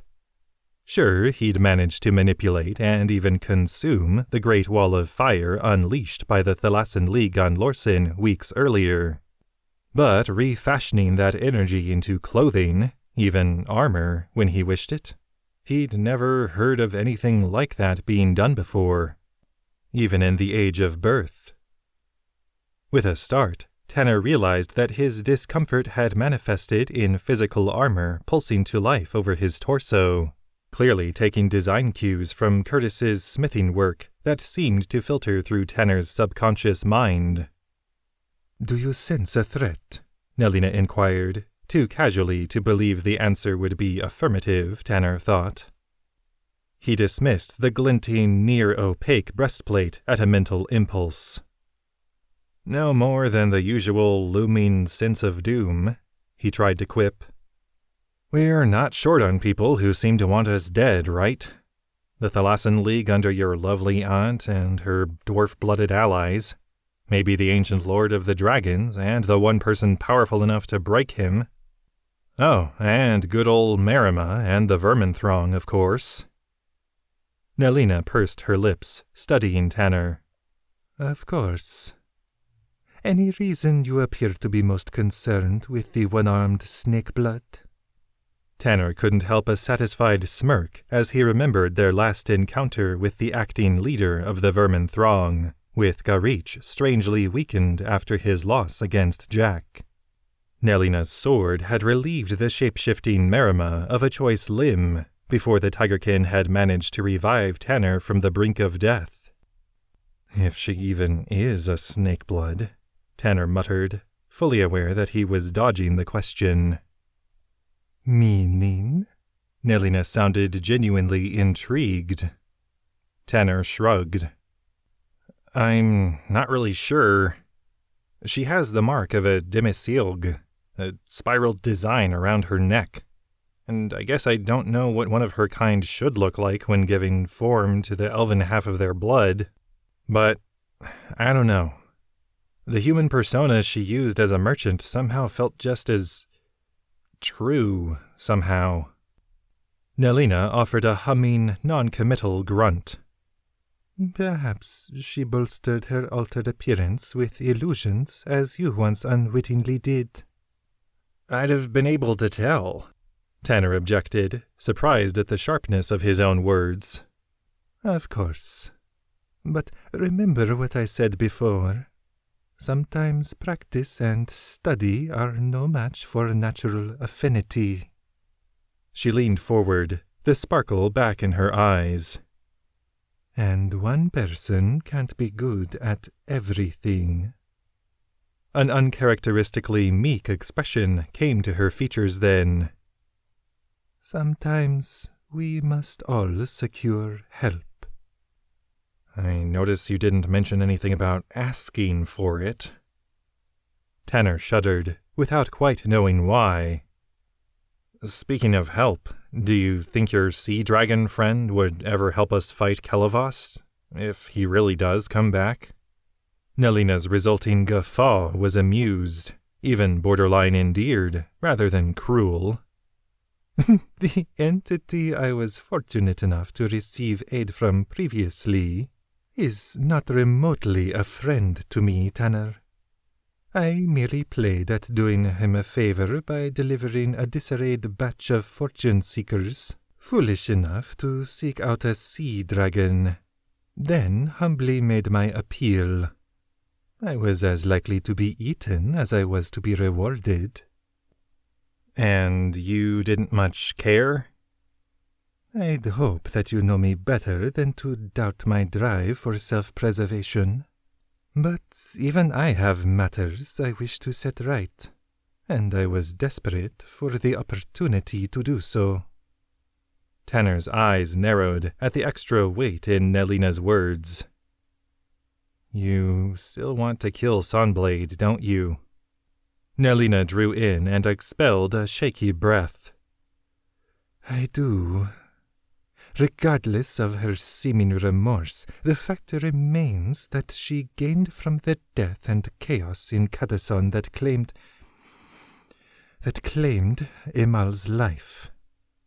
But she doesn't even want to be the Wolfkin Alpha, Tanner countered, feeling, he was sure, a far lesser loss to Nelina at the mention of her slain Apekin first mate. She wants to give the job to Ithakar. So she claims, Nelina deflected with a shrug. But she knows that General Thradlos's dutiful captain will not accept. It would be the perfect way to deflect suspicion of her intentions in the events that led up to Gerulf's death without actually endangering her new position. Tanner thought about that point, as well as the former Wolfkin Alpha assassinated by the overeager Bearkin general Regand, and didn't care for how jaded the irrefutable logic made him feel. Maybe. But we have no proof. He fixed a heavy stare on Nelina. And I try to think better of people than that. I have no interest in altering your worldview, Nelina assured him. Your outlook has garnered respect and opportunity, far more than I've ever had. Perhaps it is I who am in the wrong. She hardly sounded convinced, but Tanner was impressed that she'd even said it. Even if it is just probably to end an argument. Then maybe I'm right that your sea dragon could also end up being a friend, he pressed, grinning. At this, Nelina shook her head in her closest approximation of a long-suffering parent.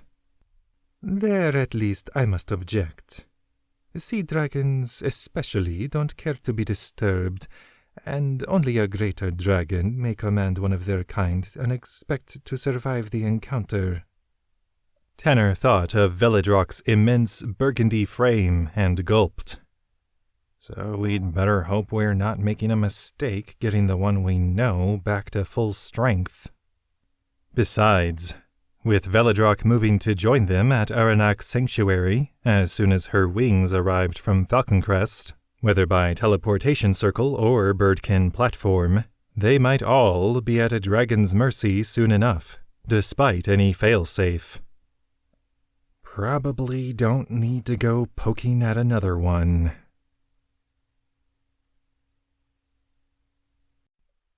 Chapter 12. Human or Otherwise.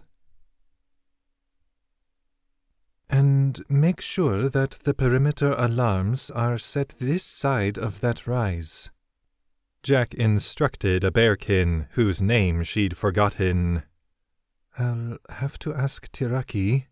She's better with that sort of thing. Yes, Huntress, the Gorlith in question replied, bowing low before hurrying off to fulfill the appointed task. Golden, some of them are still using that title.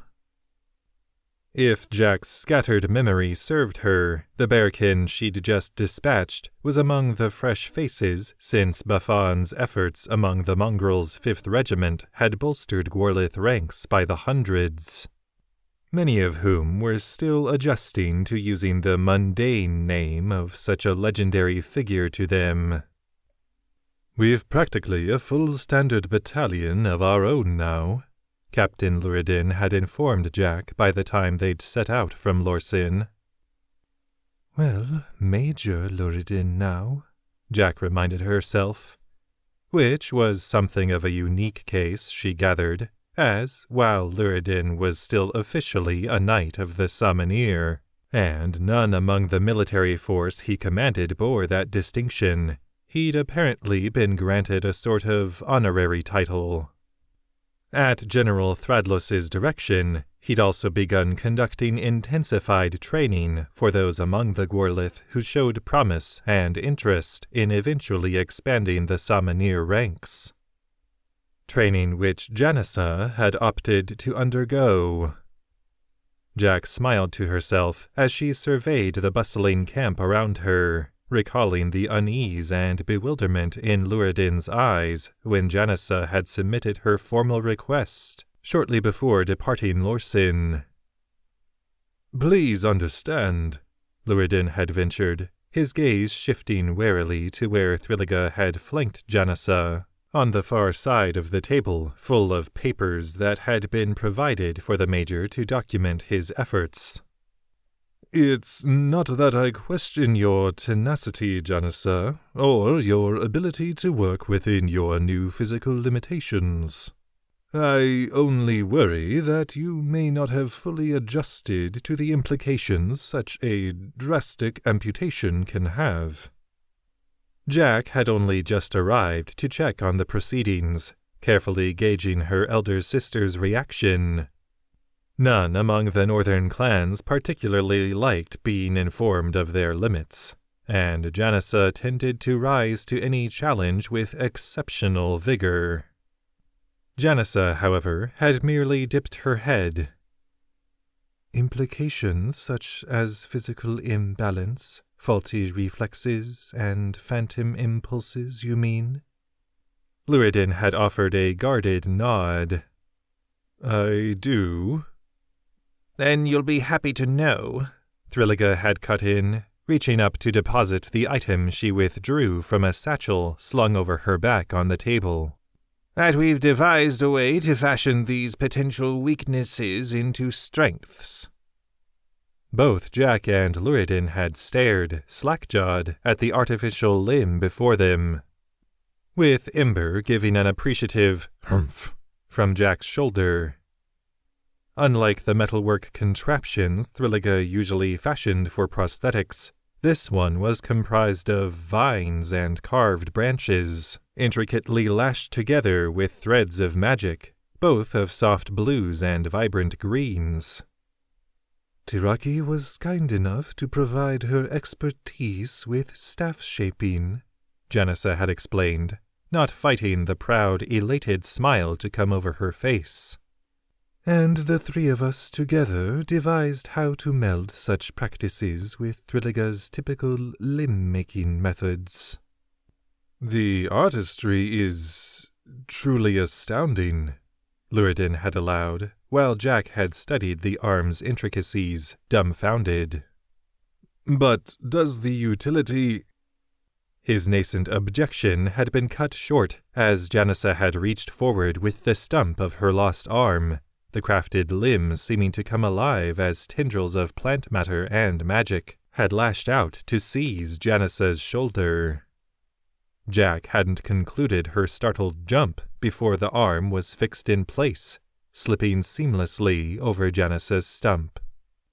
Vindication flashing alongside the playfulness in Janissa's eyes, the woman had given her wooden fingers a deliberate flex, twisting her arm about in an impressive display of mobility. Apologies for the startling demonstration, Major. My benefactors thought it would be best to display my ability to recover the prosthetic, should it somehow become separated from me. A singular merging of plant, machine, and human, to my knowledge, Thrilliga had added, an artisan's pride brightening her features. Janice's innate affinity to direct the natural world makes her uniquely suited for such a replacement, and it should serve her just as well or better than her original. With some practice, Tiraki had amended, approaching the scene with a measured pace, but Jack had noted the smile creasing the Crockblood's face as well. It would still be wise for Janissa to learn one-armed methods of defense and attack, in preparation of any unforeseeable malfunctions. As Tower Mage Thrilliga has indicated, we fashioned something wholly unique. With Tiraki's staff planted alongside Janissa, Jack had easily been able to mark the similarities in the design, and she'd favored Tiraki and Thrilliga both with an amazed, grateful nod. Thank you both so much. You've already done far more for us all than we could have expected, and now, seeing my sister whole again. Her voice had choked off, and Janissa had rushed forward to take her in her one-of-a-kind set of arms. Forces driven by fear and anger cost me my arm, Jack, not you. Jack had bobbed her head when she'd drawn back, letting her sister wipe the tears from her eyes with one soft and one coarse wooden thumb. I'm doing my best to believe that. For now, I just want to be glad that you've managed to right another wrong. Luridin had cleared his throat, shifting in his chair at the surprising development and display of familial affection. Well, it seems I've run out of reasons to object to your enrollment as a student summoner. He'd stood, offering Janissa his large hand and an impressed smile. I look forward to seeing how far your devotion will take you. Janissa's tone had adopted a suggestive hint so faint that Jack wondered if those who didn't know her sister as well would have missed it entirely. And I look forward to having you with me along the way, she'd answered, clasping the Major's hand firmly in her fashioned one.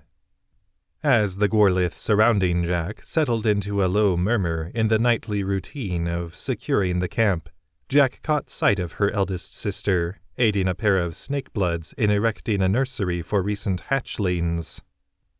Jack shuddered, not at the thought of snakeblood young, who were strangely cute in their own way, but at the close call they'd had with not being as attentive as necessary with the snakeblood young among other Gorlith children. Snakeblood hatchlings were highly particular in their surroundings, and knew to give each other alternate space and companionship. But when a litter of dogkin pups had inadvertently ventured too close to their fellow nursery occupants, a snakeblood hatchling had struck out defensively, lightly scoring a pup with its fangs. And young snakebloods, much like infant snakes in the wild, weren't yet skilled at regulating their venom. The dogkin pup had grown weak as the venom had gripped his body in fever, but joint ministrations from Yetroith, the pup's parents, and mortified snakebloods, who'd been desperate to make things right, had seen the child back on his feet, with only an increased tolerance for venom to show for the ordeal. Jack had seen the pup run by earlier with a group of children from various bloods, a much-needed reminder that not all was spite and mistrust. A partition was now in place in the Gorlith nursery to grant snakeblood hatchlings their privacy, and all parties had resolved to move forward with greater respect and understanding. It is good to take pride in what you've helped to build, Smiling, Jack leaned into the soft, warm side of the great wolf next to her. Provided I don't become prideful, is that it? There was no tangible response, but Ember nuzzled into her shoulder before he perked up, ears forward as he looked out northward. Jack had sensed nothing, but she trusted Ember's senses enough to be on her guard. The wolf didn't seem alarmed or defensive. If anything, he almost seemed intrigued. Even with Ember's direction, however, Jack couldn't detect anything amiss. All she saw were Jainaf and Tiraki receiving scout reports of the surrounding area, and Deyrnas helping their mother to mete out salve for travel sores. Luridin had begun instructing those whom he deemed to have promise as Samanir, but that was to the other end of camp. And Tanner's keeping an eye on Nelina, Jack reminded herself, sensing nothing alarming about Tanner's presence in her mind. She'd only agreed to permit the Tigerkin's presence on the periphery of their formation, and only because Nelina now appeared to be part of a package deal with her friends. The pettiest of dark corners in Jack's brain wanted to feel dejected and replaced about that, but her conscious mind curtailed those urges wherever possible. She already had far more than enough reasons to dislike Nelina. Still, Ember's nostrils flared, drinking in the evening air as though the vibrant sunset were a compelling aroma. And Jack only knew of one thing to the north that might intersect with what Ember seemed reluctant to identify: the foraging party. Allie? Gefnar? Jack ventured, reaching out to her friends through their link. Ember smells something familiar in your direction. Have you noticed anything unusual? Allie frowned at Jack's words, depositing the latest fungal bloom she'd plucked into the gathering satchel slung over her shoulder. Aside from the purple mushrooms Gefnar's having me pick? Gefnar shot a playful frown from where he'd ventured deeper beneath the boulder that offered them shade, and which had had much of the dirt around its base eroded away by the summer-shrunken stream that ran behind Allie's feet. She's exaggerating. There's barely any coloration. Tell that to my hands, Allie interjected, waggling her purple-stained fingertips in the gnome's direction. And I know for a fact that this type is perfectly safe, so long as they're cooked. Then, his frown turning sincere. Wait, does Ember not know what he's smelling, Jack? I don't know. Or perhaps the scent is only part of it? Jack sighed. I'm sorry. Even after all our time together, sometimes his thoughts aren't so clear to me. Well, he does have a slightly different perspective on the world, Gefnar pointed out, sharing a knowing look with Allie. None of them really understood what Jack had told them about Ember's true nature as a reincarnation of some ancient trio of beasts. But Gefnar maintained that even normal creatures of the wild could be deeply enigmatic. Do you still have the Gorlith party with you? Jack asked, her unease clearly growing. They already headed back to camp, said Allie, the hair at the nape of her neck beginning to prickle as she craned her head about, Biriak appearing in her hand. I sense it too. An entity nears, one that is at war with itself. Allie stood, motioning Gefnar to her side. Whatever Ember's smelling, she muttered through the link, I think it's close. Her eyes slowly slid over the surrounding trees and shrubs. The occasional rustle of a heavy step filtered through the evening breeze, as though someone's otherwise sure feet were faltering at sporadic intervals. It was Tanner who responded this time. Pull back, you two. Whatever it is, we should face it together. Jack seemed to have reached a similar, if ultimately conflicting, conclusion. I'm on my way to you. There, Gefnar hissed, sword drawn as he pointed to where a deer trail skirted a thicket 20 paces away. Allie tensed, funneling power down into her dagger that pulsed and crackled somehow more vibrantly, now that the runoff of an even greater Thakur's essence was at her disposal. Shrouds' telltale darkness was still there, but it seemed wan and diluted, like a candle before a bonfire of silver. No, gray, Allie amended.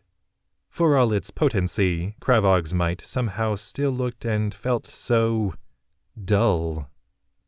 Then their visitor was stumbling into view, and Allie quickly forgot any musings she might have been having. What? She whispered. Gefnar's mouth fell open. Jack? Yes, what is it? Bring Tanner, too. The gnome let his sword droop as he stepped toward the figure that had collapsed to all fours before them. A human woman, decked in ragged clothing partially made up of molted skins and regurgitated rodent skulls. And Allie had never expected to see her again. At least, not like this. It's Marima, Allie added softly. Gefnar's features creased in sympathy. And she's hurt. Wild, twitching eyes that still bore something unnervingly reptilian regarded Gefnar from above quivering, scabbed lips. The woman's tangle of dark hair clung to her face in places where it had caked in blood, and Allie could see that the rest of Marima's form, which showed through her ragged clothing, was similarly bruised, abrased, and lacerated. Please, Marima gasped, her voice cracking in her dry throat. Help me. Nearing the woman cautiously, Gefnar reached out a glowing hand. I'll do what I can, he promised. And then you can do something for us and start explaining what you're doing here, all right? Marima's nod was eager and weak. Yes, I need to speak with Tanner. From where she'd hung back, still alert for any sign of ambush or double-cross, Allie grunted in disbelief. Seems your old friend wants to talk to you, Tanner. Tanner, whose stark disbelief and anger had spoken more volumes through their link in his intervening silence than a million shouts of incredulity, kept his response impressively to the point. What in all the overlapping blazing hells?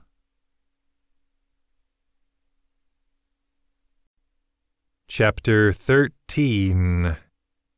Earning the Mark. Tanner's nails dug into his palms as he stood over the kneeling Marima. His Marima. The face of the traveling merchant whom he'd considered a friend. Someone who'd seemed to know his true nature, but spoke with him like a normal person all the same. Is this just another act? Tanner wondered, as he met the woman's seemingly fearful gaze. Jack had carried the two of them the short distance to where Allie and Gefnar had been foraging with all expediency. She barely even took the time to give Nelina a threatening glare before leaving her unsupervised. But Gefnar had been busy, closing all the snake-blood Demisilg's wounds, to leave only the dried blood and grime of travel to accentuate Marima's bedraggled appearance. Gefnar wasn't so skilled at using magics to cleanse physically, and it seemed Allie hadn't deemed it necessary to expend any effort on such things. Now, with only the companions with whom he'd set out from Dragon's Nest at his side, Tanner regarded the deceptively helpless woman before him. Even with her arm missing, courtesy of her last meeting with Nelina, Marima would be capable of attacking them with her deadly fangs, should she shift into her snakeblood form. "Well, I'm here," Tanner growled, folding his arms. "If you have something to say, say it." Marima gulped, her gaze briefly flitting to the wolf, gnome, and humans, who all stood at the ready to cut short any attempt at violence. "I'm sorry," she rasped, before her body was gripped in a frantic coughing fit. One hand still on his sword, Gefnar drew his waterskin and handed it to the woman. She nodded her wary gratitude, guzzling its contents. Tanner grunted. "If you plan on apologizing to us, we're going to need an itemized list. Are you sorry for pretending to be my friend? For using Atrazar as bait? For stabbing me? For helping Baskug to attack Dragon's Nest? For—" "I'm sorry that we had to meet like this," Marima blurted, wiping dribbled water from her blood-smeared chin. Jack's eyes narrowed. "What's that supposed to mean?" Marima gave a shaky sigh, shutting her eyes as though to block out the coming reaction. "I'm not actually Marima." Allie said flatly. "Well, it's a bold lie, I'll give her that." "It's the truth," Marima muttered, her posture slumping even further. She still couldn't bring herself to look up at them. "Well, mostly. I guess you could say that I'm a part of her." Tanner's jaw went slack, and he sensed the truth in the woman's words with a clarity he couldn't articulate. "You're the other soul." The woman's hooded eyes finally ventured upward to meet Tanner's again. "My name is Urkita Ofiar." She reached up slowly to pull away the frayed wrappings about her neck, revealing the rings of gray-green scales Tanner had last seen on Marima in her snakeblood form. They looked even more out of place on human skin. "I've been bound to Marima for over 20 years. In the ensuing silence, it seemed that Marima, Urkita, scanned each of their faces for any trace of incredulity, and, to her dismay, found a great deal among Tanner's companions. "How?" Tanner asked flatly, his mind reaching out for Marima's. Not to momentarily dominate, as he'd done in anger with the imprisoned former Mayor Dunaxis among the Glenadock orcs, but to sift through her words and surface thoughts for deceit. He still fancied himself a decent judge of character, and the woman before him didn't feel steeped in trickery. She was desperate, fearful, and barely daring to hope. Urkita, as Tanner intermittently found himself thinking of her, against his better judgment, blinked her large eyes up at him. "How did you end up bound to Marima? Were you born like this? Fused together in a moment of extreme emotion?" Urkita stammered, her eyes falling. "I guess you could say that we killed each other." Stunned silence settled over the woman's audience. We saw Marima alive and well just months ago," Gefnar corrected the cowed Urkita. "Are you trying to tell us she's been dead for 20 years? Urkita's eyes drifted closed. "It's felt more like I've been the one in hell, but in a way, yes." "And the lie gets even bolder," Allie muttered, eliciting a wince but no objection from Urkita. "How did it happen?" Tanner pressed, every magical and physical sense trained on the woman. "Still nothing false that I can tell." "I was a young girl," Urkita spoke softly down to her folded hands, forcing even Tanner's foxen ears to strain in hearing her. My family lived in a small settlement along Visari Bay.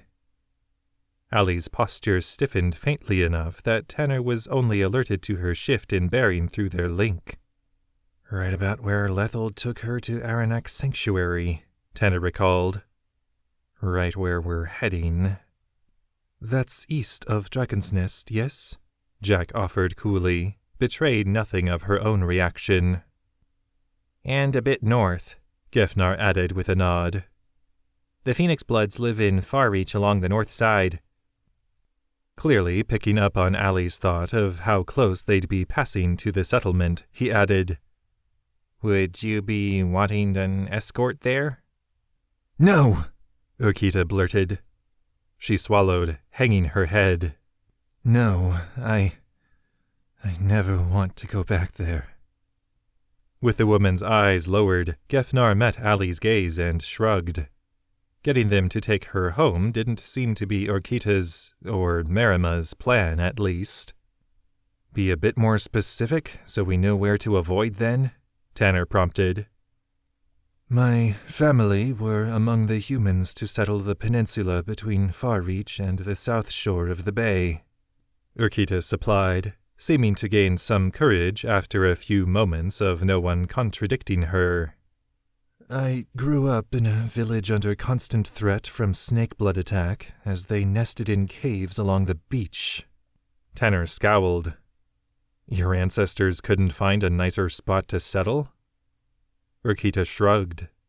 We were there first, and you know how stubborn humans can be.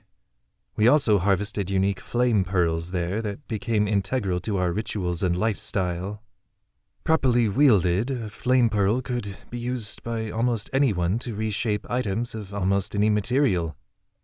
And our greatest shamans could form attire and tools from seeming nothingness, even permanently shift someone's appearance, smoothing scars or accentuating features. Tanner's heartbeat quickened. Some of that, at least, sure sounded familiar. You can see how we might manage to turn a profit, Urquita added, nodding up to Tanner. The furrow of her brow told Tanner that she'd guessed the cause of at least some of the rest of his reaction, as did the way her gaze slid up and down his conjured clothes, but she pressed on. Flame pearls were rare, but everyone kept the first they found as a sort of rite of passage. I was diving from the age of 4, but despite my natural skill, I only discovered my first when I was 11. A wistful smile tugged at her mouth. Imagine surfacing from the ocean at 10 years old with a fistful of the finest pearls to adorn the necks of the highest born of ladies, but feeling dejected at still having the lofty flame pearl evade your grasp yet again. Allie rolled her eyes in the direction of her friends. Are we really buying this? Tanner's pointed features upturned in apology. Honestly, yeah, I think I am. Golden, Jack sighed. Any particular reason? It fits.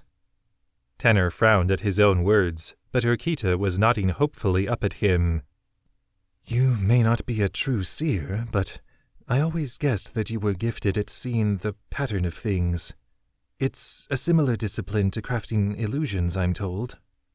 Tanner held up a hand, unable to keep from noting how the base of the marks on his forearms began in geometric designs before folding into fire near his palms.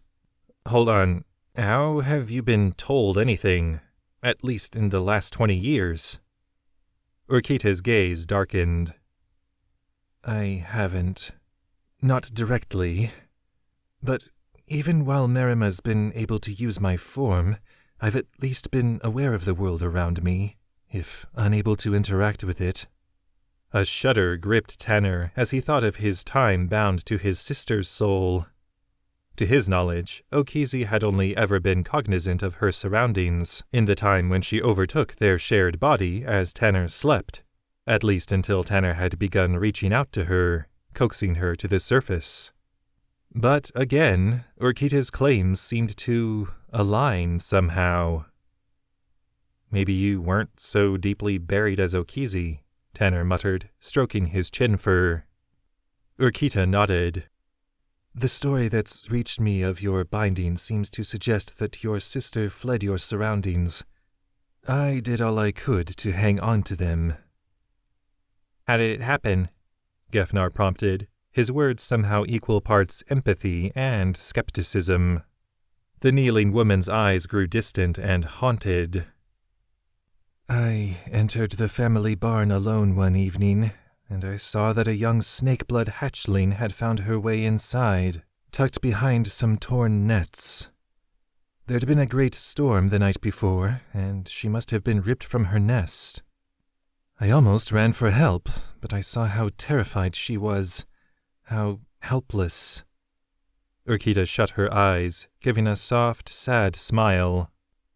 I knew that my parents would slaughter her like a diseased rat, so I kept her secret, sneaking her food for weeks. She barely spoke any of the common tongue, but I at least learned her name. Urquita offered an affirmative shrug to her audience. I suppose I thought I could handle anything. I'd earned my first flame pearl after all. Tanner nodded. But your parents eventually noticed the guest in their barn. Urquita swallowed, tears welling in her eyes. I heard screams from both Merima and my mother, and rushed to the barn to find my parents beating and carving my friend to death with farm implements. Merima lashed out to defend herself, just as I jumped in to stop the fighting, and... Terror at the Gwarlith's own near disaster with snakeblood hatchlings flared through the link, largely from Jack. And, despite herself, Tanner could sense the huntress's cynicism begin to falter. I was dying, Urquita continued shakily. By that point, so was Merima, from the beating my parents had given her. I could feel the venom pulsing hot in my blood, but also Merima's soul reaching out to mine with remorse, eager to save me. Her lip quivered. And I think I somehow knew what that would mean. The strength of two souls could survive Merima's injuries, but the venom was too far gone in my body. I fought against the binding, calling frantically to my parents, but Merima's desperation to live overruled my own to die as myself. Urquita gripped herself in a shivering hug. I pray none of you ever have to feel what it's like to have your soul torn from your body. We fled to the sound of my parents' wails of loss, and Merima eventually learned how to take on my face. Uh-huh. And how's that supposed to work? Allie grunted, motioning to Tanner with a thumb. He could make himself look elven because he and Okizi had two halves of an elf between them. You bonded with a human.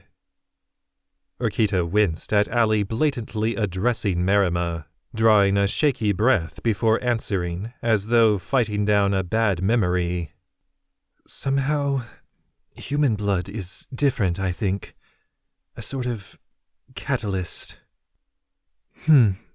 Allie offered a non-committal shrug. Convenient. Anger finally flashed in the pale green of Urquita's gaze. I assure you, it has not been. Merima has used my face to mingle with the major races for years, growing ever more embittered by the treatment of other half-breeds. She looked sorrowfully to Tanner. I think she saw in you the hope for true companionship, after so many years of feeling apart from both her people and mine. Few could sense our true nature, but there's always been a divide. She came to despise my face, I think, even as she wore it to further her goals, traveling far and wide as a merchant to plant the seeds for her eventual rise among vermin half-breeds. And for her coming strikes at city dwellers, beginning in Dragon's Nest. Tanner frowned, other memories of that dark night surfacing in his mind.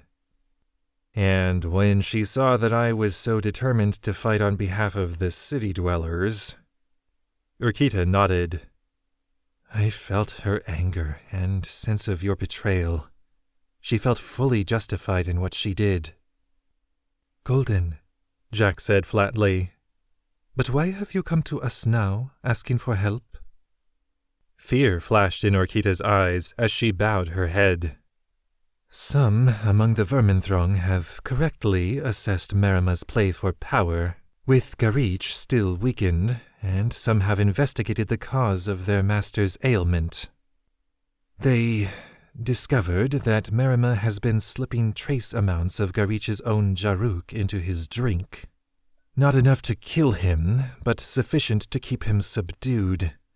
I finally managed to gain control when Merima was driven out with numerous blows to her body and mind.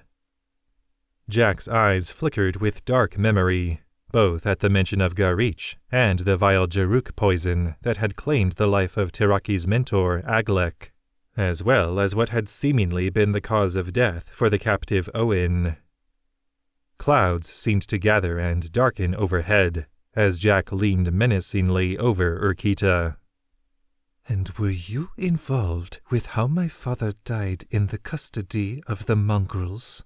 She asked icily. Urquita somehow seemed to shrivel even further. That is, Merima wasn't directly responsible, no. A hooded figure approached Garich some weeks ago and offered to set things right. Describe him, Jack growled. Sensing his friend's simmering rage, Tanner rested a hand on Jack's shoulder as Urquita stammered. He was a human, I think. Short for one of your kind, though, and broad in build. The realization seemed to hit them all at once, and Tanner found himself deflating in an infuriated exhale. Fantastic.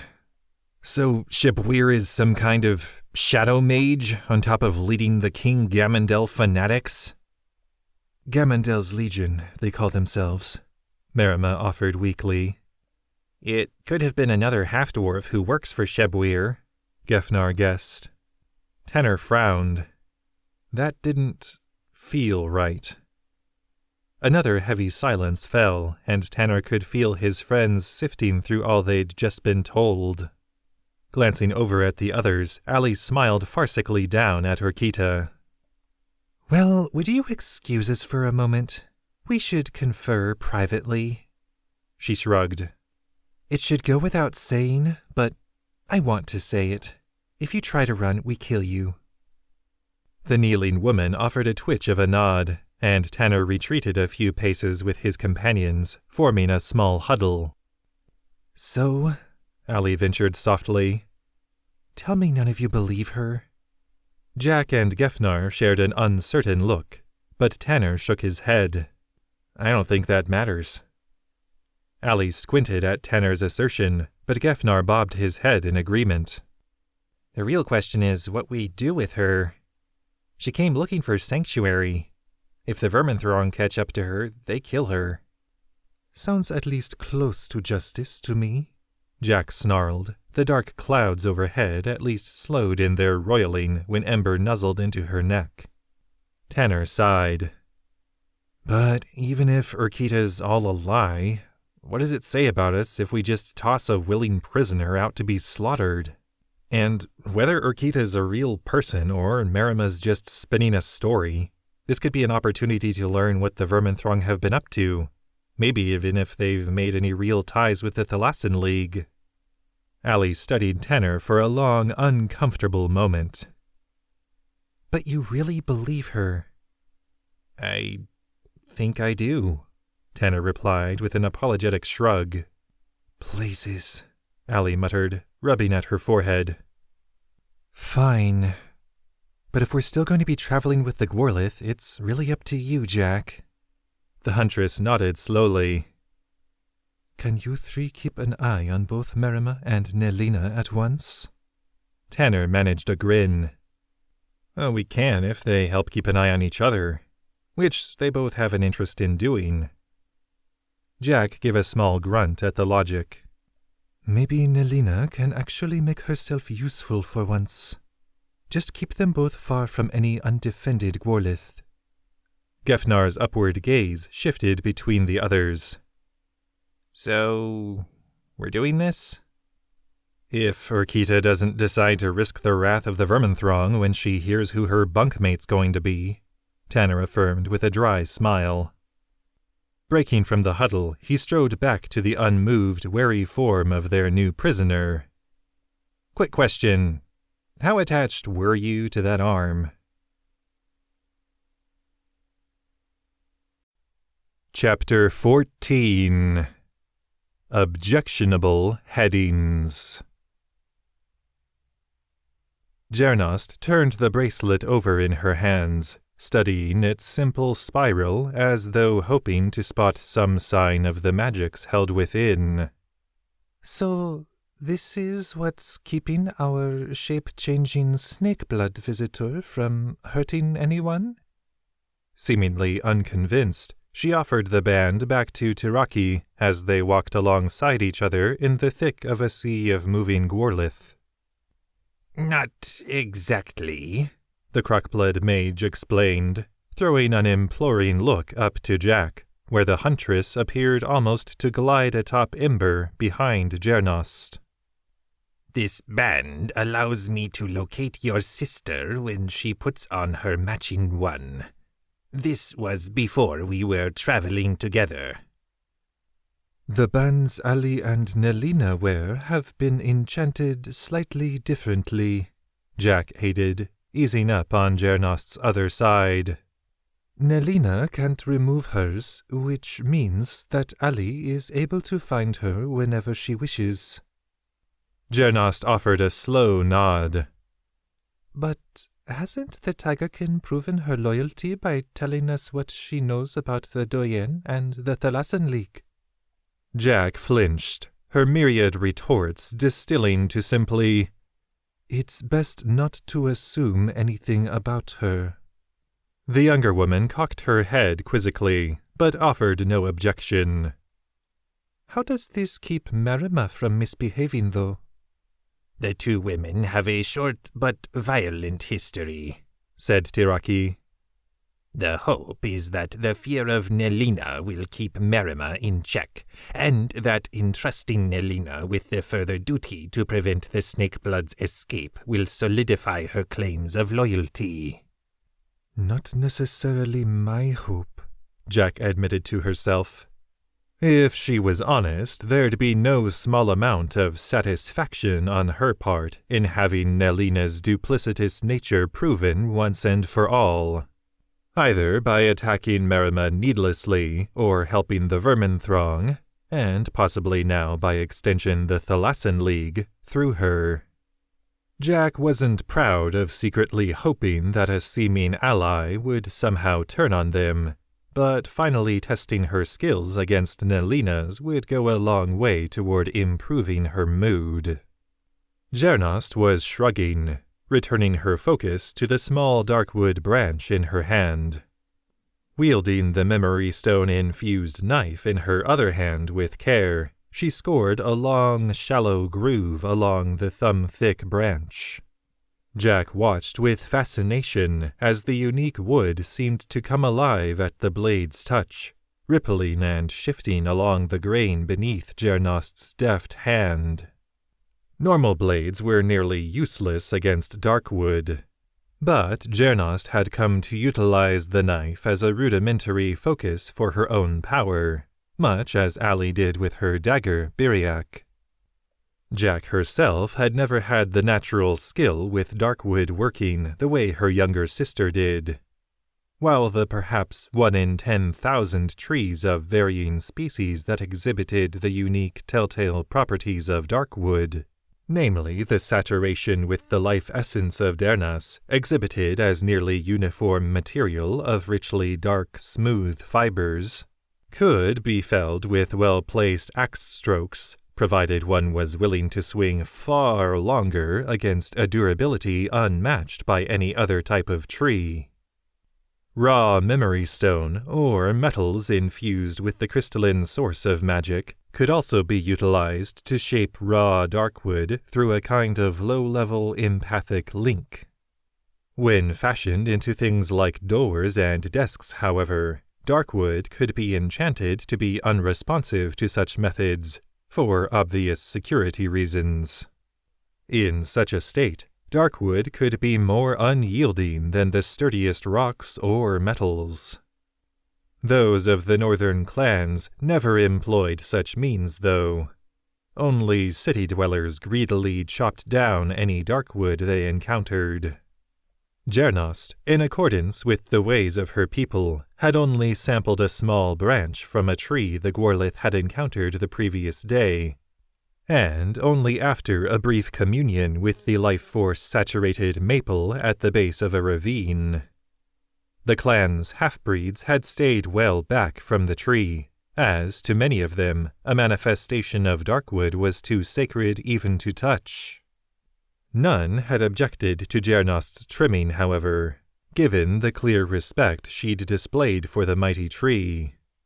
While some among the Gwarlith had whispered that finding darkwood directly along their path must be an omen from Zautep or Hungiel, and others had protested that it must be from Iyrnat or even Okugath, Jack had merely swung atop Ember, flying lazy loops around the lush, near-black leaves of the tree's crown. Philosophers had posited for centuries that darkwood served as direct taproots to the very core of Deyrnas, which pulsed with purest power. But Jack had simply always relished how being near living darkwood had made her feel connected to her ancestors. Like the veins of life essence in the world charted every movement in Deyrnas's history, and could offer Jack a soothing, sobering, and joyful taste of distilled millennia. "I think Nelina has more good in her than she's given credit for," Deyrnas asserted, delicately folding the base of her darkwood branch with a deft spiral of her knife. "I think that's why she's so sad." Jack shared an incredulous look with Tiraki. "What makes you think she's sad?" Even Jack could hear the spite in the question, like she didn't think the tigerkin capable of such a sympathetic emotion. Deyrnas paused in her work, glancing to her audience.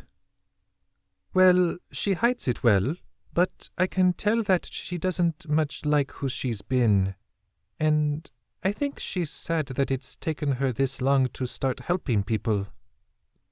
A generous theory, Jack thought, but she held back from openly objecting with Deyrnas's assessment. One of the things she admired most about her youngest sister was Deyrnas's ability to see the best in people. Even if they can't always do so themselves, Jack thought, recalling how encouraging Deyrnas had been toward her when she'd still felt so easily overwhelmed by the world. "The older sibling is supposed to be the wise, caring presence," Jack mused with a smile, watching her sister's profile affectionately as Deyrnas resumed her darkwood shaping. Between the two of them, however, Deyrnas had always been the one with far more profundity, and unassumingly so. Many felt the young woman to be flighty and overeager to realize her romantic fantasies, but few saw the levels of compassion Deyrnas was able to give, always without thought of reward. Then again, no one knew your faults like your siblings either. Deyrnas was quick to grow frustrated if things didn't go her way, and she could be dismissive of other viewpoints. Of all her siblings, Jack had probably contended with Deyrnas the least, but that didn't mean that their formative years together had been without disagreement. Struck by how deeply nostalgic she was feeling, Jack was stirred from her thoughts by the abrupt arrival of another sister. "Birdkin approaching from up ahead, Jack," Genesis stated, drawing up just in front of Ember as she pointed back over her shoulder with her wooden arm.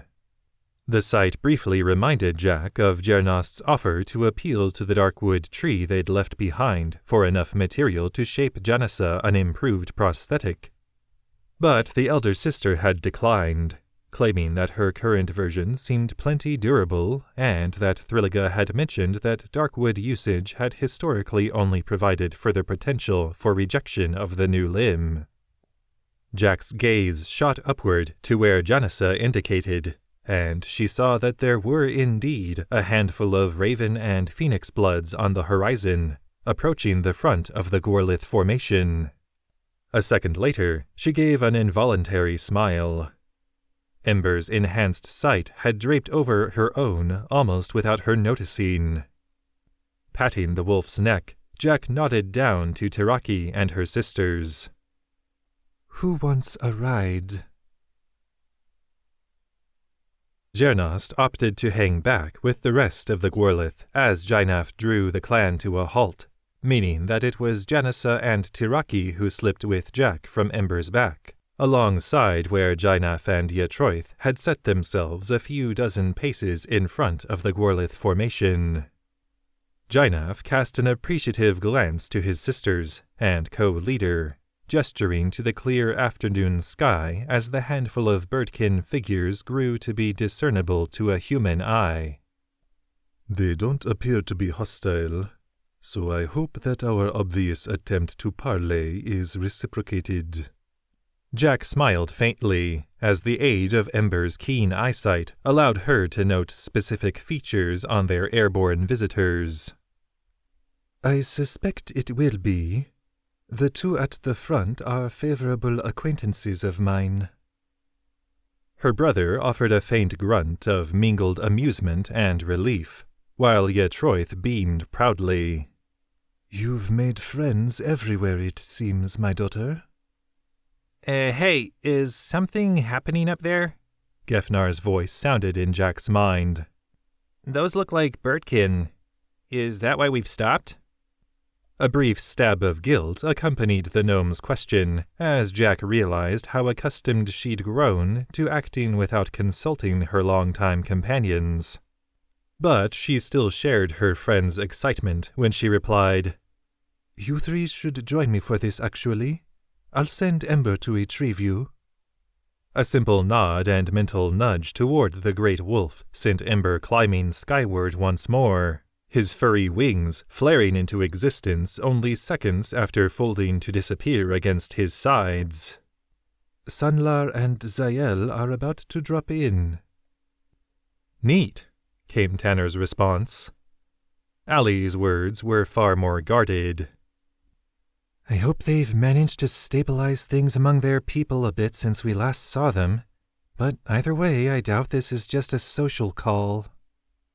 The birdkin arrivals touched down on the vast swath of wispy brown grass in front of the Gorlith before Ember returned with his fresh passengers, leaving Jack as the only familiar face to extend a welcome alongside Jainaf and Tiraki.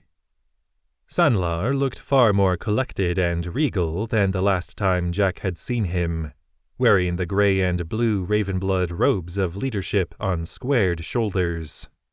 Beside him, Zael wore rich oranges and blues draped over her vibrant phoenix blood feathers, a sort of visual indicator, Jack guessed, of her new role as a sort of bridge between the crumbling phoenix blood and paranoid ravenblood nations of the peninsular neighbors Farreach and the Daitakal Wastes, respectively. Jack had known that the Gorlith were now passing the only land bridge between the two nations' peninsulas until the tip of the Daitakal Wastes, hundreds of miles westward, but she hadn't expected to encounter representatives of either insular birdkin group this far east. As it was, two of both Sanlar and Zael's kin flanked their respective spokespersons, brandishing spears and fire slings that Jack hoped to be more ceremonial in nature by their intricate craftsmanship. Neither Sanlar nor Zael were armed, however, instead stepping forward with open, feathery hands spread wide as their wings folded. beaks clacking softly beneath squinted eyes in warm birdkin smiles. "We are honored to welcome you into our borders, Huntress," Zael greeted. Then, seeming to assess Jainaf and Tiraki's positions of prominence. "And you, wise and noble leaders of the Gorlith." Jack blinked in surprise. "You've heard of us, even here?"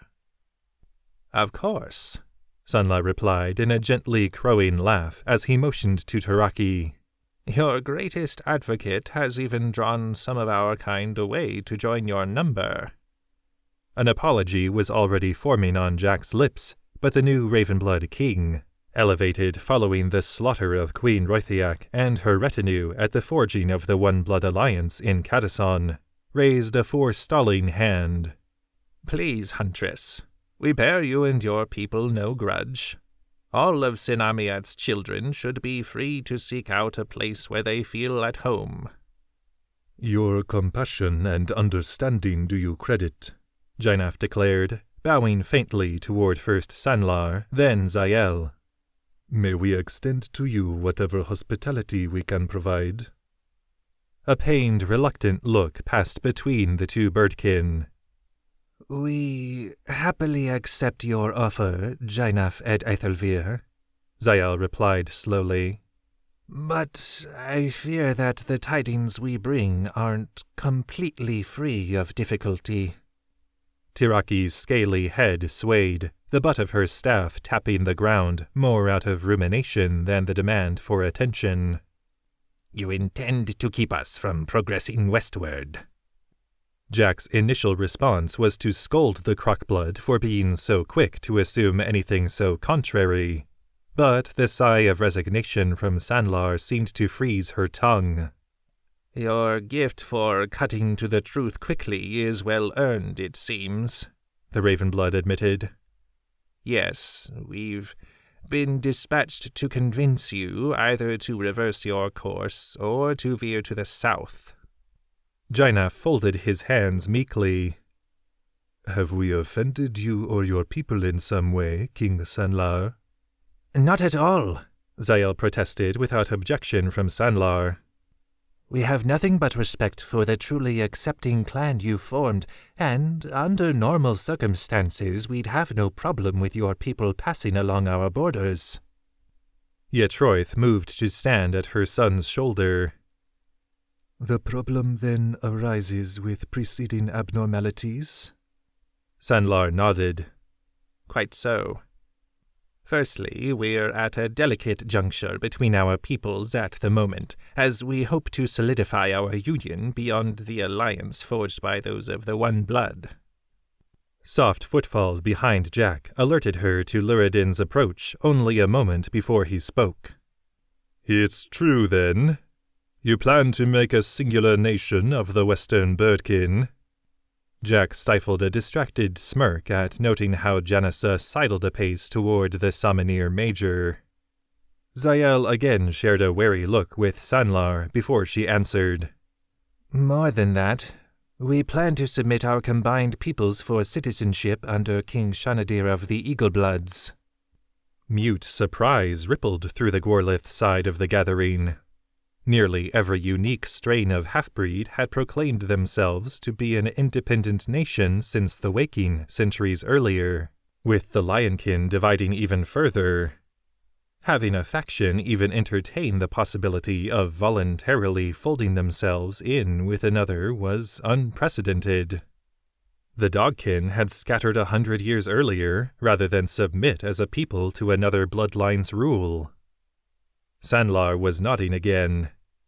"As you can imagine, the process of even the first step in unifying Phoenix and Ravenbloods is fraught with difficulties in keeping all parties happy. Tensions are high along the peninsulas, and many are already troubled by reports of giant sightings along our southern borders." "Giants again?" Jack wondered, recalling the evidence of their recent passing within the Aethelvir forest. "We knew they were awake, apparently in Asalirin as well as here in Kovorim," she informed Sanlar. "But we haven't encountered any directly." The Ravenblood nodded. Oh, we've left them unchallenged, but their mere presence has convinced many that we'll have to fight them soon. Jack shuddered, thinking back to the times she'd had to face enemies with only partial giant blood. I hope they're wrong, for your sake.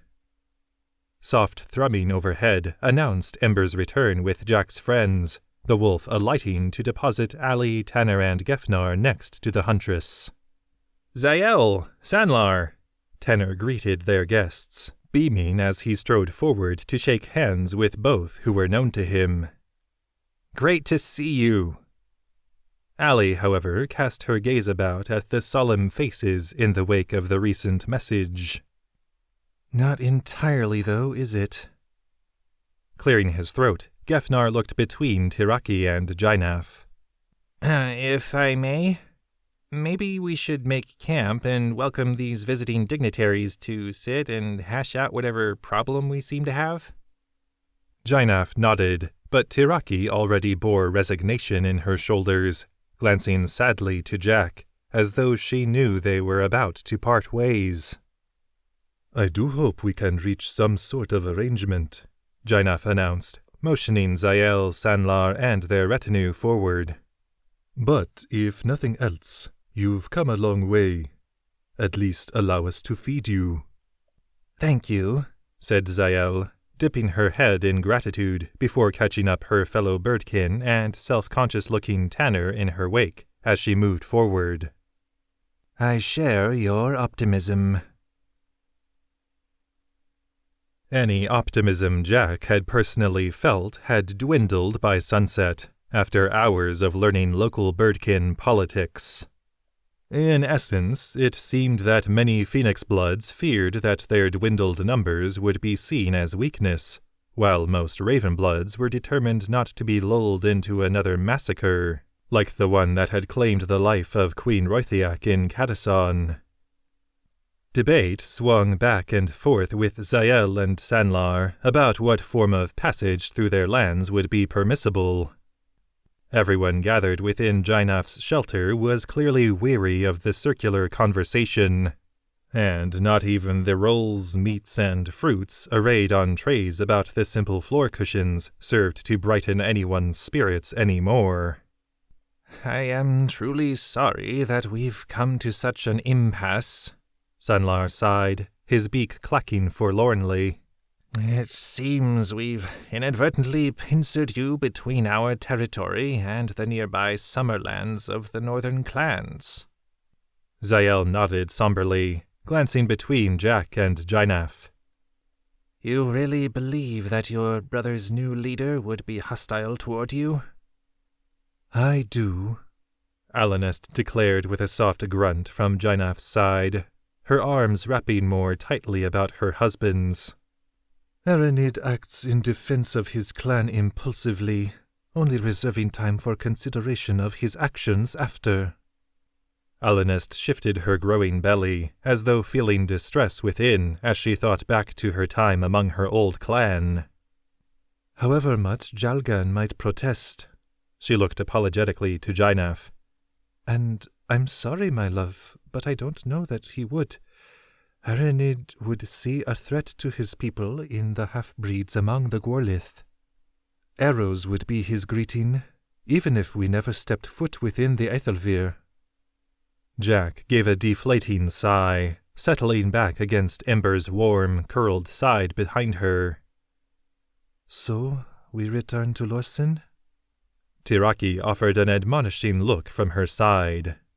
Even assuming that you could eventually teleport to Dragon's Nest through a new circle, you've said that Intotheka wasn't confident in her abilities to affix Veledrock's new wings, nor should she be expected to leave the town even briefly without her defensive powers and guidance by using her magics to help you reach Arinak Sanctuary more quickly. You and your friends will be delayed far too long in any case, if you turn back from your mission now. Tanner's features twisted in annoyance as he nodded. Time is kind of a factor, what with the Thalassan League and the Vermin Throng looming. But sending the Gworlith back as we go on ahead isn't enough, is it? Allie pointed out, studying Zael and Sanlar's reluctant, guilt-ridden expressions. No, Sanlar admitted with a sigh. Vocal members of both nations have made it clear that, despite the goodwill built by you heroes of Dragon's Nest among half-breeds, they don't trust such a varied, unknowable group of followers, or what action even you three might make on their behalf. Some have even advocated a show of force against your trespassing. Zael clucked her tongue in frustration. Long story short, if even a small group of you intend to press on, 5 of you, including the wolf, Sanlar clarified, then the Gworlith are invited to stay behind here to be monitored. As hostages? Luridin asked pointedly, one of the few times he'd spoken throughout the debate. He'd also never sat, matching the quartet of birdkin who stoically still flanked their leaders, having foregone any offer of pillows. Sanlar visibly tried and failed to swallow his self-loathing. The bevy of petitions submitted seemed to prefer the term temporary protectorate, but yes.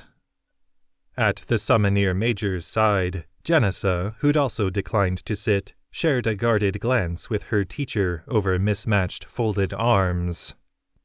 Jack couldn't quite read the unspoken question in her elder sister's eyes, but Luridin's minute shake of the head sent her gaze forward again. Yatroith, meanwhile, rested a hand on Jainaf's arm, clearly sensing the weight that had settled on his shoulders. If we remain here, she addressed their guests, are we free to make use of the land's resources? Zael gave a nod, one eager for even the smallest exoneration. Yes, of course. You'd even be welcome to disperse as you see fit, though not in the long term as you may have hoped, and you'll have to remain within an established perimeter. We have a term for that in the military, Luridin offered. A prison camp. Sanlar gulped again. We understand that this arrangement is far from ideal, but I think it's the best we can offer. Jack sat up straight.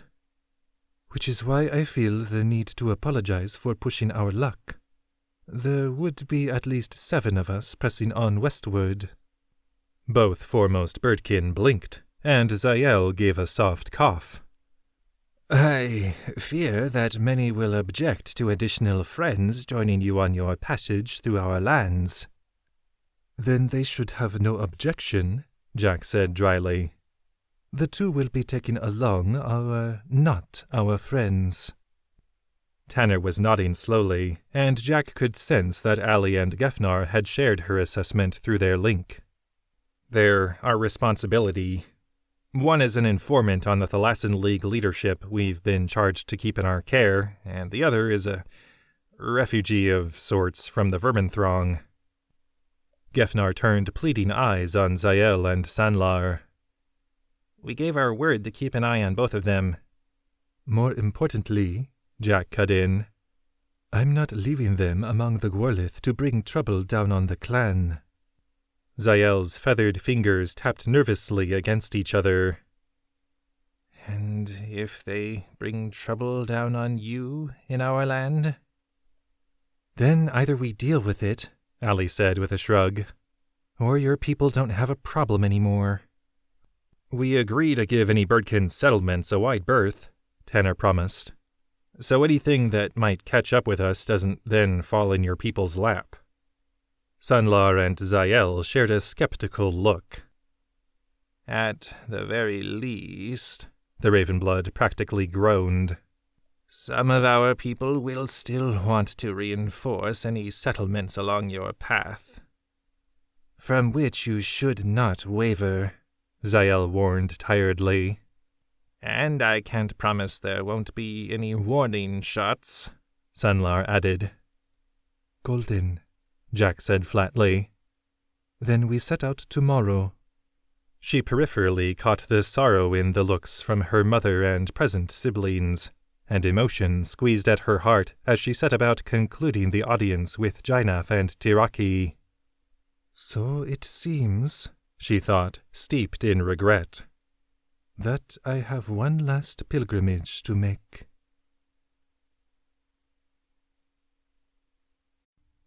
Chapter 15 Sightings. The thick, wind-swept brown grasses and scattered coarse shrubs of far reach seemed far less dismal than the last time Allie had passed through it. It probably helps, she reminded herself, that I don't have the fresh shame of having killed my best friend hanging over me this time. She glanced sidelong to where familiar figures rode atop their own mounts beside her. And having my new friends along probably helps too. She still bore a deep apprehension for reuniting with her old instructor, who'd also been her only company on her last ride from Lorsin to Arinak Sanctuary, however, and not even the sweet scent of peach blossoms on the air, underscored by the distant coarse touch of sand from the dunes that preceded the deepest inlet of Virsari Bay, did much to allay her sense of dread. Of course, that could just be from the rest of the company I'm keeping. Allie craned her neck around to take in the rest of their little band. She had to admit, having both Nelina and Marima ride atop the same horse was pettily satisfying, paying big dividends in the clear discomfort of both women's posture in the saddle.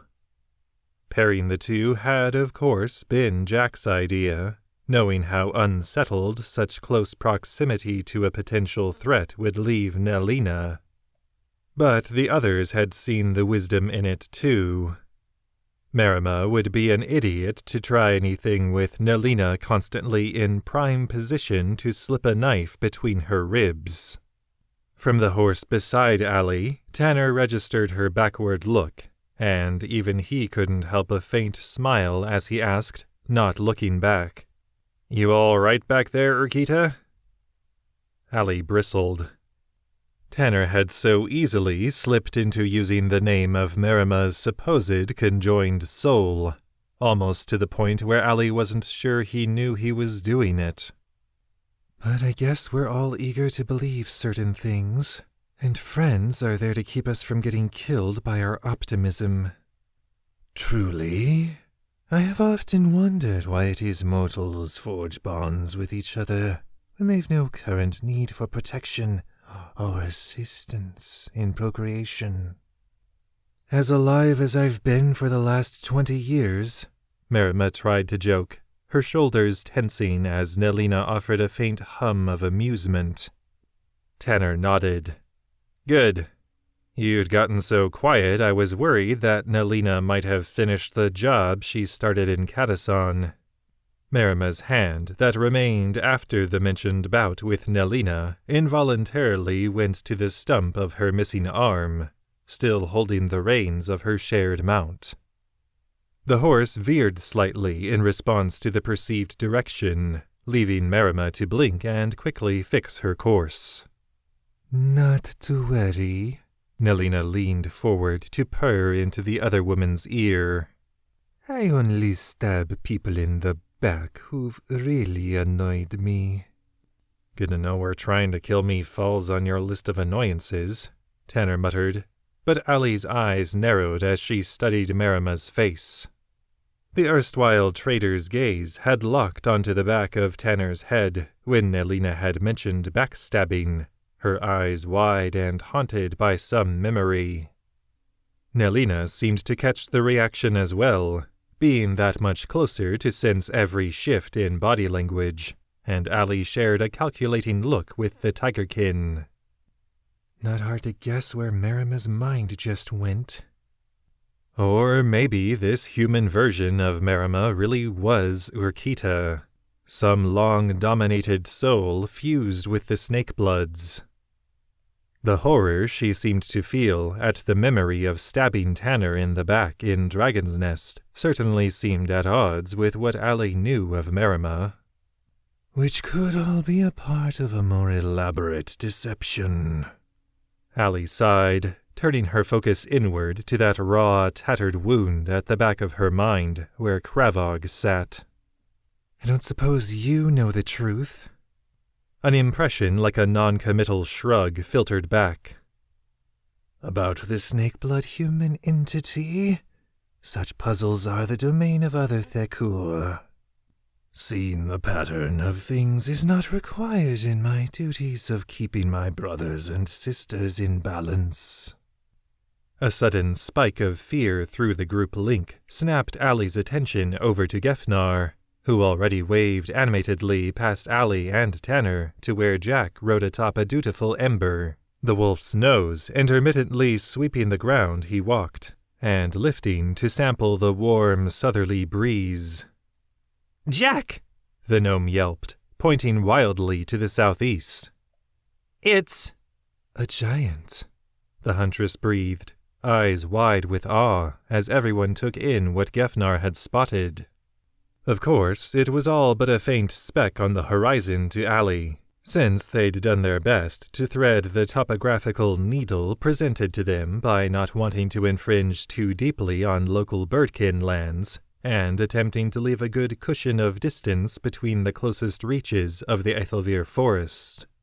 Still, as Allie took in what she was seeing, she had to admit that the sight was both imposing and impressive. Probably almost a league away, along the thinning band of the forest between Kovorum's western coast and the immense oblong swath of the Infinity Grove at the heart of the continent, something disturbed the lush treetops as it passed, occasionally even poking out above the smaller trees. The thick head and shoulders of a massive humanoid creature, well over 20 feet tall. With Ember and the horses drawn up, all that Allie could hear over the staggered whipping of the wind was the faint whickering of her mount and her own thudding heart. "You're really on the move," Gefnar whispered a minute later, when the figure slipped from sight for good. Pure wonder was in his smile when Allie looked his way. "Did you see more than one?" said Jack, a soft umber glow in her eyes as she scanned the horizon. "No," Gefnar admitted distractedly.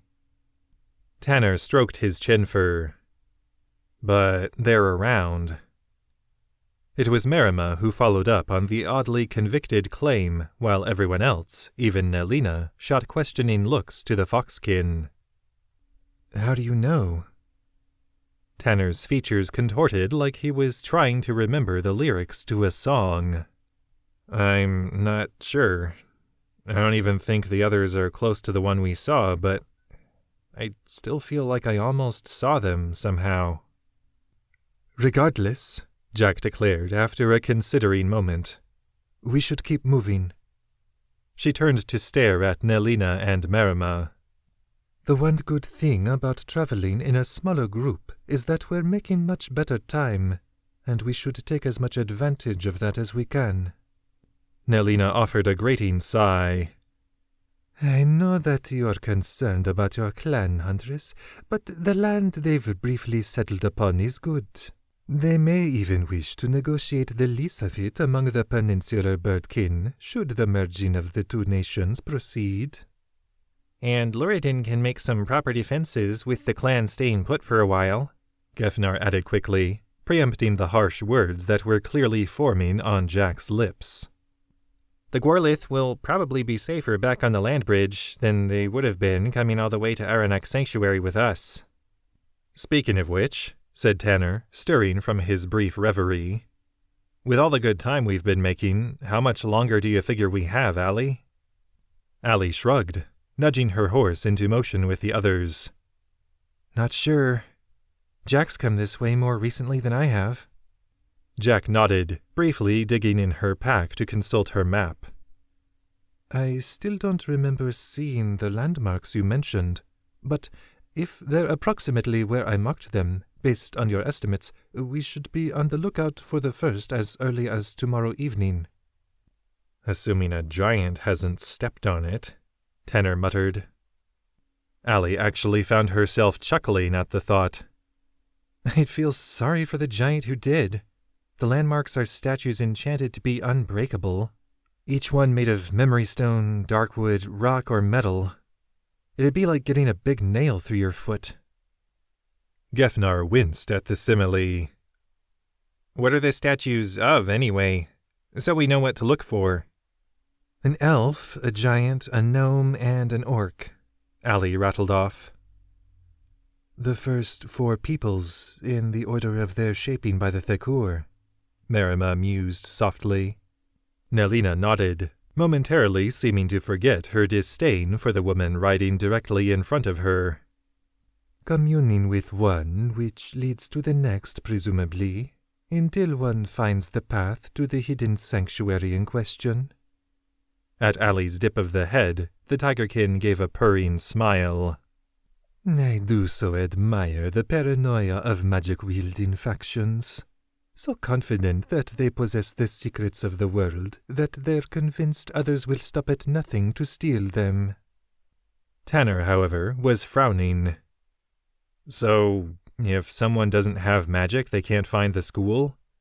And I get it with the memory stone, but how do you commune with rock, wood, and metal anyway?" Allie shrugged again. "Don't know. Lethold handled it the first time, but when I asked him how I was supposed to find my way back before he sent me off to Dragon's Nest, he just said something about not being worried. That I'd find my way."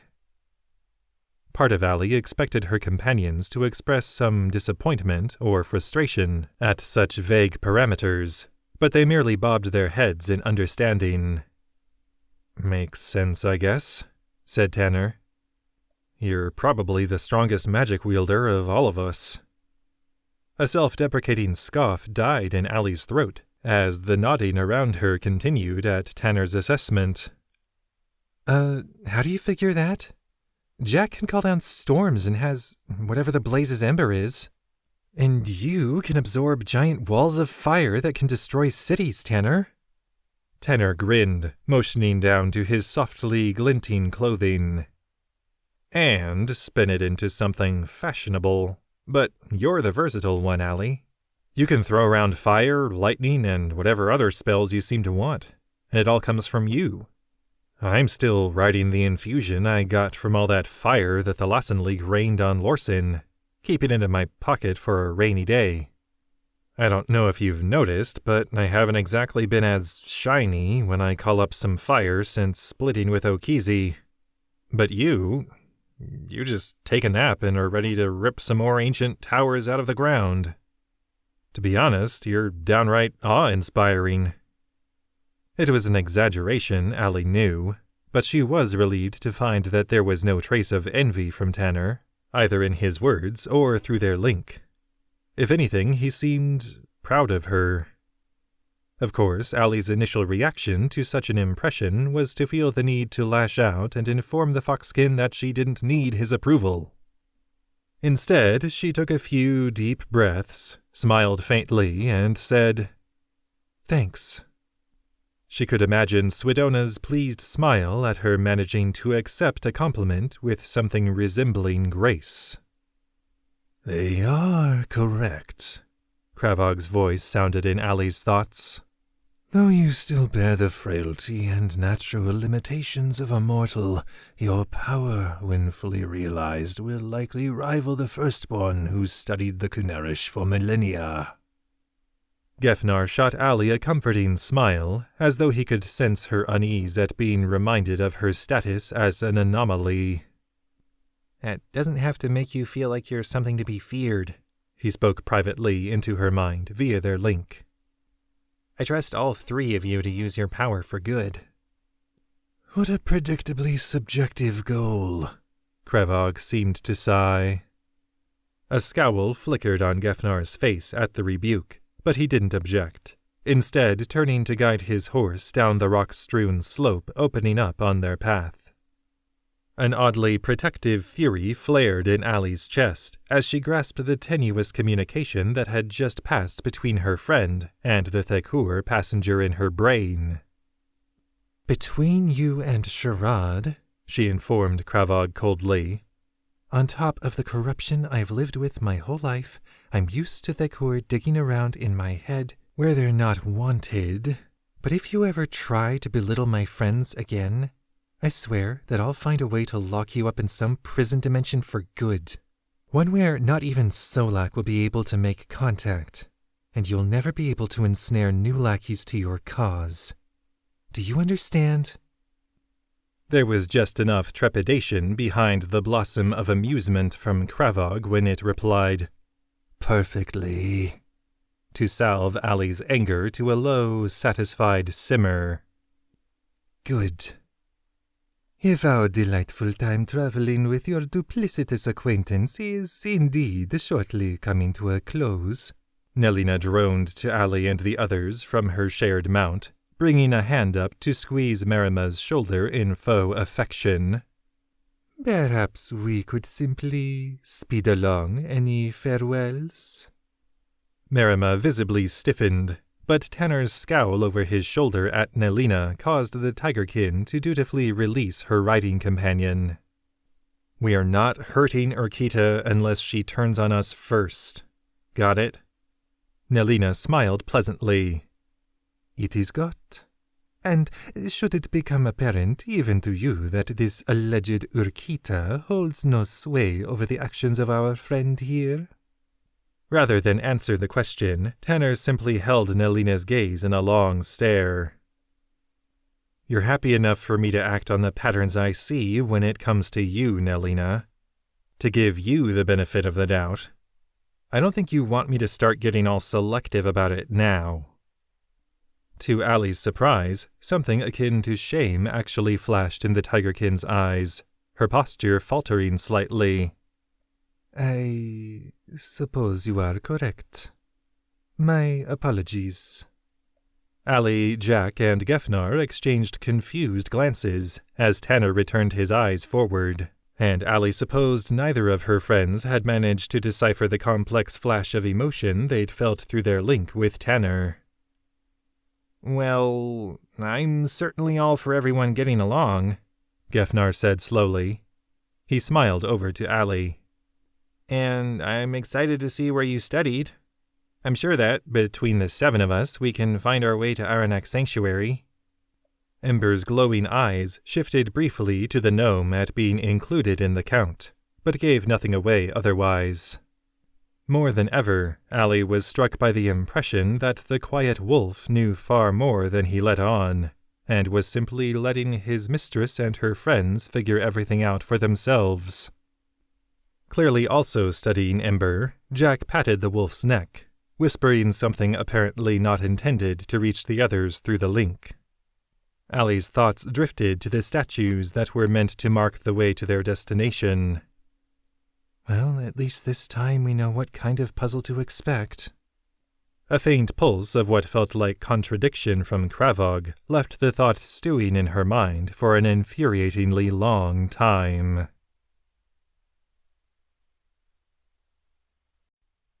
Chapter 16 Sentinels. Tanner stroked his chin fur, studying the peculiar hunk of shaped memory stone that sat, untouched by moss or grime, before them amid the thinning trees of the Ethelvir's eastern edge. Well, I'll be the one to say it. That doesn't look like any sort of elf I've ever seen. No one bothered to point out Tanner's lack of experience on that front. Allie did, however, smack him lightly in the arm from her place in the circle the travelers had formed about the statue. "Obviously, it didn't look like this before," she growled distractedly. "Ah, good," Tanner nodded. If your eyes were that bad, I'd say it was time to have a conversation about how smart it is to be throwing all your destructive magic around. I've been standing awfully close to some of the people you've blasted." Gefnar's eyes narrowed as he studied the peculiar statue. "What did it look like before?" "Like a blazing elf," Allie blurted in exasperation. She motioned sharply to the statue. "Not a... whatever the hell this is." "Well, it's a birdkin of some kind." Jack tried to help, indicating the spread wings protruding from the thing's back, their detailed feathers seemingly etched meticulously into the memory stone of the statue, sparkling and crystalline as they caught the mid-morning sun that slipped through the breeze-billowed treetops around them. "Shorter than most of their kind I've encountered," Nelina mused, a faint smile on her face as she took in the puzzling sight. "And any defining characteristics of various birdkin strains seem muted in some respects, while heightened in others," Urquita concurred, rubbing absently at the stump of her missing arm in what Tanner took to be excitement. He smirked sidelong at the sight. Maybe they were just glad to be dismounted and not forced into the same saddle. But Nelina and Urquita seemed to have momentarily forgotten to bristle in each other's presence, even standing so close together. Seems like we all enjoy a good mystery. Good point," Allie commended dryly, still glaring at the statue. "Oh, and also, it's not a blazing elf." "Almost all of us," Tanner amended. He shared a quizzical look with Jack and Gefnar, who both also seemed to sense that the anger they felt from Allie through their link was oddly potent. "All right, well," Gefnar began, exuding calm. "Anyone have any theories as to why this other statue would be here now instead?" Allie snorted. "Oh, I'll tell you why." She swung her twitching gaze about her companions. "Lethold is testing me, or trying to keep me from finding my way back to the sanctuary, or—" "Whoa, hang on," Tanner interjected, well aware of the tongue-lashing he risked by cutting short Allie's rant. "That seems like a bit of a leap. Why would he do any of that? And how would he even know that you were on your way?" "He just knows things," Allie snarled, throwing up her arms. "And Lethold loves his damned mind games." "Well, if that's true," Jack soothed, stepping up to rest a hand on Allie's arm, "then you have all of us here to help you. We'll figure out how to proceed." "I have a suggestion," Nelina purred. "One audacious for its simplicity.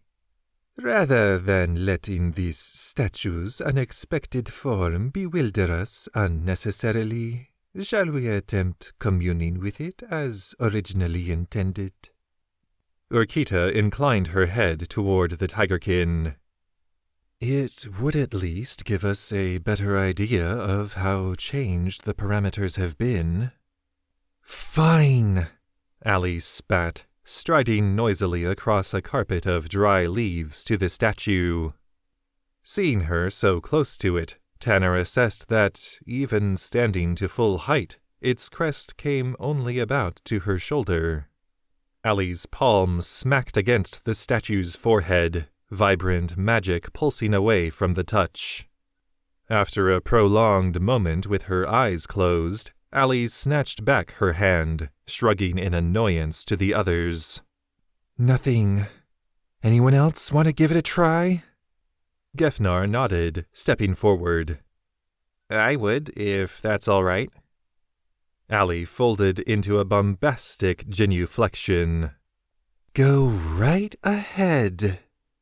Seeming to sense that Allie was more aggravated at the situation than him, Gefnar chuckled softly, tilting his head about as he curiously scanned the statue. "However it was made, I haven't seen masterful stonework like this since Falconcrest." Tanner frowned at the comment, letting that growing part of himself that seemed to grasp the pattern of things fill his senses.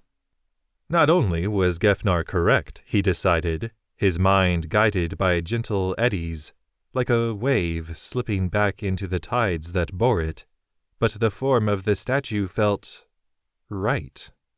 Like it fit. He still had no name for this feeling, but Tanner found that he was growing to like it. There was a gentle sense of satisfaction that came with the realization that things matched somehow. That there was a pattern. Even if I can't consciously see it. Gefnar, meanwhile, summoned the soft, warm magics imparted to him as a servant of Nomenkal to his fingertips, reaching up to trace them along the contours of the statue's unmistakably avian face.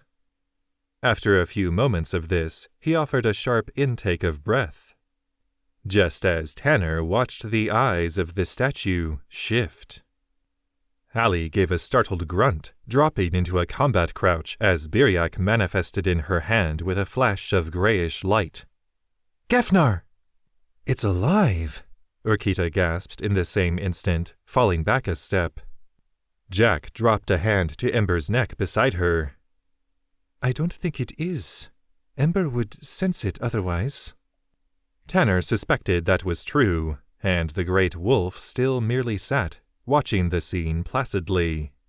"So, is this supposed to happen?" he asked no one in particular. The tension of the moment shattered as Gefnar's cheerful laugh spilled from his beaming face. "How? That shouldn't be possible." "What is it?" Allie prompted, her impatience tempered with second-hand delight.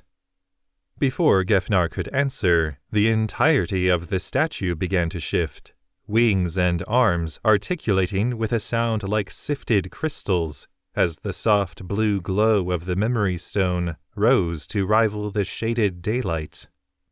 Gefnar drew back, though not out of fear or startlement, watching with Tanner and the others as the statue adopted a new stance and once more froze in place, pointing southward with a parallel arm and wingtip along the fringes of the Ethelvir forest.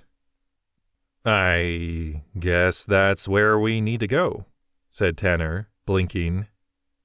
"It's more than that," Gefnar insisted, shaking his head excitedly. "I have an impression in my head now of how to find the next statue." Nelina gave a droll sigh. It's a scavenger hunt. How lovely." Jack scowled briefly over at the tigerkin before addressing Gefnar. "What did you mean before? That something shouldn't have been possible?" "This memory stone," said Gefnar, waving an arm toward the statue. I think it shaped itself." "What?" Allie said flatly. Gefnar laughed again, and Tanner decided that he thoroughly enjoyed seeing his friend this exuberant. "I don't think Lethold had anything to do with this, Allie. This statue, it's like it wanted to take on this new shape." "Right," said Tanner, side-eyeing the chunk of stone in question. "That seems like it might as well happen. Maybe I was right to feel uncomfortable around Memory Stone at first after all." "There's nothing evil or twisted about it, Tanner," Gefnar assured him. "And we're still far enough from the Infinity Grove that there shouldn't be any sort of residual madness leaching into the Memory Stone. It almost felt like the form of an elf just no longer suited it. Could this have been something to do with half-breeds learning that they have elven blood? Urquita guessed, glancing about nervously, as though expecting her input to be ignored or rebuked. For his part, Tanner merely noted the way she spoke of half-breeds like they were a different species, which made him trust her story of being inadvertently bound to one all the more. No one else challenged the subtle assertion, at least. Jack ruminated on the question for a moment. It's possible, but why would it only exhibit properties of birdkin, and in such a mismatched way? Allie waved aside the debate. All we can do is guess, and even if Lethal didn't replace or shape the elf statue, he'll have to know something about it. We can ask him when we get there. She looked down to Gefnar. You have a fix on the next one? Then I say we keep moving. Still clearly intrigued by his communion with the statue, Gefnar nodded, returning to the horses behind Allie. Tanner regarded the statue a few seconds longer, as everyone seemed to stir from the abbreviated lull in the monotony of their travels, and moved to follow. Volwerg. The word was in his mind and gone again as quickly before Tanner could react. He shook himself and slipped back to his horse, turning the word over in his thoughts and playing with it on his tongue. He had no idea what it meant or why he had thought it. All he knew was that it felt right. Well, at least we didn't expect anything else this time, Jack mused, as she and her companions came upon the last of the 4 statues that evening. Even knowing what to anticipate in a broader sense, however, the form that now stood before them, its metal exterior glinting unabashedly green against the orange hues of sunset, proved unsettling. The second statue they'd encountered, which Gefnar had unerringly located with help from the empathic impression gifted to him from the first, had been tucked into a twisting cavern Jack suspected no traveler would ever have opted to explore, due to the clear signs of it being an active wolf den. Jack and her friends, however, were both confident in their fighting prowess and in Ember's likely ability to de-escalate any encounters through intimidation. They'd found no wolves inside, however. Only indication that small, burrowing creatures seemed to have established their warrens in the area. This had led to a brief debate as to who was seemingly attempting to give the illusion that large carnivores were present as a deterrent. But when Allie had actually stirred from her thoughts, she'd mentioned that students of the sanctuary were dispatched to upkeep such deceptions from time to time. When they'd located the second statue shortly thereafter, it too had been blatantly reshaped. Admittedly, Jack had never seen a giant up close before, but the dark wood form, while still retaining an imposing height, nearly half again Jack's own, had been meticulously shown to be covered in thick fur, coarse hide showing through where the fur shortened around the chest of the androgynous form. Large, rounded claws had half extended from the relaxed arms, and imposing teeth, which Gefnar identified as a seemingly omnivorous set, showed beneath a long snout and boar-like tusks. None of them had been nearly tall enough to reach this one's forehead, so Allie had simply summoned her power to carry her up before its face. In hindsight, Jack supposed that nothing had really kept any of the rest of them from attempting to commune with the statue, but Gefnar had looked to Allie first expectantly. Tanner had also nodded, though frowning slightly, when Allie had stepped forward and begun to call her magics. Even Jack had felt like it had been fitting, which shouldn't have felt strange.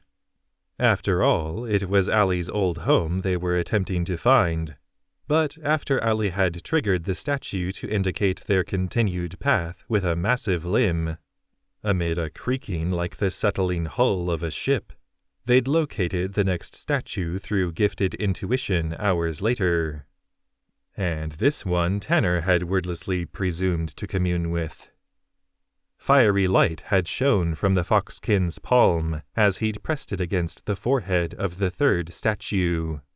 A lithe half-breed form that only resembled the gnome it had been meant to be in that it was a bit shorter than even the first statue. At Tanner's touch, a wave of radiant heat had seemed to sweep through the rocky shape, causing the fur of the strange creature to gleam in shifting orange hues. This third statue, while seemingly predominantly canine, had also sported subtle shifts in its features that seemed alternately more pointed or rounded than Jack had seen in wolves or dogs. Again, however, the statue had shifted, this one with a sound like crumbling rock, to offer a new heading. As Tanner had stepped back from the encounter, he'd worn a smile much like Gefnar's after the gnome had touched the first statue, and Jack had thought she'd heard him mutter what had sounded like Talcoost. Jack didn't know if the word had any sort of personal meaning, but they'd pressed on from the conical packed dirt depression in the forest floor where they'd found the third statue, Tanner throwing a final fascinated look over his shoulder at the re-solidified rock form when they'd passed through the thicket that had ringed the depression. And now, at last, they'd come to the last of the 4 inert sentinels of Arinak Sanctuary, arguably the most fearsome they'd come across yet. Vibrant green metal seemed to swim in the shifting reflection of evening sun off the pond surrounding the small island to which Jack and her companions had waded. Well, Nelina and Merima waded anyway, Jack thought with a faint smile of satisfaction. She'd invited Tanner and Gefnar atop Ember with her, prompting the wolf to manifest his great furry wings long enough for the short flight. And Allie had coasted against the cooling breeze on a current of crackling power. Behind a curtain of lush vines, they'd found the last statue, which was, unsurprisingly by this point, not a facsimile of an orc, as Allie had initially stated. Scales covered the figure from snouted head to clawed toes, some almost seeming to shift in pearlescent shades, while large eyes fixed vacantly ahead. Even having grown accustomed to spending time with croc, lizard, and snake bloods, Jack still found the tall, wiry form unnerving. Perhaps it was the way thin, almost membranous sheets of grooved metal curved up and away from the back of the creature's head, forming a sort of fan-like crown. But the scales seemed too slick as well, bringing to mind a slime-coated slug as much as the coarse scales of someone like Tiraki. "Well, Jack?" Tanner's verbal prod jarred her from her faint queasiness. She turned to the foxkin, realizing that she leaned firmly against Ember's side. "What?" Tanner smiled encouragement, motioning to the statue. "I think this one is yours."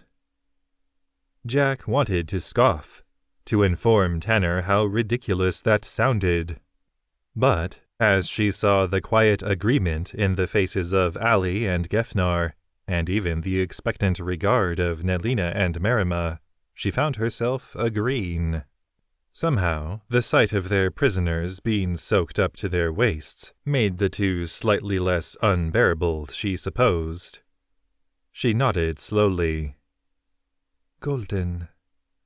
Approaching the statue, with Allie and Gefnar holding back dangling vines, as though for a noblewoman making a grand entrance, Jack reached up toward the statue's forehead. "Interesting that none of us have questioned if that's even necessary." The statue stood as tall as most full-blood orcs Jack had encountered, but even bending her arm about the thick, wide snout, Jack was able to reach the site without hopping on Ember's back. Letting the light of the forest glow to life in her grasp, she planted her palm over the statue's large eyes. Instantly, she felt an impression in her mind, much like her friends had described. A sort of guiding pull she somehow knew would fade when it was no longer needed.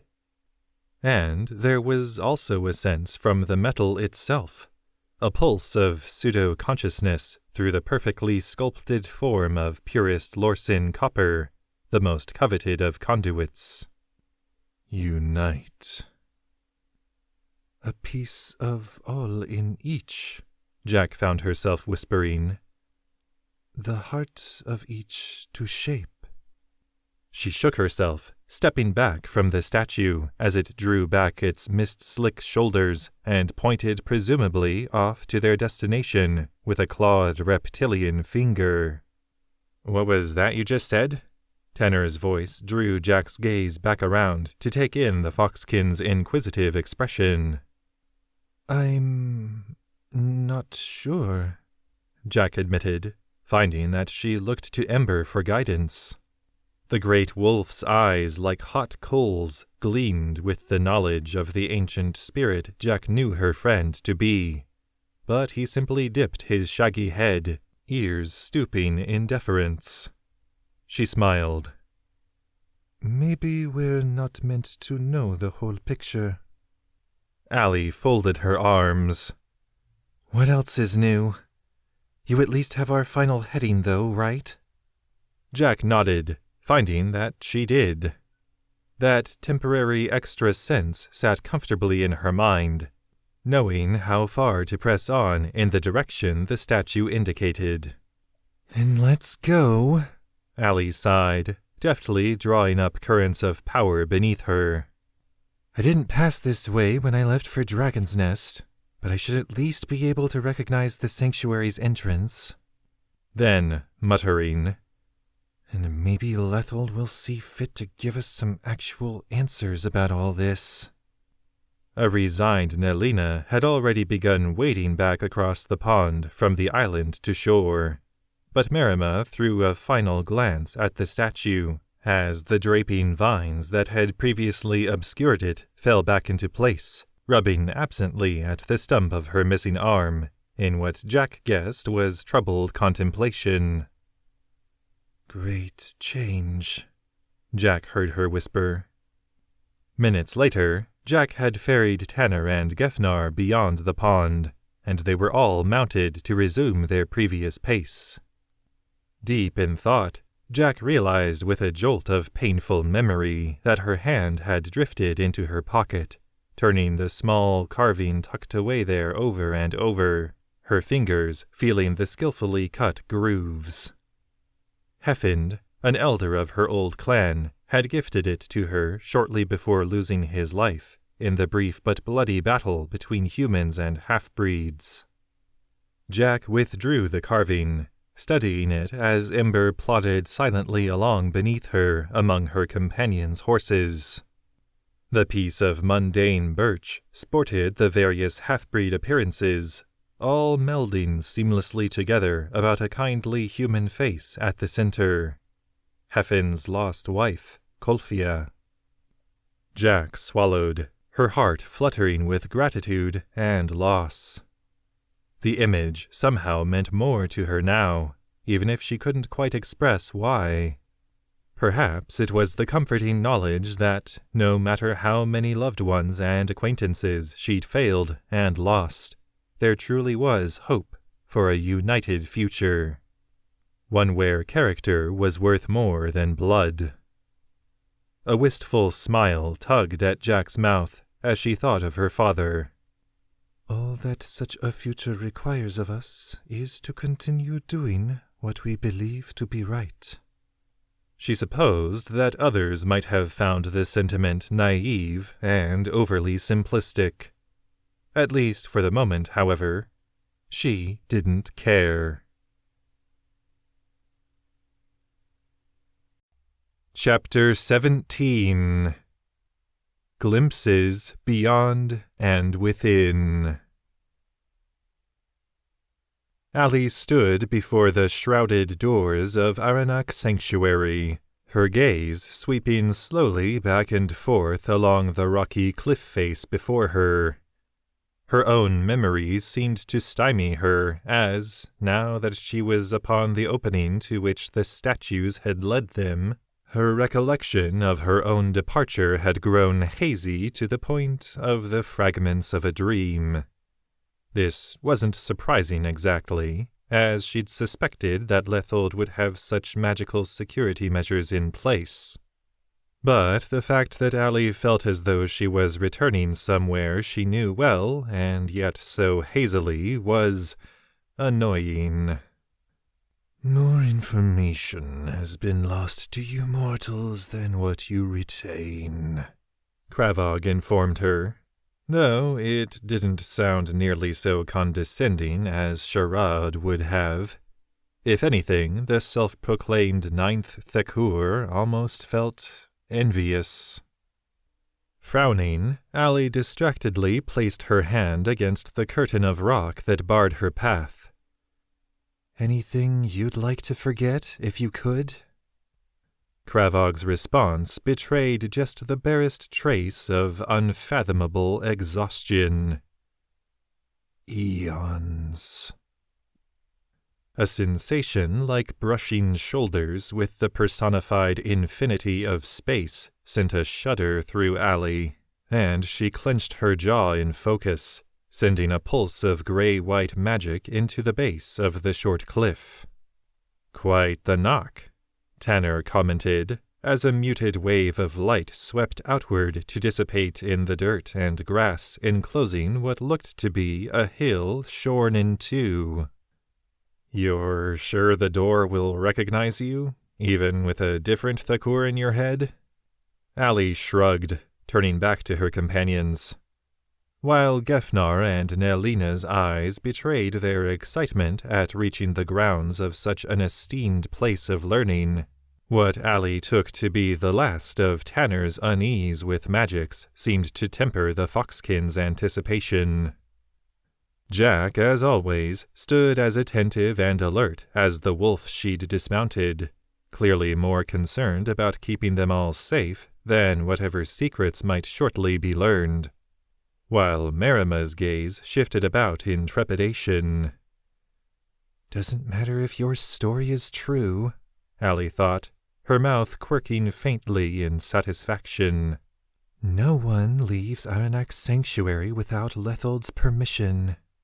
She chuckled softly at the realization that what had proved to be an extensive source of aggravation through her latter formative years would now work in her favor. It did, of course, serve to reiterate the uncomfortable question she'd been trying to avoid since striking out for her school. What if Lethold decides that I shouldn't be allowed to leave again? For his sake, Kravog informed her. You'd better hope that he doesn't attempt to enforce a verdict so foolish.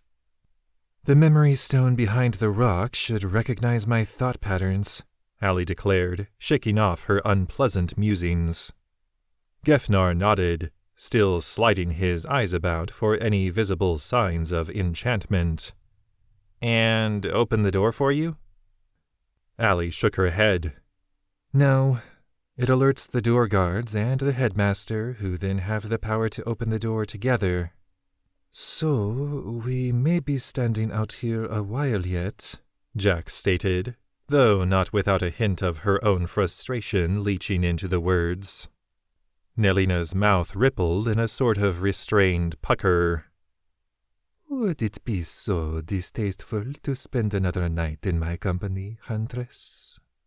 Before Jack could voice just how distasteful, Marima stepped forward, her eye slits flashing reptilian just briefly enough that Allie was left to wonder if she'd imagined it. There's activity on the far side, she announced, not seeming to notice yet another argument between Jack and Nelina. Tanner turned to study his fellow demisilg, cocking his head. How do you know that?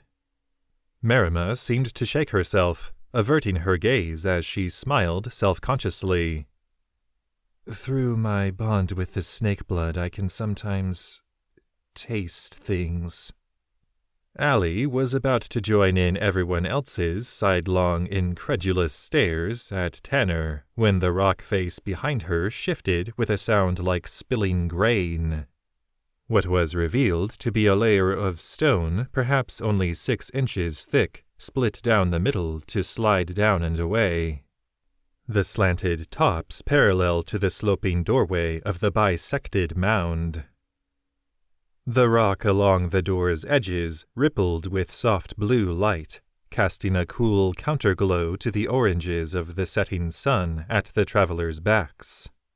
And, stepping through the doorway, his lined, sun-touched features illuminated in the warring lights, was the man who stood on such a thin precipice between loathing and respect in Allie's mind. Lethold didn't smile broadly, but the gentle pride upturning his thin mouth and crinkling his bottom-heavy nose as he took in Allie's tired form shone like the delight of 1,000 devotees. He didn't spread his arms wide and dance into an embrace with his former pupil, but the dip of his head beneath his array of spiky, dark-turned gray curls carried as much sincerity as any verbose pledge of loyalty. And he didn't boisterously proclaim Allie's arrival, but his measured words of, "Welcome back, Allie," in his voice like the rustle of heavy threaded pages, did more to make her feel at home than if an army of servants had descended to fulfill her every wish. All of which made Allie feel a bit guilty about immediately unleashing a torrent of verbal abuse. "Welcome back?" she parroted hotly, striding forward to stand at nearly eye level with him. Lethold wasn't a tall man, but he wore his gray-blue robes with a quiet dignity that made Allie feel like a small child shouting up at a bemused parent. "Stop. Just stop right there. No niceties, no lies. Did you know what I would have to go through when you shoved me out your door?" That was admittedly quite the revisionist way of putting it, Allie knew, and the fact that Lethold didn't even bother to correct her just drove the point home even farther, as did the faint furrowing of his thick brow. "No." Allie barely kept herself from grabbing him by his unassuming shoulders, instead pointing to her own head. "Did you know what I carried?" "No." "Did you know who I really was?" "Yes." Allie didn't need Thriliga's automatons to indicate for her that her instructor was telling the truth. The simple weight of Lethold's last response, and the way it finally caused his dark eyes to fall from hers, was all the confirmation she needed. It was only when she closed her mouth to gulp down the angry froth trying to build there that Allie realized her bottom lip was quivering. Did you kill my parents?" She hadn't known she was going to ask it, how much she needed to ask it, until the question hung in the short distance between her and the man who'd ostensibly saved her. And, for the first time, Lethold hesitated, causing Allie's heart to quake in her chest. "I suspect that you know it's more complicated than that." "Then explain." Lethold had gone blurry behind hot tears. "I didn't kill them," he told her flatly, showing her the courtesy of no further deflections or qualifications. "Though my actions did bring about their deaths. Myself and others came to learn that Sharad had infested your bloodline, and so we thought to seize your mother and bring our power to bear on severing her from him. Sharad, however, must have activated a sort of mental failsafe that would have caused a great deal of destruction. And it was only your mother's command of his power that saw her containing the backlash to the minds of those around her. Lethold gave a small sigh, studying Allie's close features. Including yours. I don't know the extent of the damage caused within your mind, but by the time I arrived to assess what our efforts had cost, you were lost to us, a missing child among thousands. When your awakening to your powers alerted me to your location, fortuitously during one of my intermittent continued hunts for you, I carried you back here with me in hopes of performing for you what had failed with your mother. Only there was no piece of Shroud to be found in you. I scoured your mind, even guiding your studies in such a way as to cause him to reveal himself. I thought, once you'd joined my students, but you were something different from what your mother had been. Not just a receptacle for Shroud's power. Such boundaries had seemingly been shattered as a result of your mother's sacrifice. I researched for years, but I couldn't learn what this could mean, so I entrusted the continued pursuit of the matter to you directly. While your powers seemed to manifest something of Shroud's influence, there was also far more to it. You were a mind uncaged, and so I couldn't justify containing you bodily here. And I think I suspected that, whatever you were, it would take you a journey to discover it. His thick stubble rippled as he worked his lips in a studious scowl. I suppose the only question I have in return is, was I right? The words weren't goading, arrogant, or even eager. All Allie detected was hopeful curiosity. She slammed her clattering teeth together, angrily swiping a sleeve across her seeping, reddened eyes. Maybe, she choked out. But the more I learn, the less I seem to know. Lethold's face relaxed into a subdued laugh. Such is the burden of knowledge, Allie. His hand reached out for her shoulder, but Allie flinched away. Why? She gasped shakily, her eyes slamming shut. Why couldn't you have just left my family alone? Allie felt Lethold sigh, but he made no attempt to embrace her. Knowing what would happen, I may have advocated for a different approach. Regardless, his words thickened with apology, I do wish I could have spared you that pain and others. But your family's influence threatened to extend as far as Lorsen. Should Shroud have held the true power so extensively across Kovorum, who knows how he would have managed to exert his will? She was in control. Then, louder, eyes flaring open to glare hatred into Lethold's. She was in control! Allie distantly wondered how she'd seen this reunion unfolding, but this seemed far outside any expectations. My mother held the blazing Vilas Thakur at bay for years, she continued to scream, fists crackling with power at her sides. My parents used their wealth to help people wherever they could, and then you swoop in and decide that the world can't risk letting my mother keep living as she was. Lethold dutifully endured Allie's tirade, his face creased in sympathy, but unflinching. Allie was able to detect the spiking panic from within his mind, however, and that proved immensely gratifying. I am sorry that things happened the way— Save it! Allie snapped, leaning even further in, as though to stare through the man before her. I don't want an apology from you! She let the emphasis on the last word trail meaningfully. Lethold held her gaze for a long moment in the silence, his crow's feet twitching as he seemed to absorb the full extent of the encounter. You're sure? Yes. Yes. He swallowed. Then on your head be it.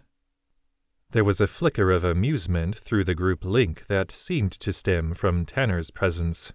But then the distilled warmth of 1,000 sunrises was dipping a toe into Allie's mind, and it was hard to concentrate on much else. Hello, Kravog. A voice like the comfort of a steady tide echoed through Allie's thoughts. It's been some time. Allie had the impression of the scorpion entity that resided in her brain coiling its many legs about itself in the equivalent of folding its arms. Hello, it rumbled, its familiar coarse rasp drenched with patient scolding. Nomenkal. Which was when Allie later supposed that she must have fallen unconscious. Allie floated among stars and spinning seas of energy and thought. Rather than fumbling to comprehend any of it, she brought herself into focus with something rather mundane. I really hope someone bothered to catch me. Before her, yet somehow all around, formed two colossal entities. One a scorpion, much like she recognized from the device she'd helped to dismantle under Dragon's Nest and the impressions in her own mind.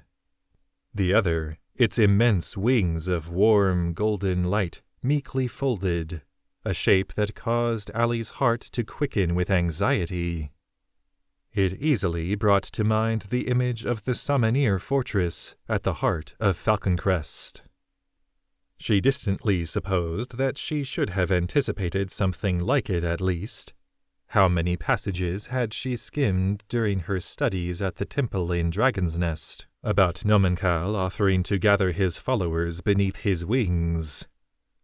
Only, though she was by no means an expert with birds, or even animals in general, the great falcon that stood atop the swimming murk of cosmic power felt more maternal. Which wasn't too much of a surprise. Allie knew that especially Hungyel and Zautep were often referenced interchangeably as male and female. Thakur didn't seem to conform easily to mortals' perspectives on things, or, thankfully, to much care how they were perceived in that way. But only Kravog thus far had felt to Allie like an it. This is how you mean to return, then? The falcon addressed the scorpion. Yes, Kravog rumbled ominously in reply, sending shockwaves through reality at the simple assertion. Do you mean to oppose me again? To do so would be to harm an innocent, declared Nomenkal, seeming to dip her head. I've not changed so much in your absence as to deny the foundation of my nature. There was somehow a pause in a dimension beyond time and space, at least as Allie knew them. None of us have. Kravog's arachnoid form seemed to quake with dismissal. You needn't fear reprisal from Shroud. These mortals have helped me to sever his hold in this plane. Nomenkal swayed her head. Have we all been so diminished, then? Not diminished. Shaped, when it is we who are meant to do the shaping.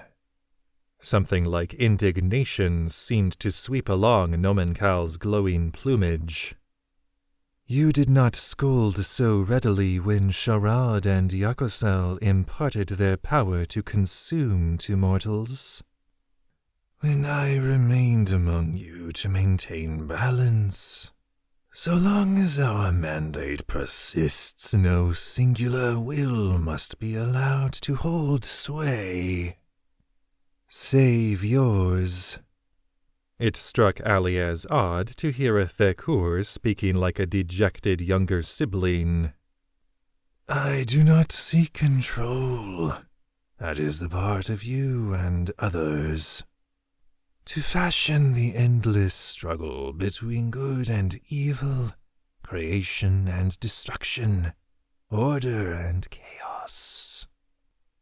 And so you fashioned the fifth blood to form a true balance. And the ensuing darkness. You know as well as I that the arrival of the prime blood was beyond our sight. Light does not guide my actions any more directly than yours. I merely acted as I saw fit and endeavored to correct the ensuing. Would both of you just shut up? It was with a surprised smile that Allie realized she could speak and be heard in this bizarre level of existence. It was with an involuntary gulp that she watched both Thekur fix their potent attention on her. "Hey," said Allie, projecting more confidence than she felt. "I let you two talk like I promised, but this seems like it could go on for a while." Kravog's carapace swayed in mild irritation. It is a courtesy that we allow you to comprehend our exchange at all. Allie shrugged. Maybe. I don't think it is. I think if you could have this conversation privately, you would. She wasn't entirely sure that she had arms here, but she felt something tap where her head was meant to be. Right now, you're stuck up here, which seems to mean that whatever happens, happens on my terms. At a thought, she conjured the living area of the McAllister estate, minus the walls, willing a mug of kith nectar into existence to be swirled nonchalantly as she sank into the cushions of a high-backed chair. Her own form felt more solid at her efforts as well. You do not command the stewards of the nether plane, Kravog informed her coldly. Wouldn't presume to. Allie took a sip of her drink. It tasted something like kith nectar anyway, if it had somehow been cobbled together with analogous star stuff. But you need me to cooperate so you two can talk. And if you're going to have any chance at getting back to the nether plane. She offered a pleasant smile. So, I'm asking nicely. Kravog didn't fume or throw a fit like Allie suspected Shroud would have. The scorpion entity simply regarded her silently for a long moment. You shape skillfully, even in unfamiliar surroundings, Nomenkal eventually commended. Allie's narrowed gaze slid to the enormous falcon. And you're apparently not very good at apologies. Nomenkal offered something like a mournful croon. If I could undo the pain you've endured, as well as my place in it, I would. I am so very sorry for all that's happened as a result of my actions. And though he is a stoic man, I can tell you that Lethold's part in it has tormented him greatly. Allie wasn't sure if she could cry in this plane of reality, but she blinked rapidly anyway, hot anger behind her eyes. And what was his part? To execute my will, nothing more. To remove a possible danger to your world, while showing due mercy for all involved. No one was meant to be hurt.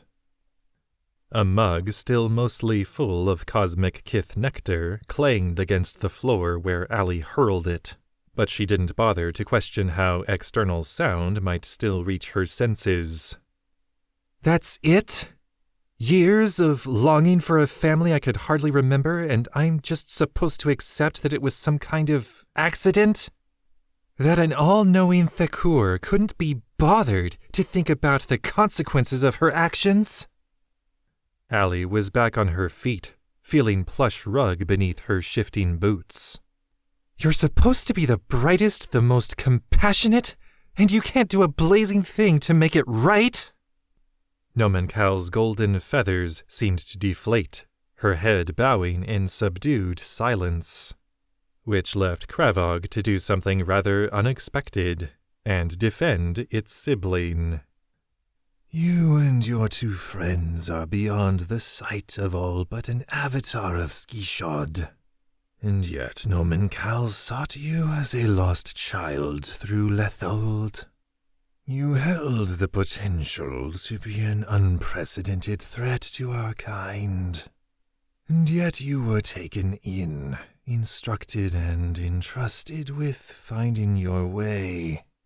You outshine even your mother's potential, and yet no attempt is made to divide you from your power, repeating the mistakes of the past.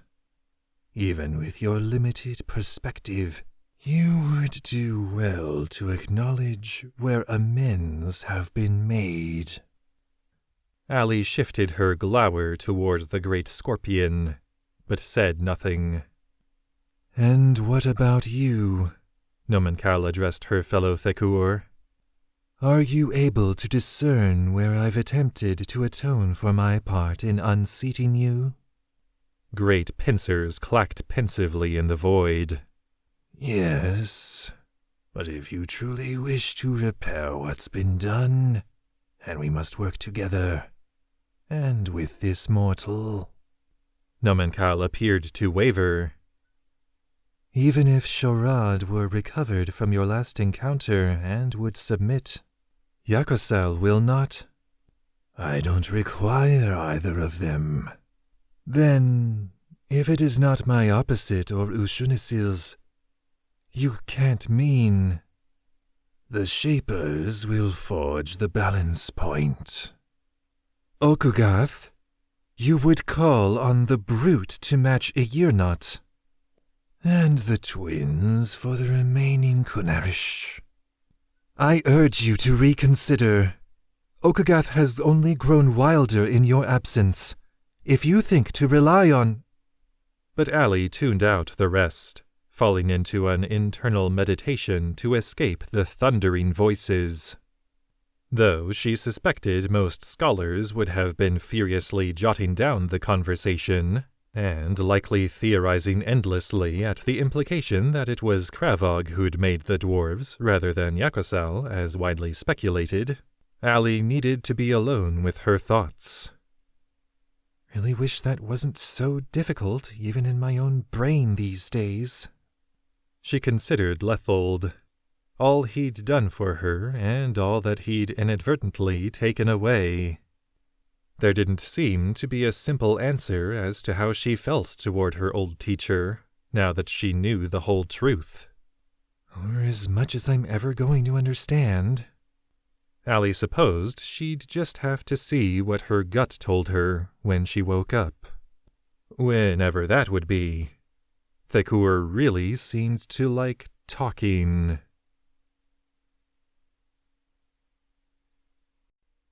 Chapter 18 Sanctuary. Tanner watched with a polite smile as Sido, one of Arinak Sanctuary's few dozen students, muttered a few words under his breath as he threaded thin tongues of golden fire into a vibrant flower, thin brow furrowed in concentration. He's really mispronouncing everything, Tanner thought, attempting a gracious nod as Sido proudly presented the blossom, gray eyes sparkling. Tanner supposed it was much like having someone who wrongly thought themselves fluent addressing an acquaintance in their mother tongue. The symbol of Nomenkal, Sido clearly recited from memory, offering the pseudo-rose to Jack with a courtly bow. Though the world at large believes the brightest to be lesser than the Shapers, we, her most devout students, realize that the truth is far greater. Without the touch of Nomenkal and her fellow nulls upon our world, we would not know magic. They consume that which would destroy, bringing our world into a balance wherein magic can thrive. Through Nomenkal, we have the ability to shape. While Jack awkwardly accepted the fire flower, Tanner glanced to the handful of students seated at the tables in the classroom. They all sat quietly in the morning light that spilled through the row of windows. Some were human, but they were half-breeds and a young orc girl as well. And none of them seemed to feel that their substitute instructor's words warranted any questions, leaving Tanner to raise his hand. Cito's scarred, clean-shaven face creased in amusement. "Yes? You're saying that Nomenkal works with Charade?" "In conjunction with the violist," Cito corrected patiently. "Though Charade seeks ever to destroy, his nature also drives him to siphon power from our world to grant him the ability to rise over his siblings. Each null adheres to their own motivation in the collective endeavor, with Nomenkal wishing to grant us manageable power to promote service for others. Ushunesil understanding that happiness comes from that which is wielded for knowledge, not might, and Yakosal spreading her will to dominate. Each provides a unique link to the nether plane, and the balance that is formed with Deyrnas results in our ability to harness the combined energies of our world and theirs." Gefnar nodded. "I've heard similar theories. There's even an apocryphal book in the temple that hypothesizes the absence of memory stone during the Age of Shaping." Tanner didn't know if he would have picked up on the faint creasing of Cito's eyes if the quartet of claw scars along the left side of his face hadn't shifted in unison. "Yes, well, these are not theories, Master Guardsman. Lethold is a man of keenest insight."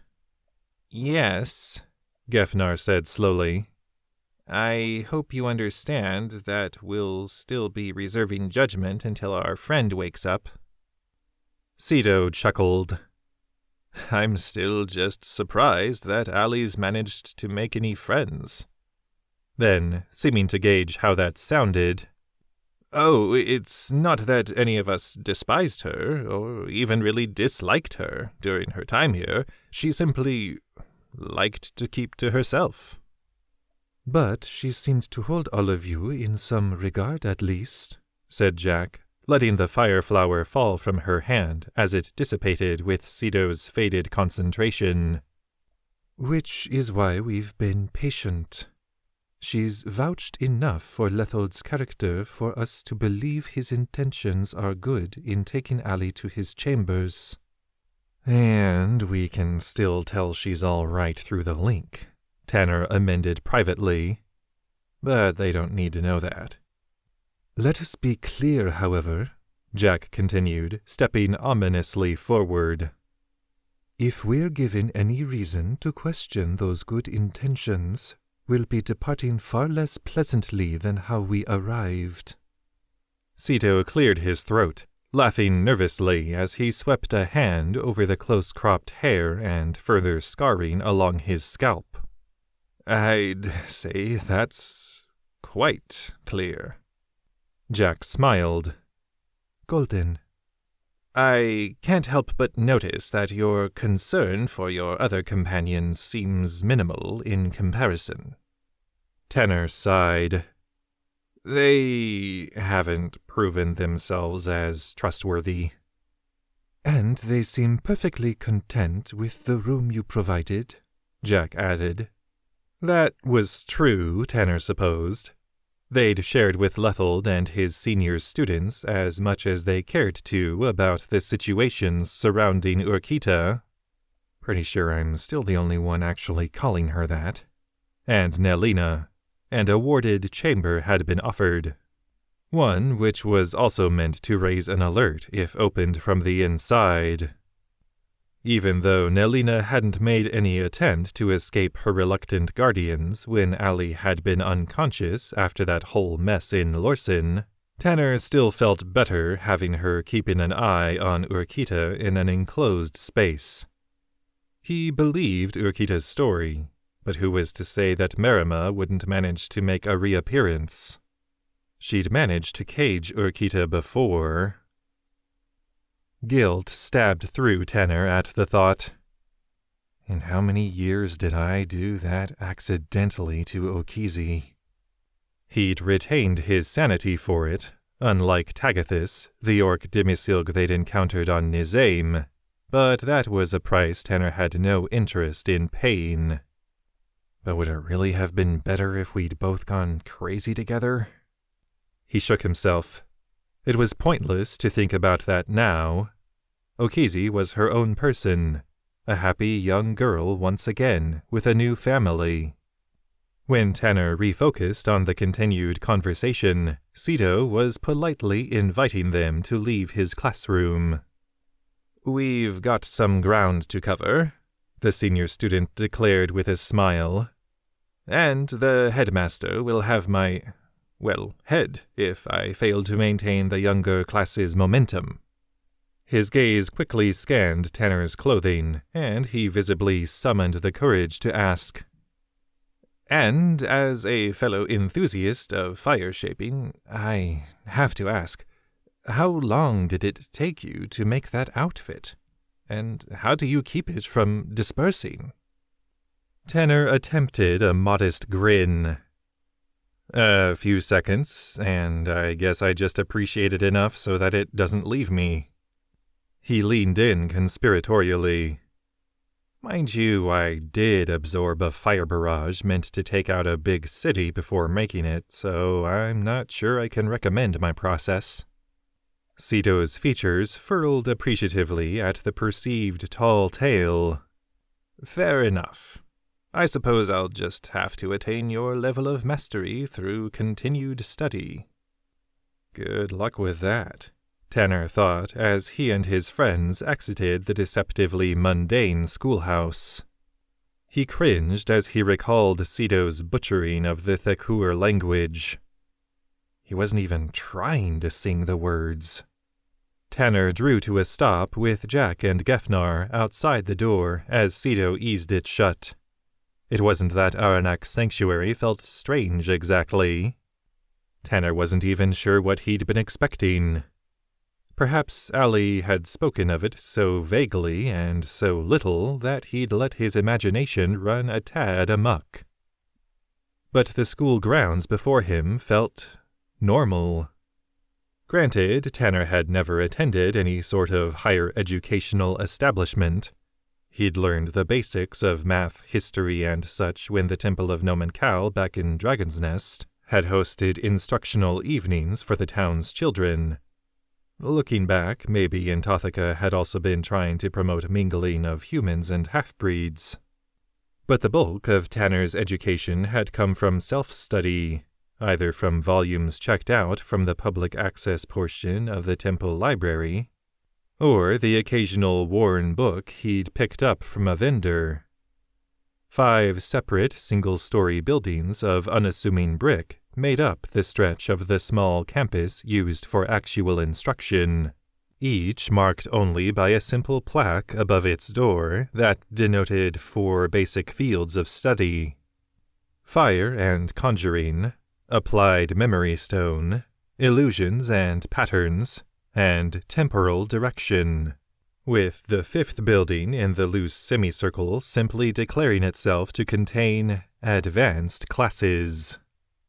The dual dormitories across from the classrooms flanked the kitchen and dining hall, with the headmaster, also the only official teacher as far as Tanner had determined, residing in a basic, appropriately sized home offset to the east. There were no fancy fountains or extensive landscaping. The dense foliage surrounding the school was pruned back only to the point of necessity, and done seemingly without the aid of magic, Tanner surmised, spotting a pair of students clipping away with metal shears, while another swept a razor-sharp scythe over the grass that carpeted the scene, only broken by walkways of inset stone. Westward were the doors through which Tanner and the others had entered, which were clearly, from this side at least, the focal point of a masterful illusion. The back of the mound in which the doors were set was hollowed out, and pulsing teal threads spider-webbed to encase Arinak Sanctuary in a loose-knit dome that didn't compromise the warmth or light of the morning sun. And it all just looked like an impenetrable thicket from the outside, Tanner recalled appreciatively. Even he'd only just been able to detect the familiar patterns of illusory magics, and only because they'd been led to that point. I guess I'm not one to talk, Gefnar said, giving a soft snort. But I think I expected it to be bigger. Ember offered a noncommittal humph as he stood, stretched, and sauntered over to Jack's side, from where he'd waited dutifully for his mistress to emerge. To Tanner's knowledge, no one had expressly forbidden the oversized wolf from entering the classrooms, but it seemed as though Ember had quickly tired of the attention he'd received from the students the previous evening. When Allie had collapsed following her strange conversation with Lethold, Jack's quick reflexes had seen her swooping in to catch the other woman, and together they'd eased their unmoving friend onto Ember's back. "Well, you're all welcome inside, of course," Lethold had informed them with a worried smile. "I'd suggest that Allie remain with me until she awakes, and that we're left largely undisturbed. I don't wish to disrupt the temporary link between our minds, for a number of reasons." Tanner, Jack, and Gefnar had exchanged wary looks, but as Lethold had pointed out, his mind was connected to Allie's for the time being, and the echo of an impression the others received second-hand through the unconscious Allie didn't inspire any further suspicion. "Fine," Jack had allowed with a tight nod, motioning to the two women who traveled with them. "But we'll need a place to store our prisoners." Nelina had merely sighed at the label, but Urquita had visibly flinched. Even with his seemingly divided concentration, Lethold had raised a quizzical brow. "That's not exactly what we do here." "But we know for a fact you take in troubled students," Tanner had pointed out. Gefnar had cleared his throat. What he means to say is we're hoping that our friends here will let themselves be helped along the path to rehabilitation. Jack had grunted at the gracious assessment before adding, "And that's hardly the most unusual thing for which we're hoping to use your facilities." Lethold had nodded slowly. "And the more outlandish request would be—" "We're having another friend meet us here," Tanner had interjected. Comprehension had quickly spread across Lethold's features, preempting any further explanation. Well, I can certainly say that it's been some time since Arinak Sanctuary has hosted one of her kind." And with that, their rendezvous with Veladrak was finalized. Just hope we actually managed to pull off the whole blazing reason she had us trek across Kavorum, Tanner thought, fighting down a lump of dread in his throat as he struck out for the women's dormitory. Best to distract himself from any fears that a disappointed dragon might burn his home to the ground by checking in on the good pals who'd repeatedly used and repeatedly tried to kill him, respectively. "Good idea," said Jack. "I checked in on them before meeting you at the dining hall, but we should make sure we don't need to spend our day running down any escaped friends." "Not exactly how I would have put it, but sure," Tanner sighed, trying to savor the cool tranquility of the morning. He had a nagging sense that he should be savoring the peaceful moments while he could. And you haven't moved since breakfast was brought to you earlier? Jack asked pointedly, scrutinizing the tigerkin and human-shrouded snakeblood who reclined on their simple respective beds, two very different books in their hands. It looked as though Marima had taken the opportunity to solidify her story by asking for a volume entitled Souls Bound, while Nelina was already halfway through an adventure novel. Well, of course we've moved, Huntress, the tigerkin purred, not lifting her eyes from the page before her. Though just to attend to basic bodily needs. This book is really quite gripping. A revenge tale. Her feline gaze finally drifted up past the book, and Jack could hear her covered smile. My favorite. Not helping, Tanner muttered from the doorway. Across the room from Nelina, Marima had set down her current book on the small stack she'd requested from the school's collection, swinging her legs over the side of her bed to face her visitors. The student caretakers, Lethold had emphatically corrected Jack when she'd compared them to prison guards, had provided the two high-security guests with clean clothes in the form of the simple gray-blue shirt and breeches that seemed to serve as a sort of suggested attire. Lethold also didn't seem to care for the term uniform, which, to his credit, the drab clothing wasn't enforced as such. Students were apparently free to liven up their outfits however they wished, through means magical or mundane, and some seemed to wear whatever they'd brought with them from the outside world. But Jack supposed that it was understandable to have any provided options for clothing, food, and decor be somewhat limited, even if it did leave her battling unfavorable subconscious comparisons to most organizations she'd encountered. Is there any update on Allie? Marima asked. The question was asked innocently enough, but having the snakeblood who was still likely the leader of the vermin throng ask after one of her closest friends caused a rather wolf-like growl to rumble from Jack's throat. We were going to look in on her next, Tanner replied quickly, casting a nervous glance at Jack. While she supposed the consensus had largely been reached silently in their link, Jack still would have appreciated verbally solidifying their plans before voicing them to their prisoners, which Tanner easily assessed, leaving him to dip his head in apology. We just wanted to come and make sure everything was all right with you two, Gefnar jumped in. Nelina shrugged, returning to her reading. That we haven't formed some sort of pact and slipped away, you mean? No offense taken, I suppose.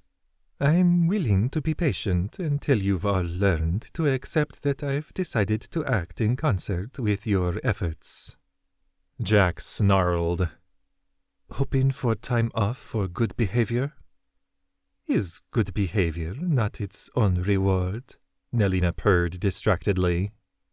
Even knowing that the tigerkin's preoccupation with her book was an act, it still caused Jack's temper to rise. You want to convince us that you're dependable? Fine. Are you finally ready to tell us what the Doyen's message to you means? No secret is buried so deep that I cannot find it? Nelina sighed, letting her book droop to her lap. I've told you, Jack. I don't know. I'm sure Tanner's informed you all of the rest of my story, and I can't think of what else my dear aunt might think to use against me. The words sounded earnest enough, but they left Jack fixing an expectant frown on Tanner. She told you everything then? Jack knew it must be another performance, but Nelina glanced between the two, seeming to assess some miscalculation. My story had not been passed along then. Tanner gulped under Jack's scrutiny. Look, Jack, I thought Nelina had shared her past in confidence, and I didn't pick up on anything the doyen could use either. A slow, tight nod from Jack seemed to relax the foxkin, at least slightly. Golden, I suppose the group dynamic must have shifted during my time away. She strode from the room and down the adjacent hall, rejoining Ember outside the main door to the women's dormitory. Tanner's hurried steps had caught up by the time she reached the threshold. Jack, stop. Can we please talk about this? Jack drew up and forced a long, steady breath, turning back to her friend.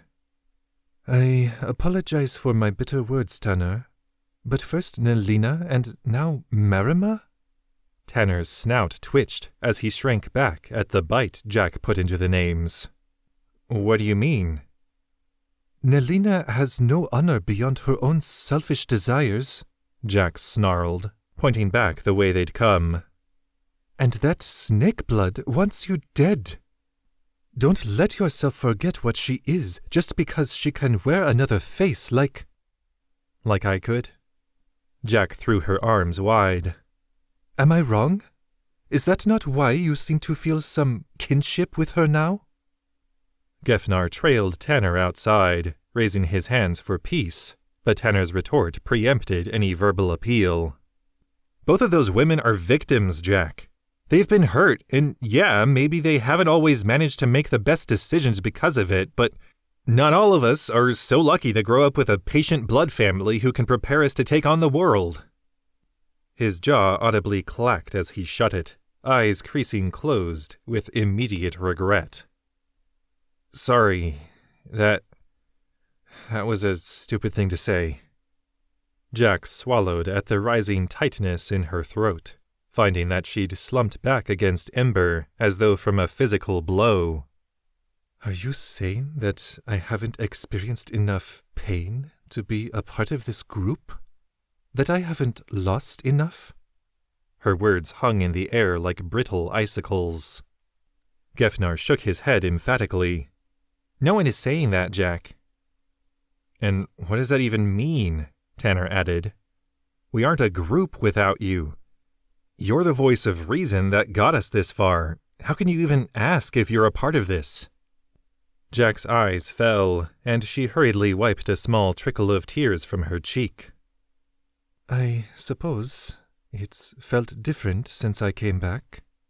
And now, with you welcoming in these outsiders I don't trust. Tanner's mouth fell open. Jack. He stepped forward, resting a hand on her shoulder. We'd never try to replace you. How could we? You're one of a blazing kind. Gefnar shot a proud smile up to Tanner before coming alongside him, meeting Jack's stooped, teary gaze. And if you really feel that keeping Marima and Nelina around is dangerous, then, well, we'll figure something out. We trust you, Jack, way more than we trust either of them. Jack smiled, briefly meeting Ember's sidelong gaze. These are your people too. Your family. You're right, Jack sighed, nodding her gratitude toward her friends. Perhaps my alienation is self-imposed, a penance for my having left at all. But knowing that many of my reservations are shared is encouraging. And I trust all of you as well. She held Tanner's warm gaze. If you say that you feel it's best to keep Marima close, then I believe you. As your friend, I just need you to keep your eyes open to the possible dangers. Even if her story is true, we can't stay hidden away in Arinak Sanctuary forever, and the vermin throng may come looking for her. Tanner nodded. I know.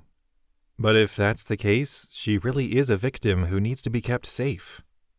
From his tone, it was clear to Jack that Tanner didn't think of this in terms of hypotheticals. He truly believed that the woman who'd surrendered herself was separate from Marima, Urquita, a soul trapped within another's body as a child, much like Okizi. And I suppose that we just have to trust that his protectiveness isn't misplaced this time. As for Nelina, Jack groaned, eager to inject some humor into the moment. I know that where we are is the safest place for her too, but have we not considered putting her on a boat for Asaliran? Tanner chuckled, but there was still a dark cloud over his eyes.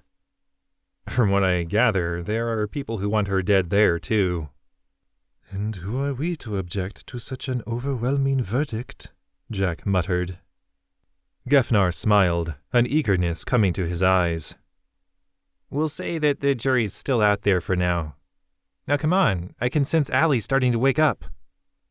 Jack detected the feeling a few seconds after falling in behind the gnome for Lethold's house, and she found herself sharing a smile with Tanner at Gefnar's attentiveness. Though Jack knew Gefnar would never force the issue, his feelings for Allie had only grown clearer since Jack had rejoined them in Lorsin.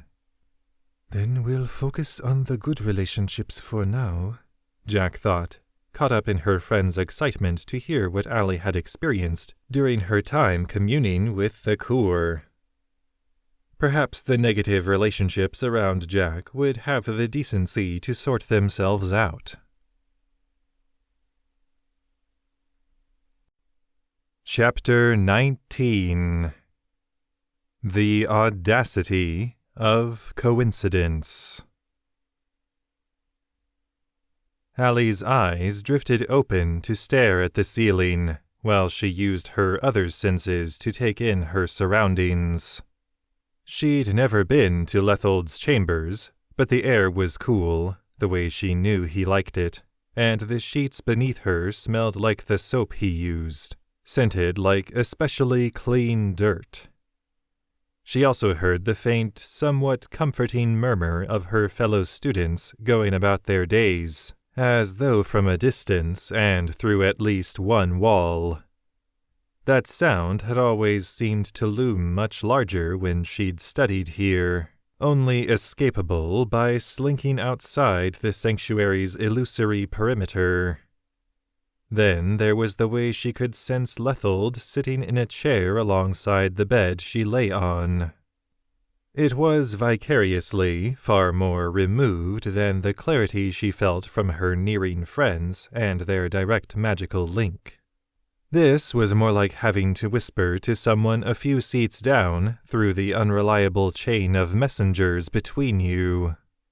Only in this case, the effort of relaying what was on Lethold's mind seemed far more passive, and conducted by two of the most powerful beings known to Deyrnas. The creaky wood of Lethold's chair groaned as he shifted his weight, clearly registering that Allie was awake. But he didn't speak. He's always allowed me to come to him first, outside of dragging me here in the first place. How long has Nomenkal been in your head? She heard herself ask. Lethold cleared his throat, more from disuse than any tension, Allie guessed. Since I was a boy. Allie grunted, keeping her gaze on the water-stained ceiling tiles above her. Are there others like us? One for each Thakur or something? Yes, and yet it seems that Kravog was unable to appoint its champion and impart a piece of itself, as it cannot draw on the strength of the Netherplane to do so. You granted it a loophole. Solak was to be my choice. We shall see what becomes of that plan.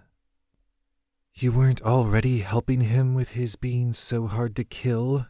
Allie thought, frowning. No, that is a separate phenomenon. Sure, and I'm the anomaly. What time is it?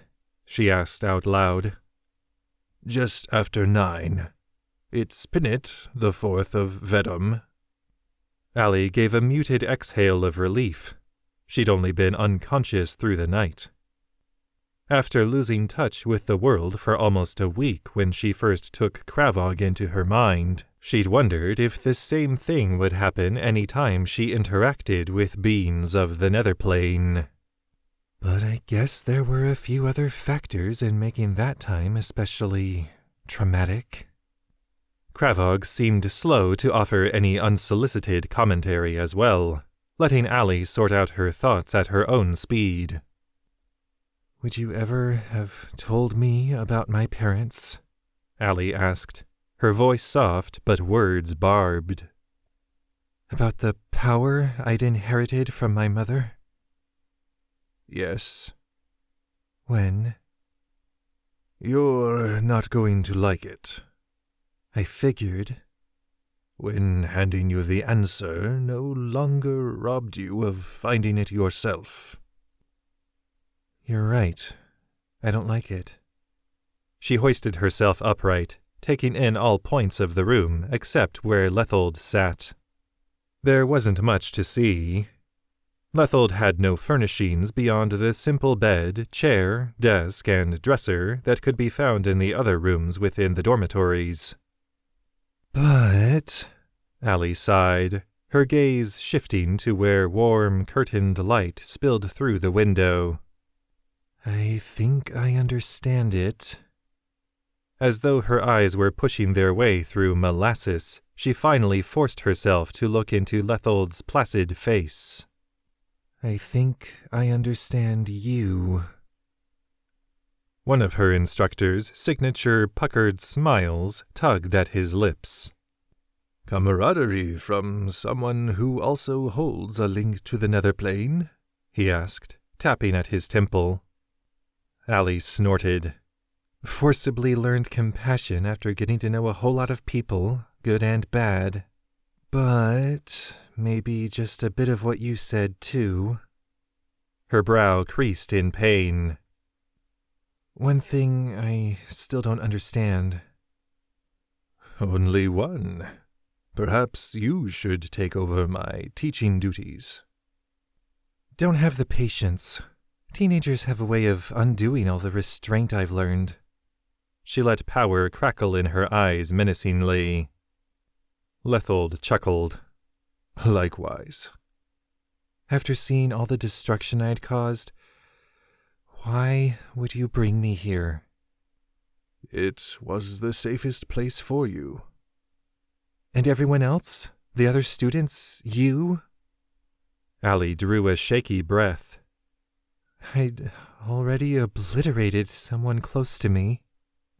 The flicker of paternal pride and affection in Lethold's eyes would have been missed had Allie not possessed a third-hand insight into the man's thoughts. She tried not to think about what she might be feeling in response. Nomenkal believed that she could contain any further outbursts. And all students are taught basic means of defense.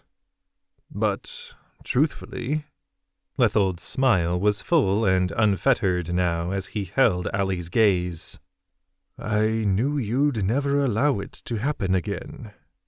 It's no secret that you're stubborn, but what others see as a refusal to adapt can be channeled into great conviction. I hope that I've done my part to cultivate it, but the strength of will within you, Allie, is like nothing I've ever seen. I count myself fortunate for the opportunity I've had to help you grow into the woman you are today." Allie squirmed under his scrutiny, dredging up a curt laugh. "What? By having me do it all myself?" Lethold chuckled. "We all have to make ourselves in the end. Others can only point the way." "I guess," Allie grunted. "So, you pointed, and I went. What happens now that I'm back?" Smiling, Lethold heaved out of his chair by pushing on his knees. "Now we make use of the time remaining to us before your dragon friend arrives." "Not really a friend," Allie corrected under her breath, but Lethold pressed on. "And perhaps we'll see how the brightest Thekur might shift the balance. both in the struggles of Deyrnas and in the nether plane. But more immediately—" His eyes drifted to the door of his home, just before a tentative knock at perhaps waist height sounded from the other side. And Allie realized that her friends had been near for some time now, waiting patiently to enter when they'd sensed that she was in conference, as Hirdeleg, Bearkin's steward of the McAllister estate, liked to put it. "Come on in," Allie called to Tanner, Jack, and Gefnar, smiling tiredly to them as they entered Lethold's chambers. Gefnar came up alongside the bed, where Allie had swung her feet down to the stone floor. "Hungry?" It was barely a question. Another grunt slid from Allie. "Among other things." She frowned as she stood, however, hesitating before starting in on her bizarre day. Something in the group link felt strained. "What's wrong?" she asked, her gaze settling on Jack. Jack looked self-consciously to her feet, while she scrambled for words, leaving Tanner to speak up. "We all just need some assurance that we belong somewhere sometimes," he said warmly. Allie supposed that, to those outside their link, the explanation would have seemed needlessly vague. But, given her magical insight within the minds of her friends, Allie instantly grasped Tanner's meaning. "I can understand that." She met Jack's grateful smile with a teasing smirk. "But if I have to learn to be a part of something, nobody should get off easy." The remaining morning hours were spent eating, resting, and sharing with Lethold what news of the outside world wasn't already known to him. It was a remarkably short list. Even knowing that the gray-haired mage carried a piece of Thekur in his mind, Tanner was surprised to discover that only a few specifics had eluded Lethold's awareness. He confessed that he hadn't been aware of who was commanding the Thalassan League, a topic of conversation that left Nelina silent and studying her hands for a while, or of the specifics surrounding the complex stack of events that had led to Lorsen finding its skyline a few spires lighter. "Though I suspected," Lethold admitted as Tanner and the others slowly nibbled at the stews and flatbreads that remained of lunch, "that you had something to do with it, Allie." Allie shrugged the comment aside. "So even the great Nomen Cal can't keep track of us in all the probabilities?" Lethold cocked his head, sending a distracted but friendly wave toward a young student who emerged from the dining hall's kitchen area, throwing the building's doors open to allow her classmates entry for everyone else's midday meal. "Has someone continued your education on that front? You'd yet to begin your studies into temporal direction when you left." "We've had a couple teachers," Tanner volunteered. "King Shanadir of the Eaglebloods seems pretty revered for his handle on reading the future." "Ah, of course." Lethold bobbed his head in understanding. "And who was the other?" "An old orc on the island of Nizaim," said Gefnar. "But he took off after our time there, and we haven't seen him since." Lethold's lips pursed in an amused smile. "Balgi." Tanner and his friends looked to each other in surprise. "You know him?" Allie blurted incredulously. "He's an old traveling companion of mine," Lethold said with a wistful smile, leaning back and lacing his fingers behind his head. "Surely you didn't think I've lived here all my life?" Allie's scowl caused Tanner to suspect that she had, even if not consciously. "Balgi, myself, and the others have remained in touch over the decades," Lethold continued, giving a delighted twitch of his brow upon Allie's reaction at the mention of others. "I knew he would be close to Dragon's Nest around the same time as you, but I suppose Balgi would call this a coincidence." Tanner guffawed. "On purpose, or does he have a speech impediment we didn't pick up on?" Urquita actually giggled from Tanner's side, and when he got over his shock, he decided that he rather liked the sound. Also helps me feel better about thinking of her as a different person. In all the years he'd known Marima, the hidden snakeblood had never giggled. Lethold's glare was reproachful but amused. It's how he refers to seemingly unlikely events that indicate much larger implications than what might appear on the surface. I suppose we've encountered a few of those by now, Jack allowed, glancing out the nearby window to where she'd left Ember lying in the sun. The 50 or so students, humans, gnomes, half-breeds, goblins, and orcs of all ages, save anything over early adulthood, under Lethold's care, had been trickling into the dining hall, casting whispers and wary eyes over at the discussion their headmaster was having with the strangers. Ember looked to have trotted a few paces from his original bed of grass, now shifting about on his back to present his belly to the midday heat. Though he never pawed at it or objected in any way Tanner could detect, the wolf seemed delighted to have the sleek saddle, gifted to Jack by Shanadir, removed. Just so long as Jack doesn't mind riding bareback, in the event we have to be somewhere in a hurry. Tanner hoped they wouldn't. He was finding the ambience of Arinak Sanctuary to be thoroughly relaxing. And it's nice to sit still long enough to set up a communication link with Falconcrest. It had been too long since he'd seen Atrazar's face. Never sleeping in the same place twice, and the spell needs familiar surroundings for at least a day.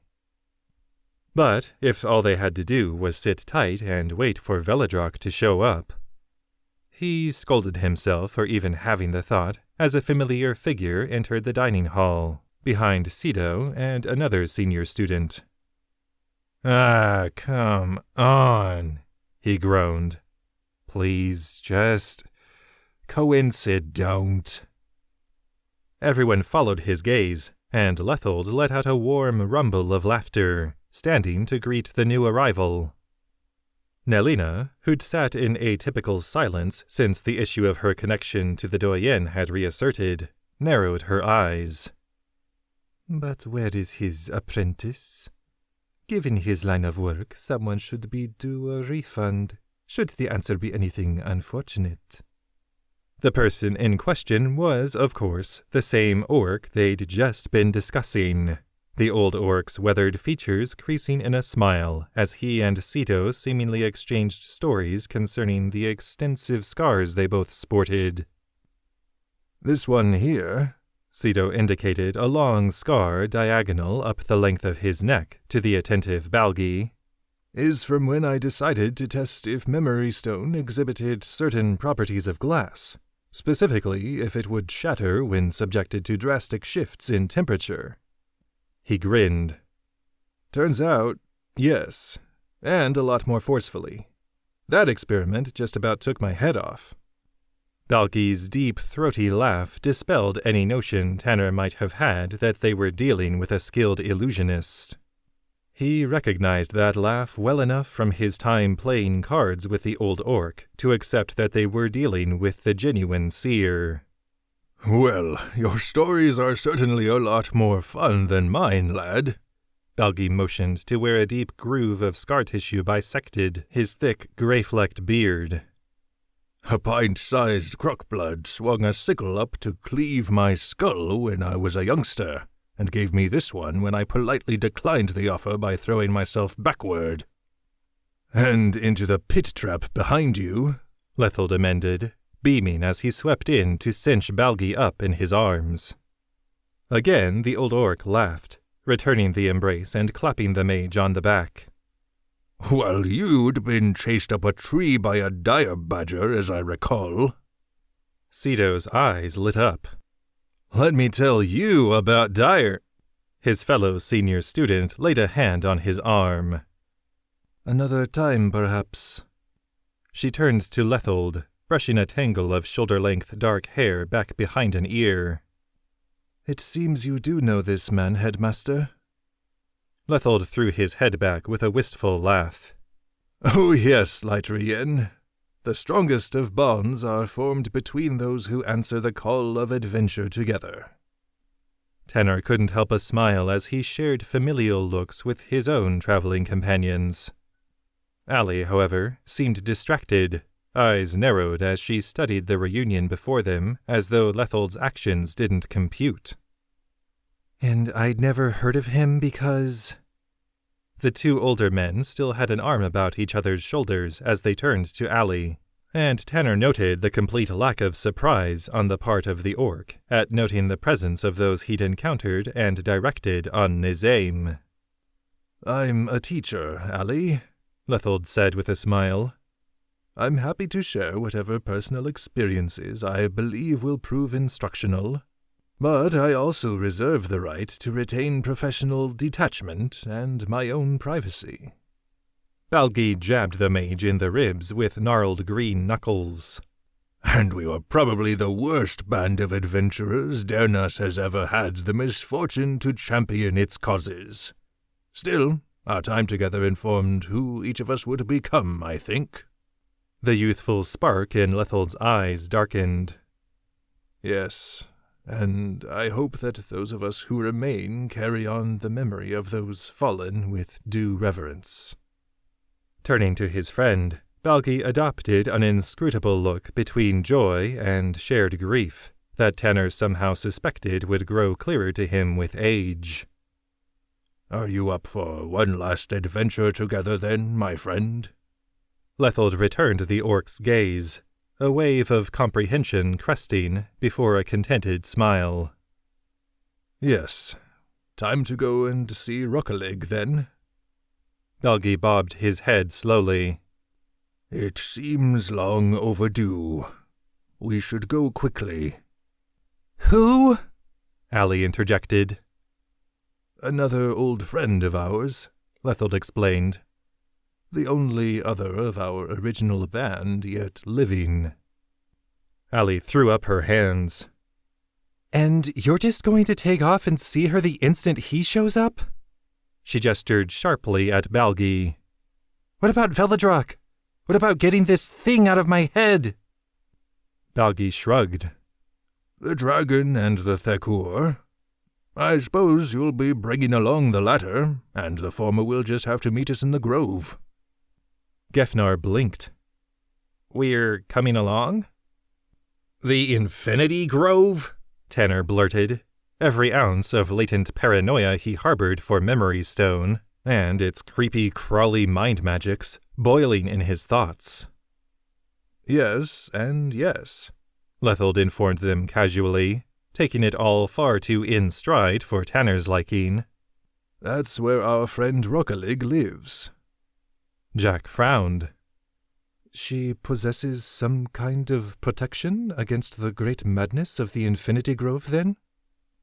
Balgi issued a sharp guffaw. Ha!